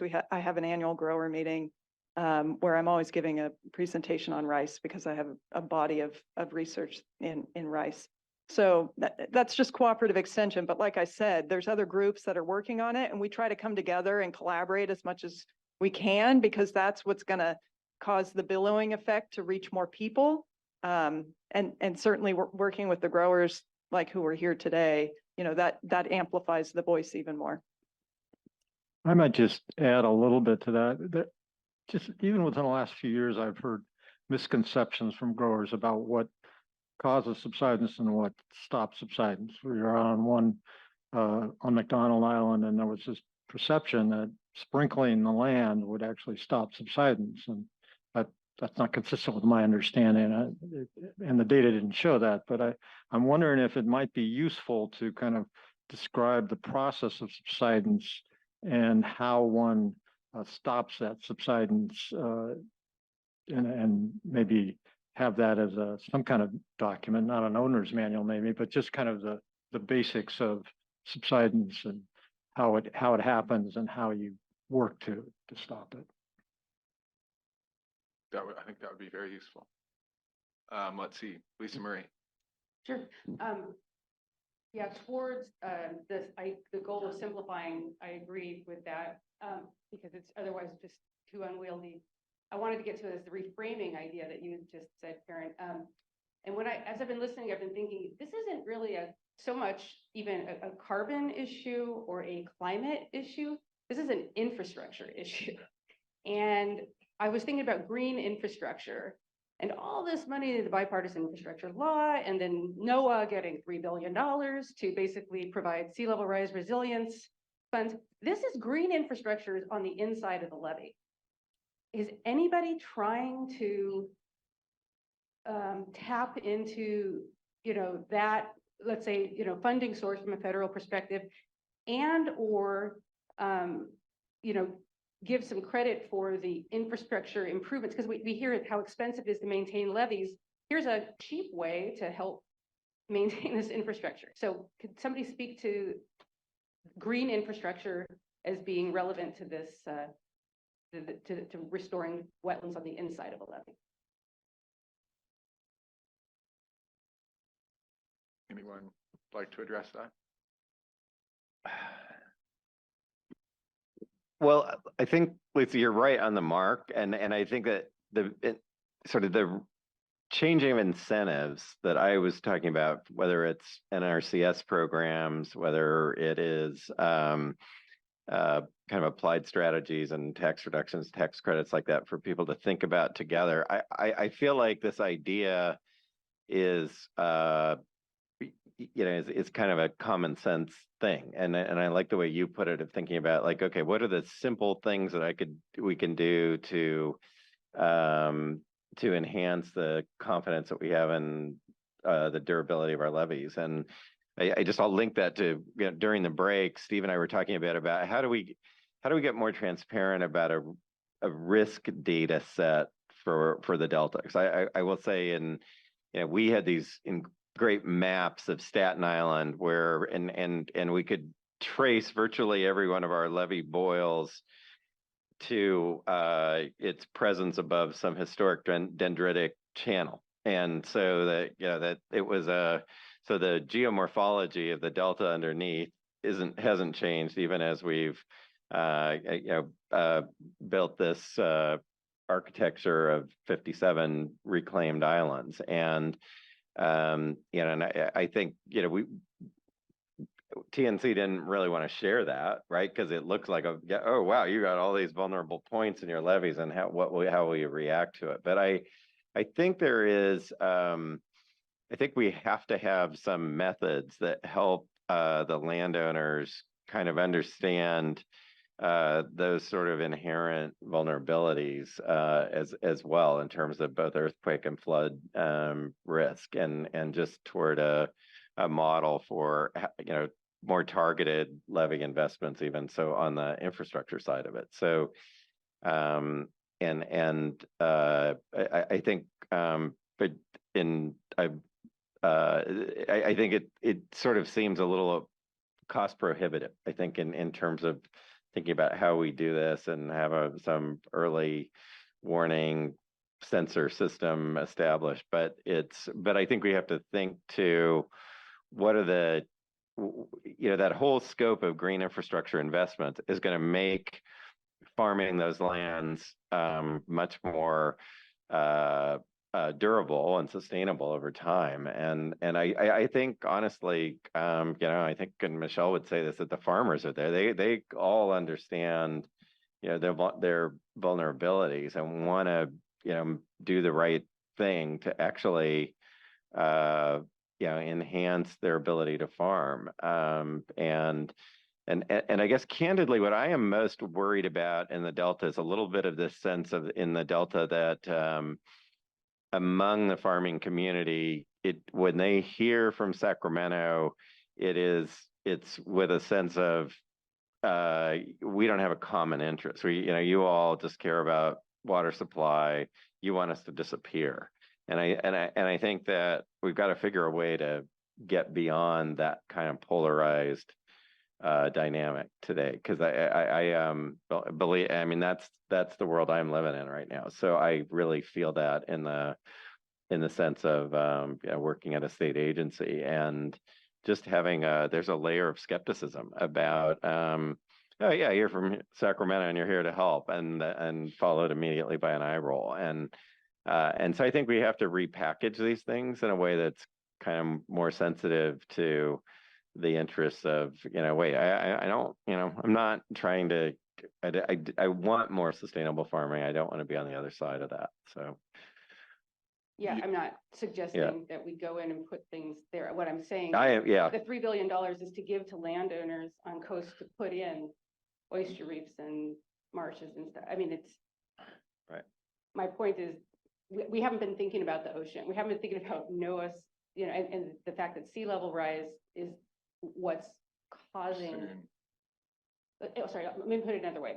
Farmers are not getting credit for helping hold out the sea. They're not getting credit, and that's what I'm thinking needs to happen.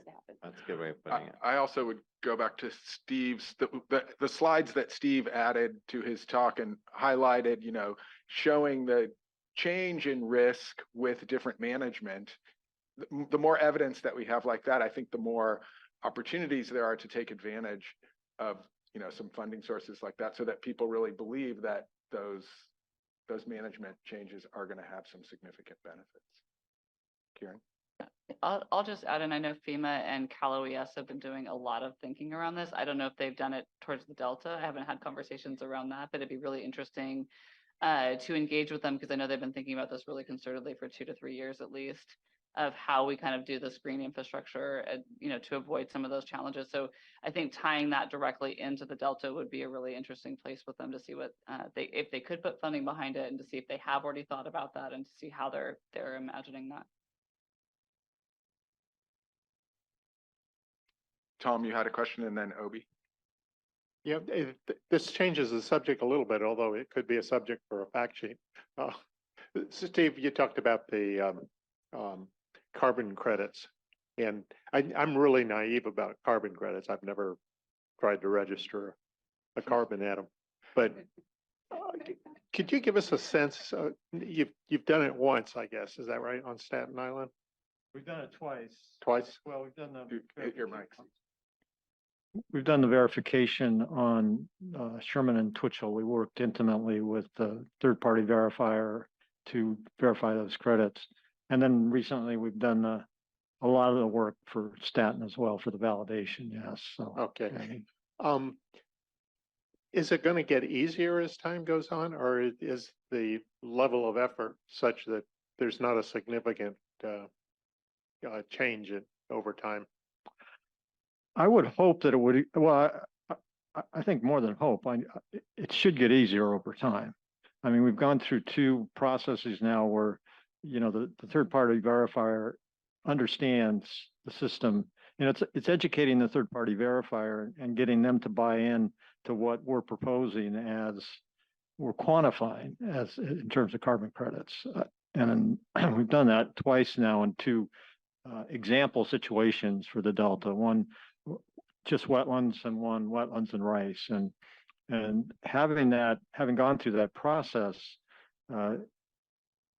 I feel optimistic that we could do other projects with less effort, providing we had the data. I mean, the protocol gives us great leeway in terms of how you quantify those credits, as long as it's based on good science. So on Staten, we had the benefit of 2 eddy covariance towers that allowed us to not only quantify the baseline emissions, but also enable us to calibrate a model so we could estimate what the baseline emissions throughout the project area are. But I think that we're learning more and more about those baseline emissions in the Delta, and we have models that are based on solid data. So I think that as we move forward in time, it should get easier. I was going to just follow up, Steve, in terms of the credits, the difference between rice management and the managed wetlands that are targeted for sequestration. It seems like there's probably a pretty big difference in it. For the credits, are they much larger for the managed wetland than rice? Because the rice farmers clearly thought, there's not a lot of benefit there, but it seems like for the managed wetlands is where there are more significant benefits and payback. That's correct. if you look at but a big part of it is the baseline emission. So in Staten Island, we see a baseline emission of on the order of about 11 tons of CO2 per acre per year based on the eddy covariance. Bolden Island, which has about the same organic matter content, but much deeper groundwater, you're looking at more like 20 to 30. So in that particular case, you put a wetland there, you're avoiding an emission of 20 to 30 tons of CO2 per acre per year at a price of, let's say, $20 a ton. That's, $400 to $600, right? So that gets commensurate with. And hopefully the price of carbon goes up. Yeah, that's so right. that- Yeah, but then rice also emits methane, and so you're really looking at more of a source that's on the order of about 7 tons of CO2 per acre per year. So not everywhere in the delta is going to be a benefit in terms of greenhouse gas emissions when you plant rice based on the baseline. But on Staten, for example, there's 5 or 6 tons of CO2 that you could actually verify with the implementation of rice.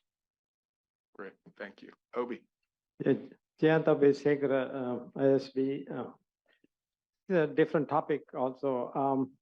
Was curious if there is any potential to develop a real-time monitoring of the subsidence reversal effect. Yesterday, we heard about this NISA satellite information coming up, and I was wondering, is there such a tool will be very beneficial, I would think, to demonstrate the relative efforts of different areas and potentially use that for maybe provide incentives for people who are demonstrating such a benefit from their efforts. So I was curious if you can comment on the potential for such a mapping exercise going forward. Yeah, I think that's a really good point. Kathleen and I really got excited about talking about that today, and I think there is there's a need and a great potential for kind of quantifying that baseline situation to a greater degree, because we know subsidence is the result primarily of oxidation of CO2, and there's some there has been quite a bit of data collected, but in terms of CO2 emissions and subsidence, but getting that global picture is really, as we've discovered, is tricky, because there's there's the depth of peat, which is uncertain. There's the depth of groundwater, which is uncertain. The soil organic matter content of the soil it's pretty old data at this point. So there's a lot of things that I think a more focused spatial variability effort could really benefit there, I think. Okay, I see Robert. Yeah, Robert Short from UC Berkeley. My question is, I guess well, first of all, I guess I can respond to that, thank you. I can respond to that there are satellite products. There's a satellite called Jedi, it's with a G, that is a LiDAR system that can be used for elevation, but as Steve said, there's a lot of confounding variables with that, especially year to year. So it's difficult when you're not talking about like decadal time spans. But my question is more on the carbon market and the carbon protocol. And so right now it's only, I guess, accepted for the voluntary market, not for the compliance market. And I think that a really good point was made earlier that the timescales required in that protocol are not really feasible for private landowners to do it independently. But there's not to say that, well, I guess my first question is it a better idea to change that before it's ingested into the compliance market, where it's likely going to face even tighter regulation to change, or to change it before? And do we even have control over which is truly submitted or what they do to it? I'm not really sure what happens once CARB gets a hold of it. And yeah, I guess I'll just leave it at that for now. Thank you. Yeah, those are really good questions. Let me answer the second one first, in terms of what CARB's going to do with it. So just to give a little bit of background, we had interactions with CARB several years ago, and when they went through a process of looking at new protocols, and there is a need for new protocols in California, because there's not enough really to supply for for the cap and trade market. And what they told us, and there was a committee that recommended our wetland protocol for inclusion in the cap and trade program. But what's happened in the past, and there have only been like 4 voluntary protocols that have been adopted into ARB's process, but they basically rewrite it, so that it's going to be 100-year plus because of the methane issues. It's going to be 100-year permanence requirement probably. They'll probably take a lot when they do take it.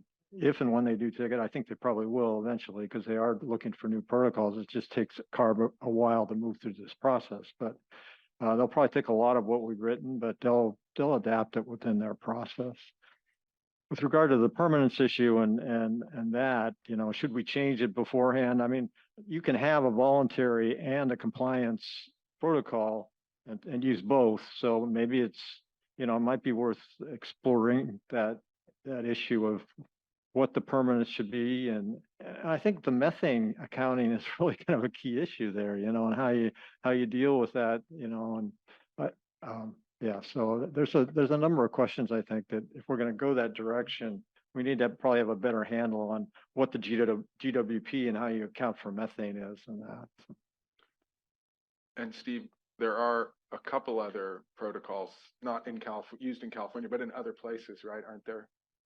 Doesn't Louisiana have a accepted protocol? And for wetlands, you mean? Yeah. That's what we started with. Sarah Mack, who I think probably, she developed that. That's never been used. There's one that was developed after ours for wetlands in Carolinas, which was used shortly after, had a project verified shortly after we verified the Twitch on Sherman. Yeah, and there is another protocol that can be used worldwide.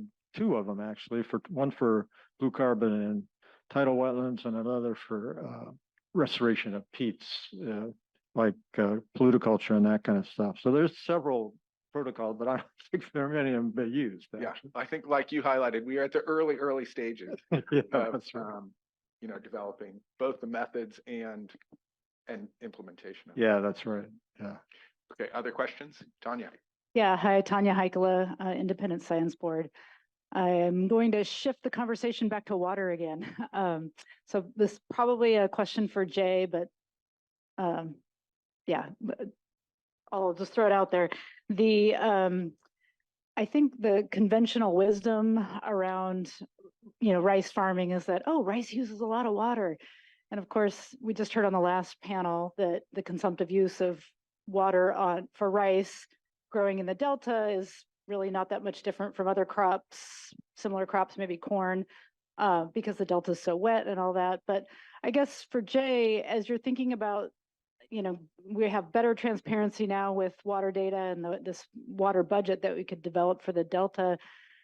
How important is it to really get the accurate information out there on what would be that consumptive use for rice if we expand rice production to, a certain percentage of the Delta at this point?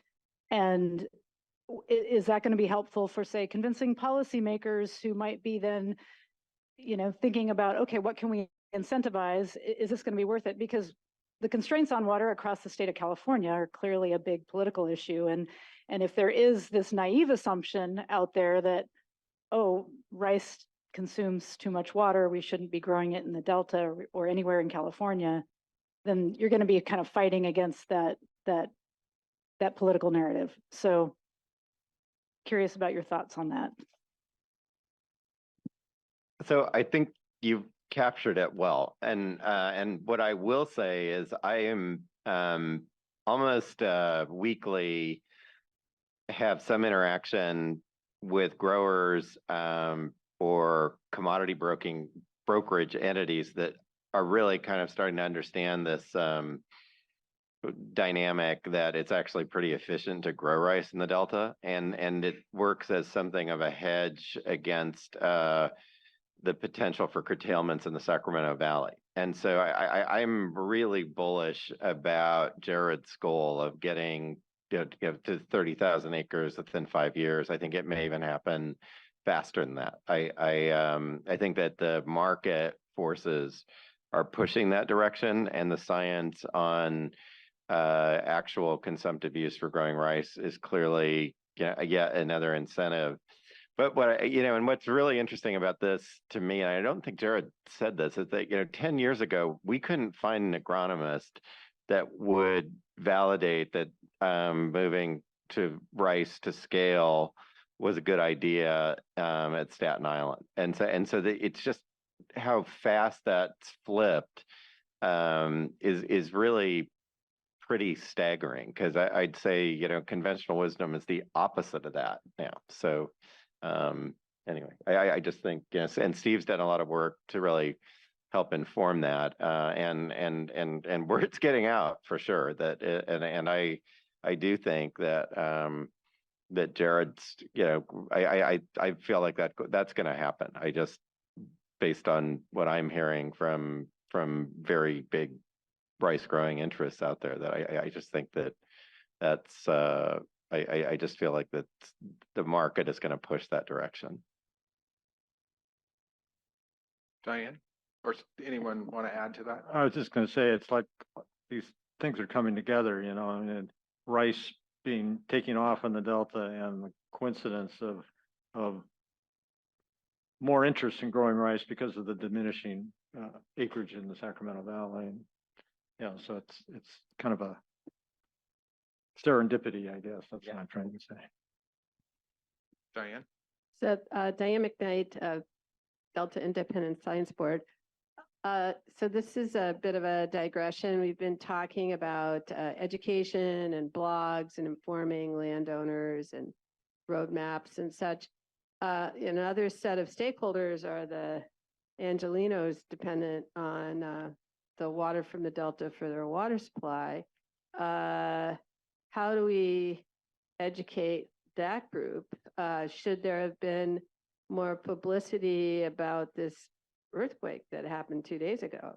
Could you tell the Angelenos, well, if it was a 5.5 earthquake, you would have no drinking water in a week? What do you think about that? I mean, you see what I'm saying? There's this other constituency that's harder to reach, but is equally vulnerable. And is that a way to reach the state legislature that you were concerned about? Anyone? Jay, anything you'd like to? So I thought you might be going a different direction with that, Diane, which is that Steve's done a lot of work to bring Metropolitan to the table to really get involved in these subsidence reversal projects. And so I think that's really been constructive. And so the crossfire in this that I was kind of speaking to in my presentation and to some of these questions is that I think there's a lot of skepticism about the tunnels across the Delta and what that means for protection of water quality in the Delta, and kind of jumping to a big infrastructure solution. And candidly, I worry about that big project getting in the way of a lot of a wide portfolio of necessary sustainable investments that really should be happening in sync with farmers on the ground to reverse subsidence, to reduce flood risk, to think about habitat, to think about projects that benefit water quality, so that everybody gets better together. Because what my biggest fear is that in an earthquake, people say, well, let's give up on the Delta, let's just put those tunnels in. And so I worry about a political shorthand that sort of jumps ahead of really engaging the Delta in kind of in more win-win sustainability outcomes. And so my focus is more on what can we do in the sense of applied science strategies on the ground and bring everybody into that circle. And I think Steve's work has really been just incredibly catalytic for that, to encourage that kind of dialogue. Because I sort of fear that people jump on these, kind of near-term events to say, all right, well, I have a bigger solution that then we just don't have to worry about these levees at all. Well, correct. Absolutely. Yes. Right. Well, yeah, all of those things. Yes, exactly. It's a complicated subject, but yeah, Steve, did you? Yeah, I was just gonna say, I think maybe what needs to be more recognized is the common ground and the urgency of, of having a more sustainable delta. I don't think that's a statewide concern. I mean, I get the impression that that a lot of people don't even know where the delta is and what goes on there, and so I feel like we need to have enough dialogue so we're on the same page about the urgency of the situation. And I don't know, I was talking to Jay during the break about kind of comparing with Israel, where they know for their own survival of the country, water has to be the highest priority. If they don't have water, they don't have a country. And so I think it's almost kind of like that for the Delta. If we don't have a Delta, we don't have a water supply for much of the state, a reasonable water supply. And the predictions are that, we're going to invest multiple billions of dollars in levee repairs and still have a risk of hydrologic failure over time. So it's really acting from that place of urgency, I think, and common ground, it seems to me. I think it really has. I haven't been the only one interacting with MWD, but we did get involved with them early on in the purchase of the islands and kind of showing what the benefits would be. But certainly, I think that's been a really big benefit for the Delta, and that they've really kind of interacted with people in the Delta, save the Delta, restore the Delta. Russ Ryan sits on the Delta Protection Committee, one of the Delta Protection Commission committees, and so and those guys had a target on their chest when they came into the Delta, a few years ago, and so I think that has been a really big changer for the Delta. So. Yes, please, Karen. I'll just add one thing in there too. I'm just saying, I think that is part of the equation, and there's also, having talked to some of the Southern California legislators about kind of the urgency of the problems that they're facing down there, I think it'd be a pretty hard sell, given like how much they're dealing with, and particularly around like thinking about like the LA River and some of the work that's been done around there. There have been some really compelling cases of where outdoor space and the environment are really a benefit, and something that those legislators are thinking about because of their constituencies. And because of the urgency of their issues, so much of that has to be so locally focused that I think it's a smaller piece of the equation than I think we'd like it to be. Okay, other questions? Yes. Yeah, Kathleen Jones, JPL. So I hate to bring this up, but we are facing like 3 to 6 feet of sea level rise in the next 100 years, and subsidence reversal will, help inside of the islands, but eventually you're going to have to raise the levees because that will be a big issue. And I was wondering, what people are thinking about for that, because it's a lot of money. It's going to be a huge investment. Any thoughts? It certainly is a enormous challenge, and given the number of levees and the length of levees in the Delta, it will be a large cost. But yeah, it's a very good point, Kathleen. I'm probably not the one to answer that, but certainly it's a big issue that's being discussed a lot in these kinds of forums, and how you progress, and that was the Delta levy investment strategy was exactly that, to try to prioritize where we invest those funds, and it does become kind of an urgent situation in terms of prioritization, because you can't upgrade all the levees, so I think Robin Sudas, who's now with PPIC, I believe, but she was with Center for Watershed Science at UC Davis. She wrote a paper in 2010 kind of prioritizing the islands, and looking at what the effects would be if different islands failed and how much it would cost. And, you know, so it was kind of a prioritization in terms of where you invest your funds, you know, and it's almost like it seems like we have to kind of revisit that periodically, you know, where we want to invest those funds.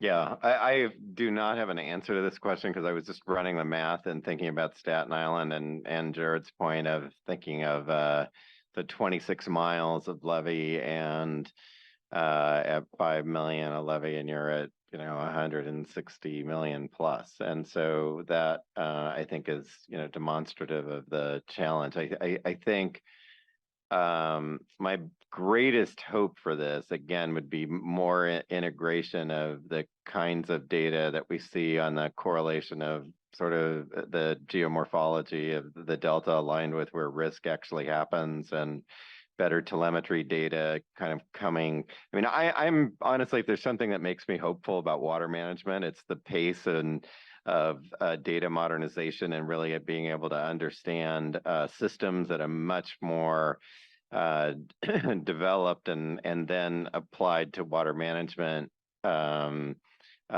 input to output level.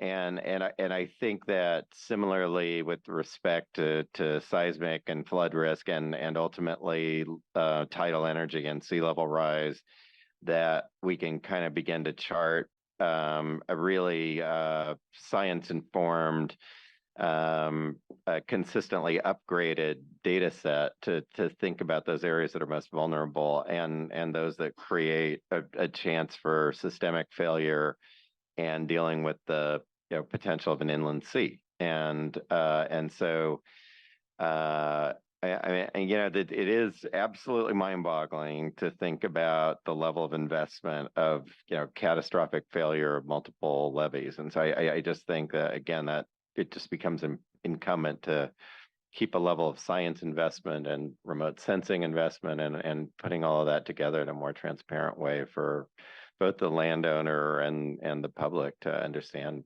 more clearly. And I think that, you know, in the interim, it'd be better if we can maintain a statewide interest in investing in the natural climate solution portfolio as at the same time we're doing the infrastructure investments, and you know, and that's the way we stay ahead of the grim reaper of climate change. So I was hoping that you could give me some feedback on what kind of remote sensing information would be of value. The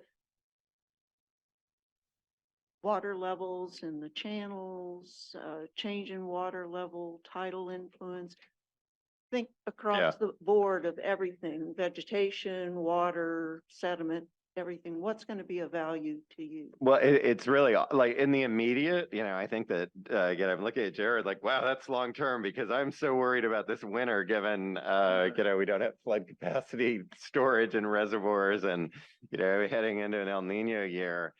I mean, my immediate concern is just really, I think in what I have seen around the Southern Delta in the last year, that there's a tremendous infusion of sediment that came down the San Joaquin with these record flows for you know, for months at a time, and that just the understanding the bathymetry and what the changes are there is an absolute public safety necessity, and we don't really have that data. USGS has been scrambling to pull some things together, so has DWR. But that's just the starting place, and all of the other data that you're talking about also has to happen, and there isn't really any sustained level of funding to make programs like that happen. And yeah, in a room of scientists here, I think one of the things that I was most optimistic about that the Newsom administration got started 3 years ago was this idea of a California climate information system in the Department of Natural Resources. And, you know, these were the big budget years of 2021.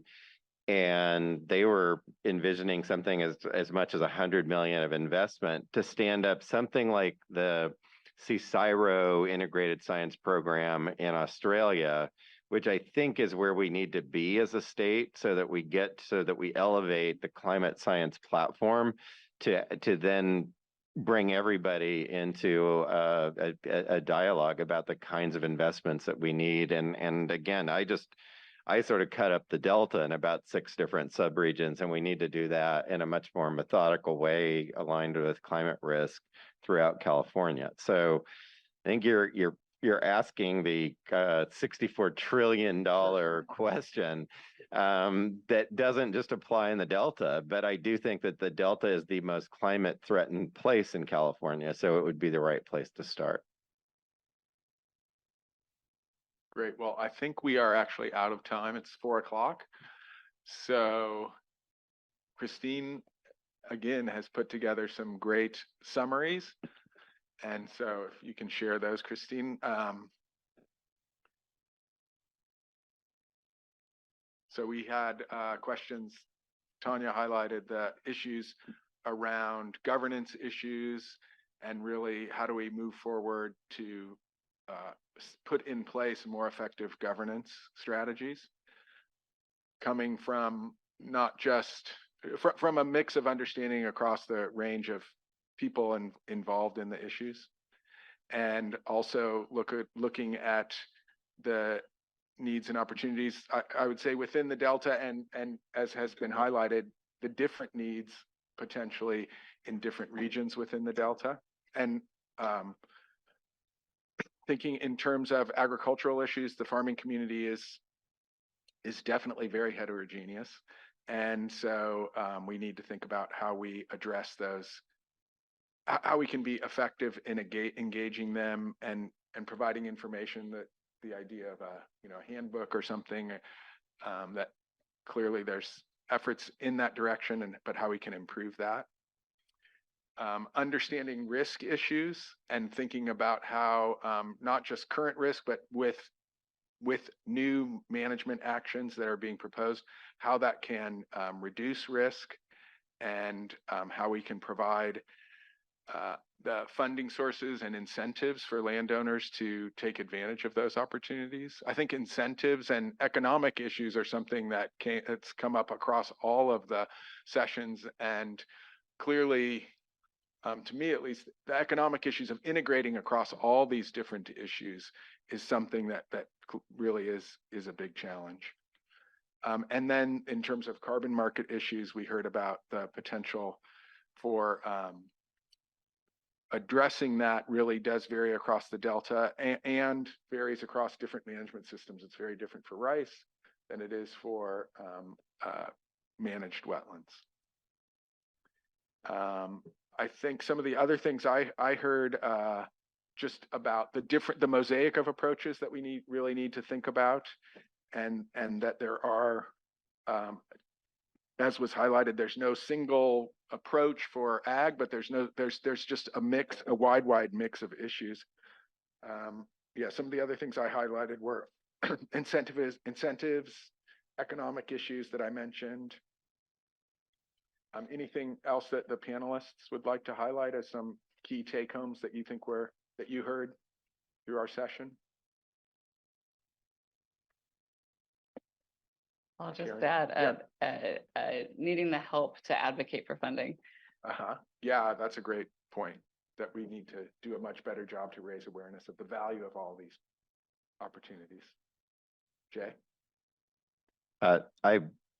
I'll echo Karen. I do worry most about, and I think Steve made a great point, that I think we've moved beyond single purpose science, but we also have to move beyond, align the science with funding decisions and have a better way of prioritizing.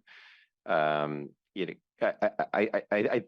think that at its, in thinking about subsidence reversal as a goal, that we should align with other objectives that are in sync with where both localized interests are as well as where opportunities are, and just making sure that we're well aligned with kind of not just having a multidimensional climate strategy in every place, on the ground, and the Delta is a great place to start for that. Great. Steve, any last thoughts? I don't have a lot to add. I would just say that Jay brought up the word dialogue, and that comes from the Greek word to learn from each other. And I think that's really kind of what this is about. We're, learning from growers and growers learning from scientists and that kind of thing. So I think the dialogue part of it is really key. This is part of moving in that direction, and it's really improved over time. But we can always do better at listening to each other, right? So I wanted to follow up on a commitment I made yesterday, which it's relative to the carbon thing, but I was going to look at this. Okay, so AB 1159 was just passed by the legislature, was in the last few months, which changed the language in AB 1757, which was passed in 2022, that prohibited the selling of carbon credits from state-funded projects. So that has to be signed by the governor still, but it does take out that sentence, that it removes that sentence so that you can now have carbon credits for state-funded projects. Just to end this on a positive note. Good, good. Well, I want to end with some thanks to our panel. Super valuable, challenging job, and you did an excellent job. So now we got to turn it over back to Tom, and Tom gets an even more challenging job to sum up the whole 2 days.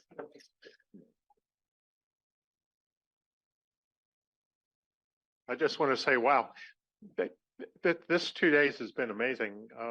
When you organize something like this, you don't really know how it's going to go, and I think it exceeded our expectations, and it illustrates the complexity of the systems in the Delta.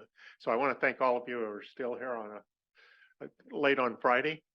Really, it speaks to the importance of what we're dealing with. I wanted to conclude though with a observation. My career was primarily in earthquake hazards, and one of the things I learned is from that, and I think it's just reality in our world. California is actually a pretty earthquake resilient community now. The levees might be an exception to that, but the way that happened though was an earthquake at a time. And you can go through, surprisingly, the 1906 earthquake didn't have much impact on codes and safety. It did have a big impact on engineering practice. In fact, the 1868 Hayward earthquake actually made San Francisco a safer city. They were using steel construction, and they were learning how to deal with the earthquake problem. But starting in 1925 with the earthquake in, I believe it was Santa Barbara, the first building codes showed up. So that just a small step forward. 2 communities, Santa Barbara and Palo Alto, instituted some kind of building code. In 1933, the earthquake in Long Beach led to an act that made sure the schools were safe. The Field Act. Most of you live in California, you know that. And because it's Friday, I won't go on through the list, but with each one of those earthquakes, some progress was made. Our hospitals became safer, and then we finally got to mapping faults and making sure new development didn't occur on it.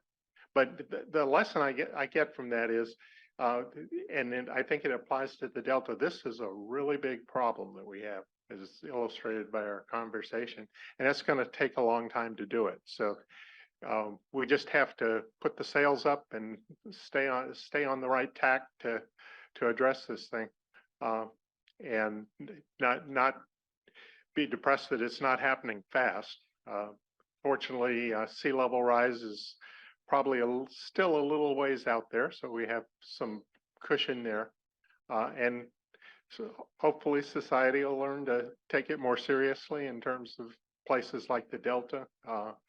You have states like Florida that are extremely vulnerable and are starting to see the sunny day flooding from sea level rise, so that people learn, but they learn slowly, and it's going to be a step at a time. So I'm optimistic we'll get there.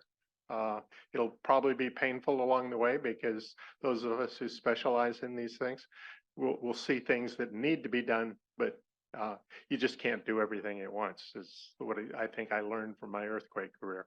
So with that, I'd like to thank you again. It's been a great workshop, and I'm personally committed to trying to turn the report around fairly fast, so that we'll be able to have an impact starting fairly soon. So thank you very much.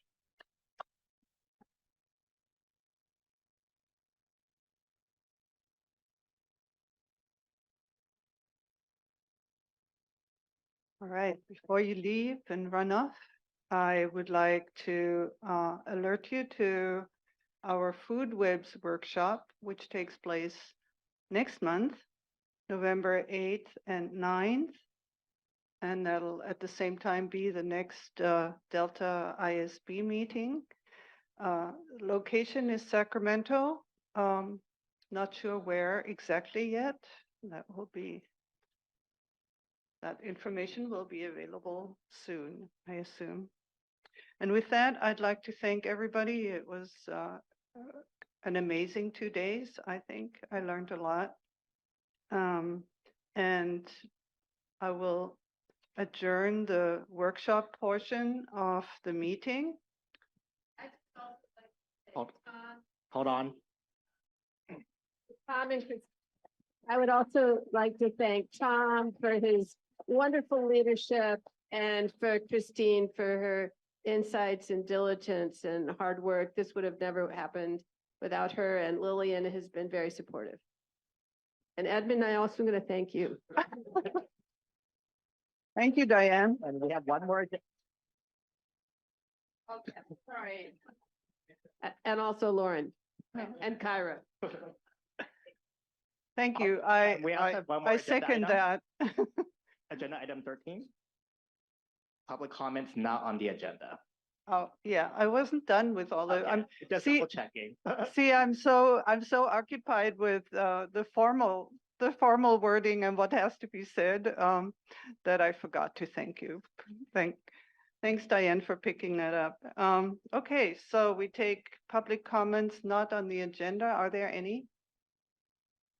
There are none. There you go. With that, I adjourn the workshop portion of the meeting. And there will be a working session of the Delta ISB right after this. We'll have a brief break of 15 minutes or so. Delta ISB and workshop facilitators, please.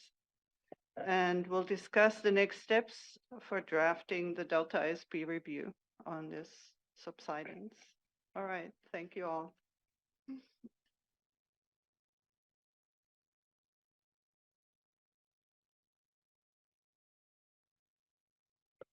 We're good. I'd like to welcome you back to the board meeting, and we're going to do a brief summary of some of the perspectives that our board members had on the workshop, because it'll be useful, obviously, in helping us determine what we're going to be including in the report. So I guess why don't we just go around the room, starting with Virginia? Okay, so I'm Virginia Dale. Do I need to announce myself? I was really impressed by the diversity of speakers and the issues that they covered.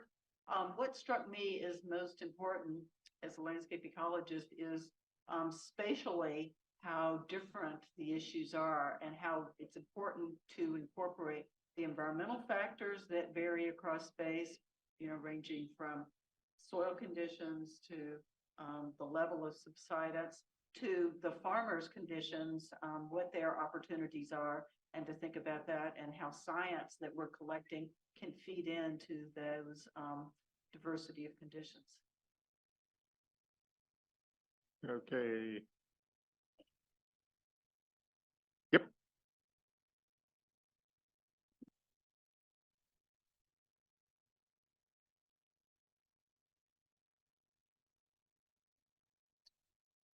I am Anna McCulloch, and I jotted down a few things, not in any particular order. The topic of carbon markets coming up in multiple of the panel discussions, although not necessarily being the focal topic for any of the speakers.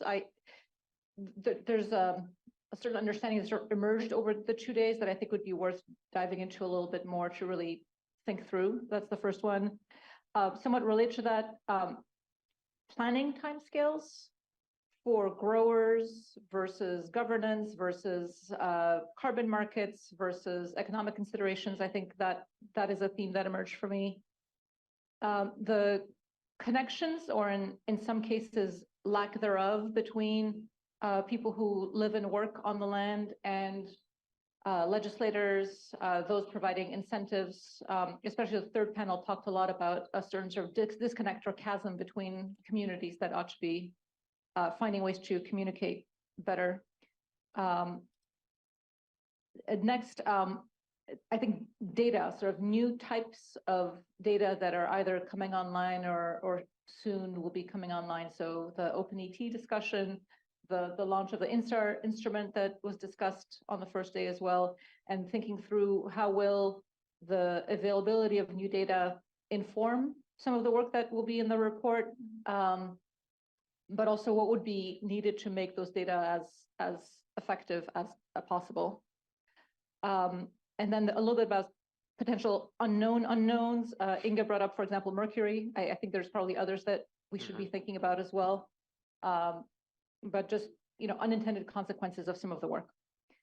And then lastly, just the broad theme of trade-offs. And so some of the things that we heard about might be trade-offs between subsidence reversal and carbon sequestration, for example. Those don't necessarily go hand in hand. Or CO2 versus methane, or economic considerations versus sustainability considerations, and really thinking through those trade-offs and acknowledging them so that as people are thinking through their decisions, it's not looking at them through a lens that is too narrow. So those were the, I guess, 6 that came to my mind. Thanks. I agree with many of your points. One point that struck me is the importance of doing more field work.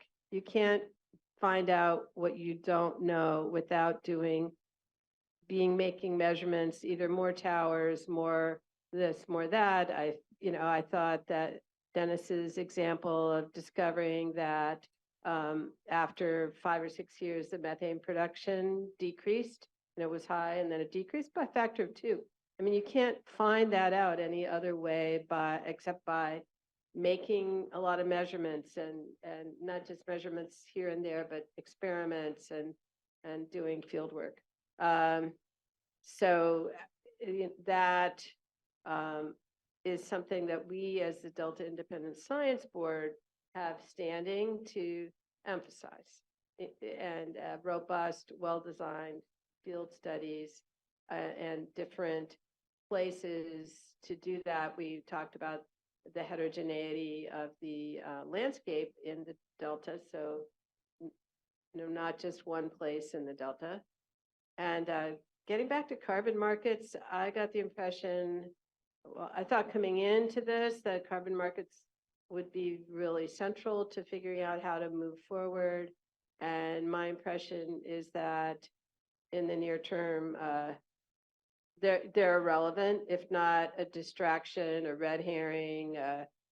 Let's not sit around on our hands waiting for whoever to figure out the pricing for carbon for this, that, or the other thing. Let's just move on. All right. I don't have a whole lot. I think this report is going to be very important and we'll get a lot of exposure. So I feel like we need to cover, comprehensively all the things that we need to cover. And some of them may not be straightforward or popular, but two observations I have. One is this sort of the lack of emphasis on long-term versus short-term in the scenario development. I think I feel like we need to highlight that. And I have a feeling that if we continue to just look at the short-term solutions and the subsidence will, will continue unabated, then the system might not be sustainable. So I think it's important for us to highlight looking at the long terms and the scenarios and the implications of those. The other one, I also agree that we need to highlight the importance of data collection and development of tools like the OpenET, and possibly, maybe some sort of a real-time monitoring of the subsidence reversal in some ways, like I was suggesting.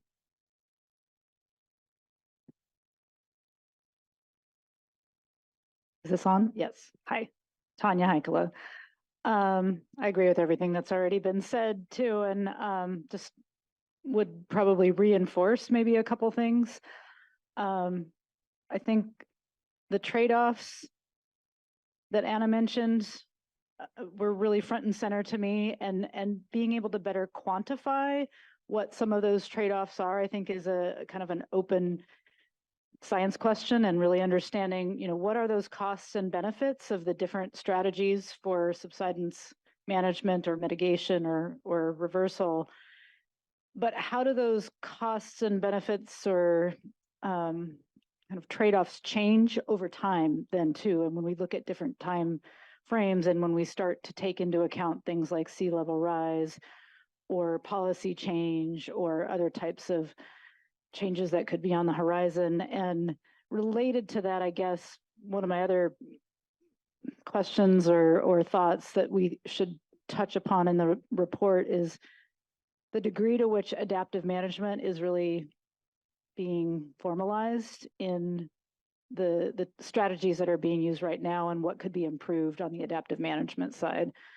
And then the last thing I'd just briefly touch on is seems like there's the perennial challenge of coordination across from the governance perspective, but also from the science enterprise in the Delta, which seems to be,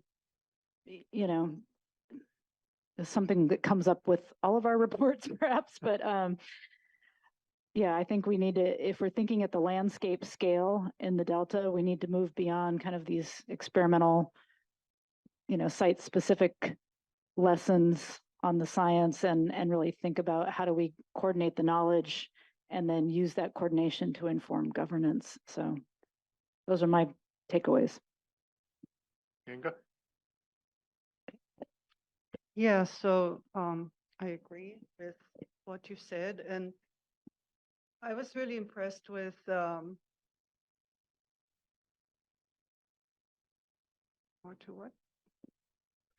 I was really impressed with the fact that we have two solutions that seem really feasible and doable and very helpful in terms of, reversing subsidence. What I would like to see is monitoring and research on the cost and benefits and the unintended consequences. Like fish food was mentioned, but is it the right species, that are growing there, or what is coming out of those fields, and how is it supplementing the ecosystem? Contaminants, clearly, Bob mentioned or asked a question about pesticides. Mostly the herbicides we hear are maybe a concern here, but maybe not. And the mercury is another example. But overall, I was totally stumped by Kathleen's last comment on the 3 to 6 feet of sea level rise, and going, well, what are we doing here? If we consider the 100-year time frame. So that's my little spiel. Thank you. And Steve Brandt, I see you on the monitor, or did. Yes, hopefully I don't get blown up to a gigantic face on the screen. I say I am. So I agree. That would be kind of terrifying. Yeah. I think it was a really excellent workshop, and I'm a fish guy, and I actually listened to every word, and it was I think some of the things that impressed me were very similar to the other board members, but one is the complexity, diversity, and breadth of this particular issue.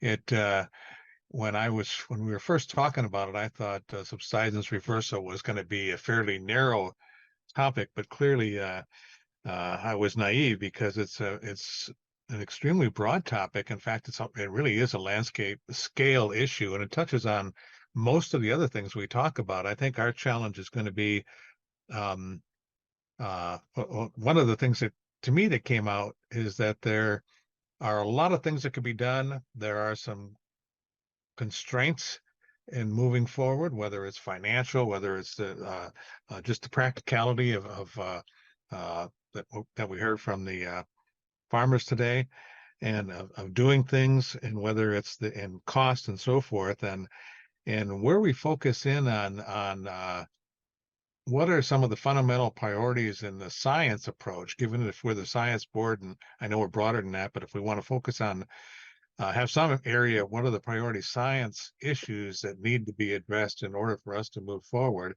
I think that'll be a challenge, because many of the issues that I heard were not, it wasn't immediately an issue of, well, we don't know. It was an issue that we can't do it because the risk management issues, the cost benefit issues, things like that. And maybe that is where, as Enga sort of alluded to, where the science might need to go to point out some of those things that relate to the ecological, carbon, economic trade-offs and ecological trade-offs. Thanks, Steve. Yeah, I appreciate all these concerns, and it illustrates one of the big challenges that we're going to have. We need to scope what this report is going to look like. So we need to spend some quality time trying to narrow it down, because I too was surprised by the breadth of the conversations we had. You know, when you're setting up panels, you sort of have a rough idea or an idea of what you're going to get, but we got a lot more than that from the panels. They were remarkably broad. So I think Diane and Tanya and I'll be sort of the leads on it. And don't turn white on me, Diane.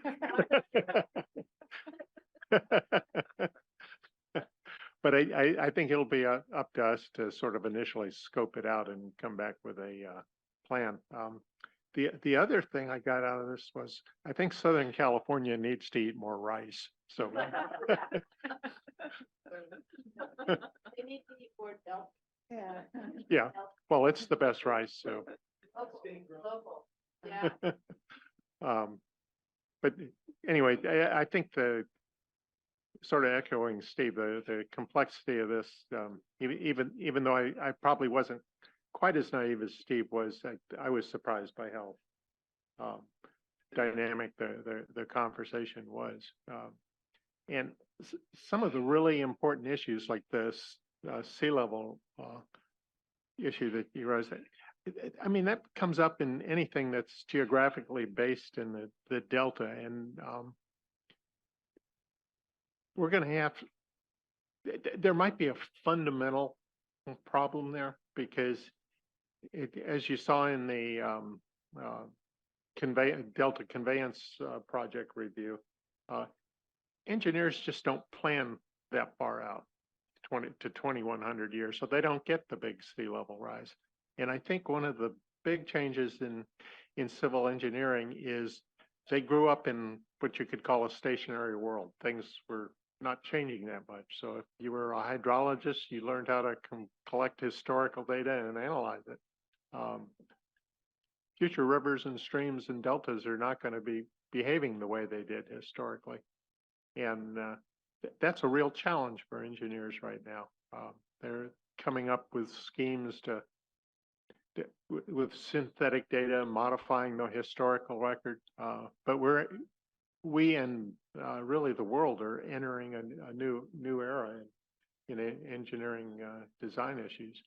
And that just ripples on through to the subsidence and everything. So that's going to be a pretty big deal. So anyway, those are my thoughts. And the other thing, and I think I mentioned it in front of everyone, so it became a commitment. I would like to see this report done in a timely manner. It's very easy to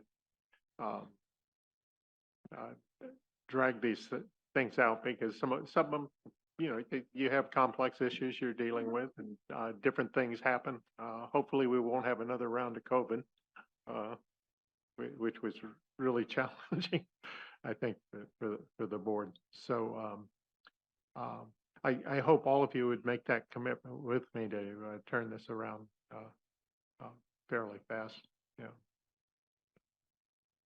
that's my last thought. Anything else we're supposed to do, Edmund? Where's Edmund? There he is. I couldn't quite hear you.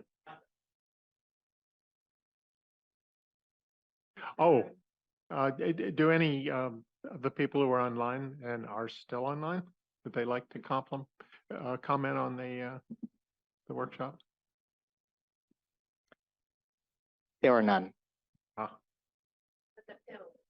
But the others. Oh, the other. Others in the Okay. room here. It's been a long day. Scott, would you like to make an observation?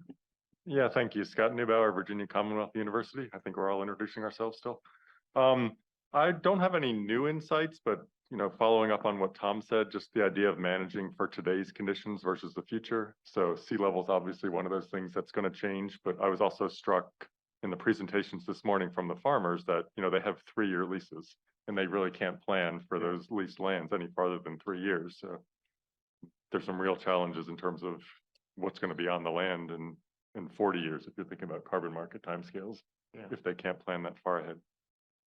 And then just the complexity. And I realize the observation's already been made and it's probably true of every environmental problem, but it's not just the environment is changing, but you have politics and economies and livelihoods and all these complex interactions. So as somebody who's relatively new or very new to the Delta, I was struck by that complexity. Yeah, the response of the people who are actually growing crops was interesting, wasn't it, in terms of their time frame? Yes. And it really contrasts with how we as scientists look at things. I mean, we 50 years is nothing to a scientist,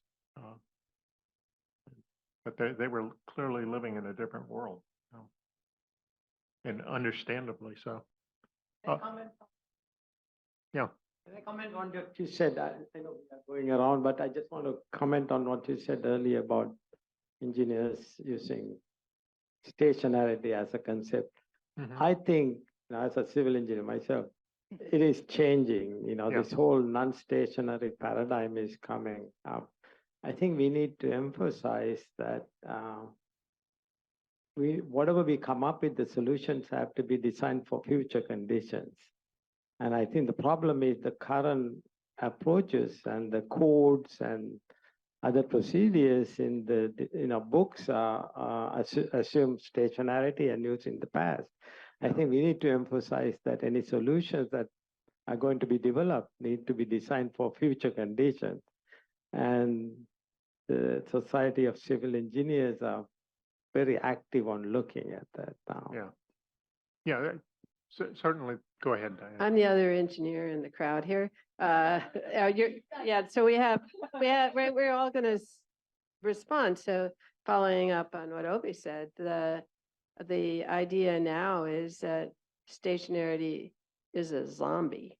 This is holding us back. It's scary that we're constrained, that the codes don't match. And so not only do we want to know more about having some sense of what the future might be and how uncertain that is, but finding ways to work around the codes, just the way I was thinking about this when I found out what a walking wetland was, is it didn't last more than 3 years, so they wouldn't have to have these other regulations apply. So there's efforts now to try to work around. So I'm going to pass this off to the other engineer. Okay, well, I didn't realize we were doing all engineers, but on the walking wetland, I think the way I understood it was that the fact that it was brief enough to avoid the need for regulatory approval was more of a sort of side effect or side benefit. I think the pace at which the wetland is being moved was driven primarily by benefits for capturing nutrients and so on, or maybe it was a bit of both. I don't know. I think he said there was brief issue, but they had that. Yeah, I'm not an engineer. So if you want to continue that. And thank God, John. I was just gonna say, I mean, I think you all hit the what I agree is most of the issues of the trade-offs and the economic issues being something really critical. One thing I would add is the emphasis was on ag and managed wetlands, but tidal wetlands are, you know, restoration of tidal wetlands are a part of the equation as well. And there's plans for tens of thousands of acres of restoration in the coming decades. So I would encourage you to also think about tidal wetland restoration as some part of it. Any other comments from non-board members? Okay, Lisa, you swore to silence, was that it? I'll just chime. Lisa Wyndham Myers, USGS. Yeah, my basic response is so similar to what other people are saying, but what was clear to me was that this can't be done without the private landowners. I mean, it's absolutely essential just because of the scope of what's available. Yes, tidal wetlands for sure. Maybe less of an issue. I'm not sure. We didn't really hear from the people who run the seasonal wetlands out there in Sassoon. But regarding the private landowners, I'm just feeling like they don't get enough credit for what they're trying to do. And I was so impressed that they're actually trying. You know, they actually want to move ahead. It sounded very positive, but I don't think they're getting the credit for what they're doing. If they actually are able to put rice in, it is giving us like a universal benefit, and it's not being credited. So I'd like to see that change. Okay, anyone else have a comment? Okay, I wanted to talk to Christine and Tanya and Diane afterwards.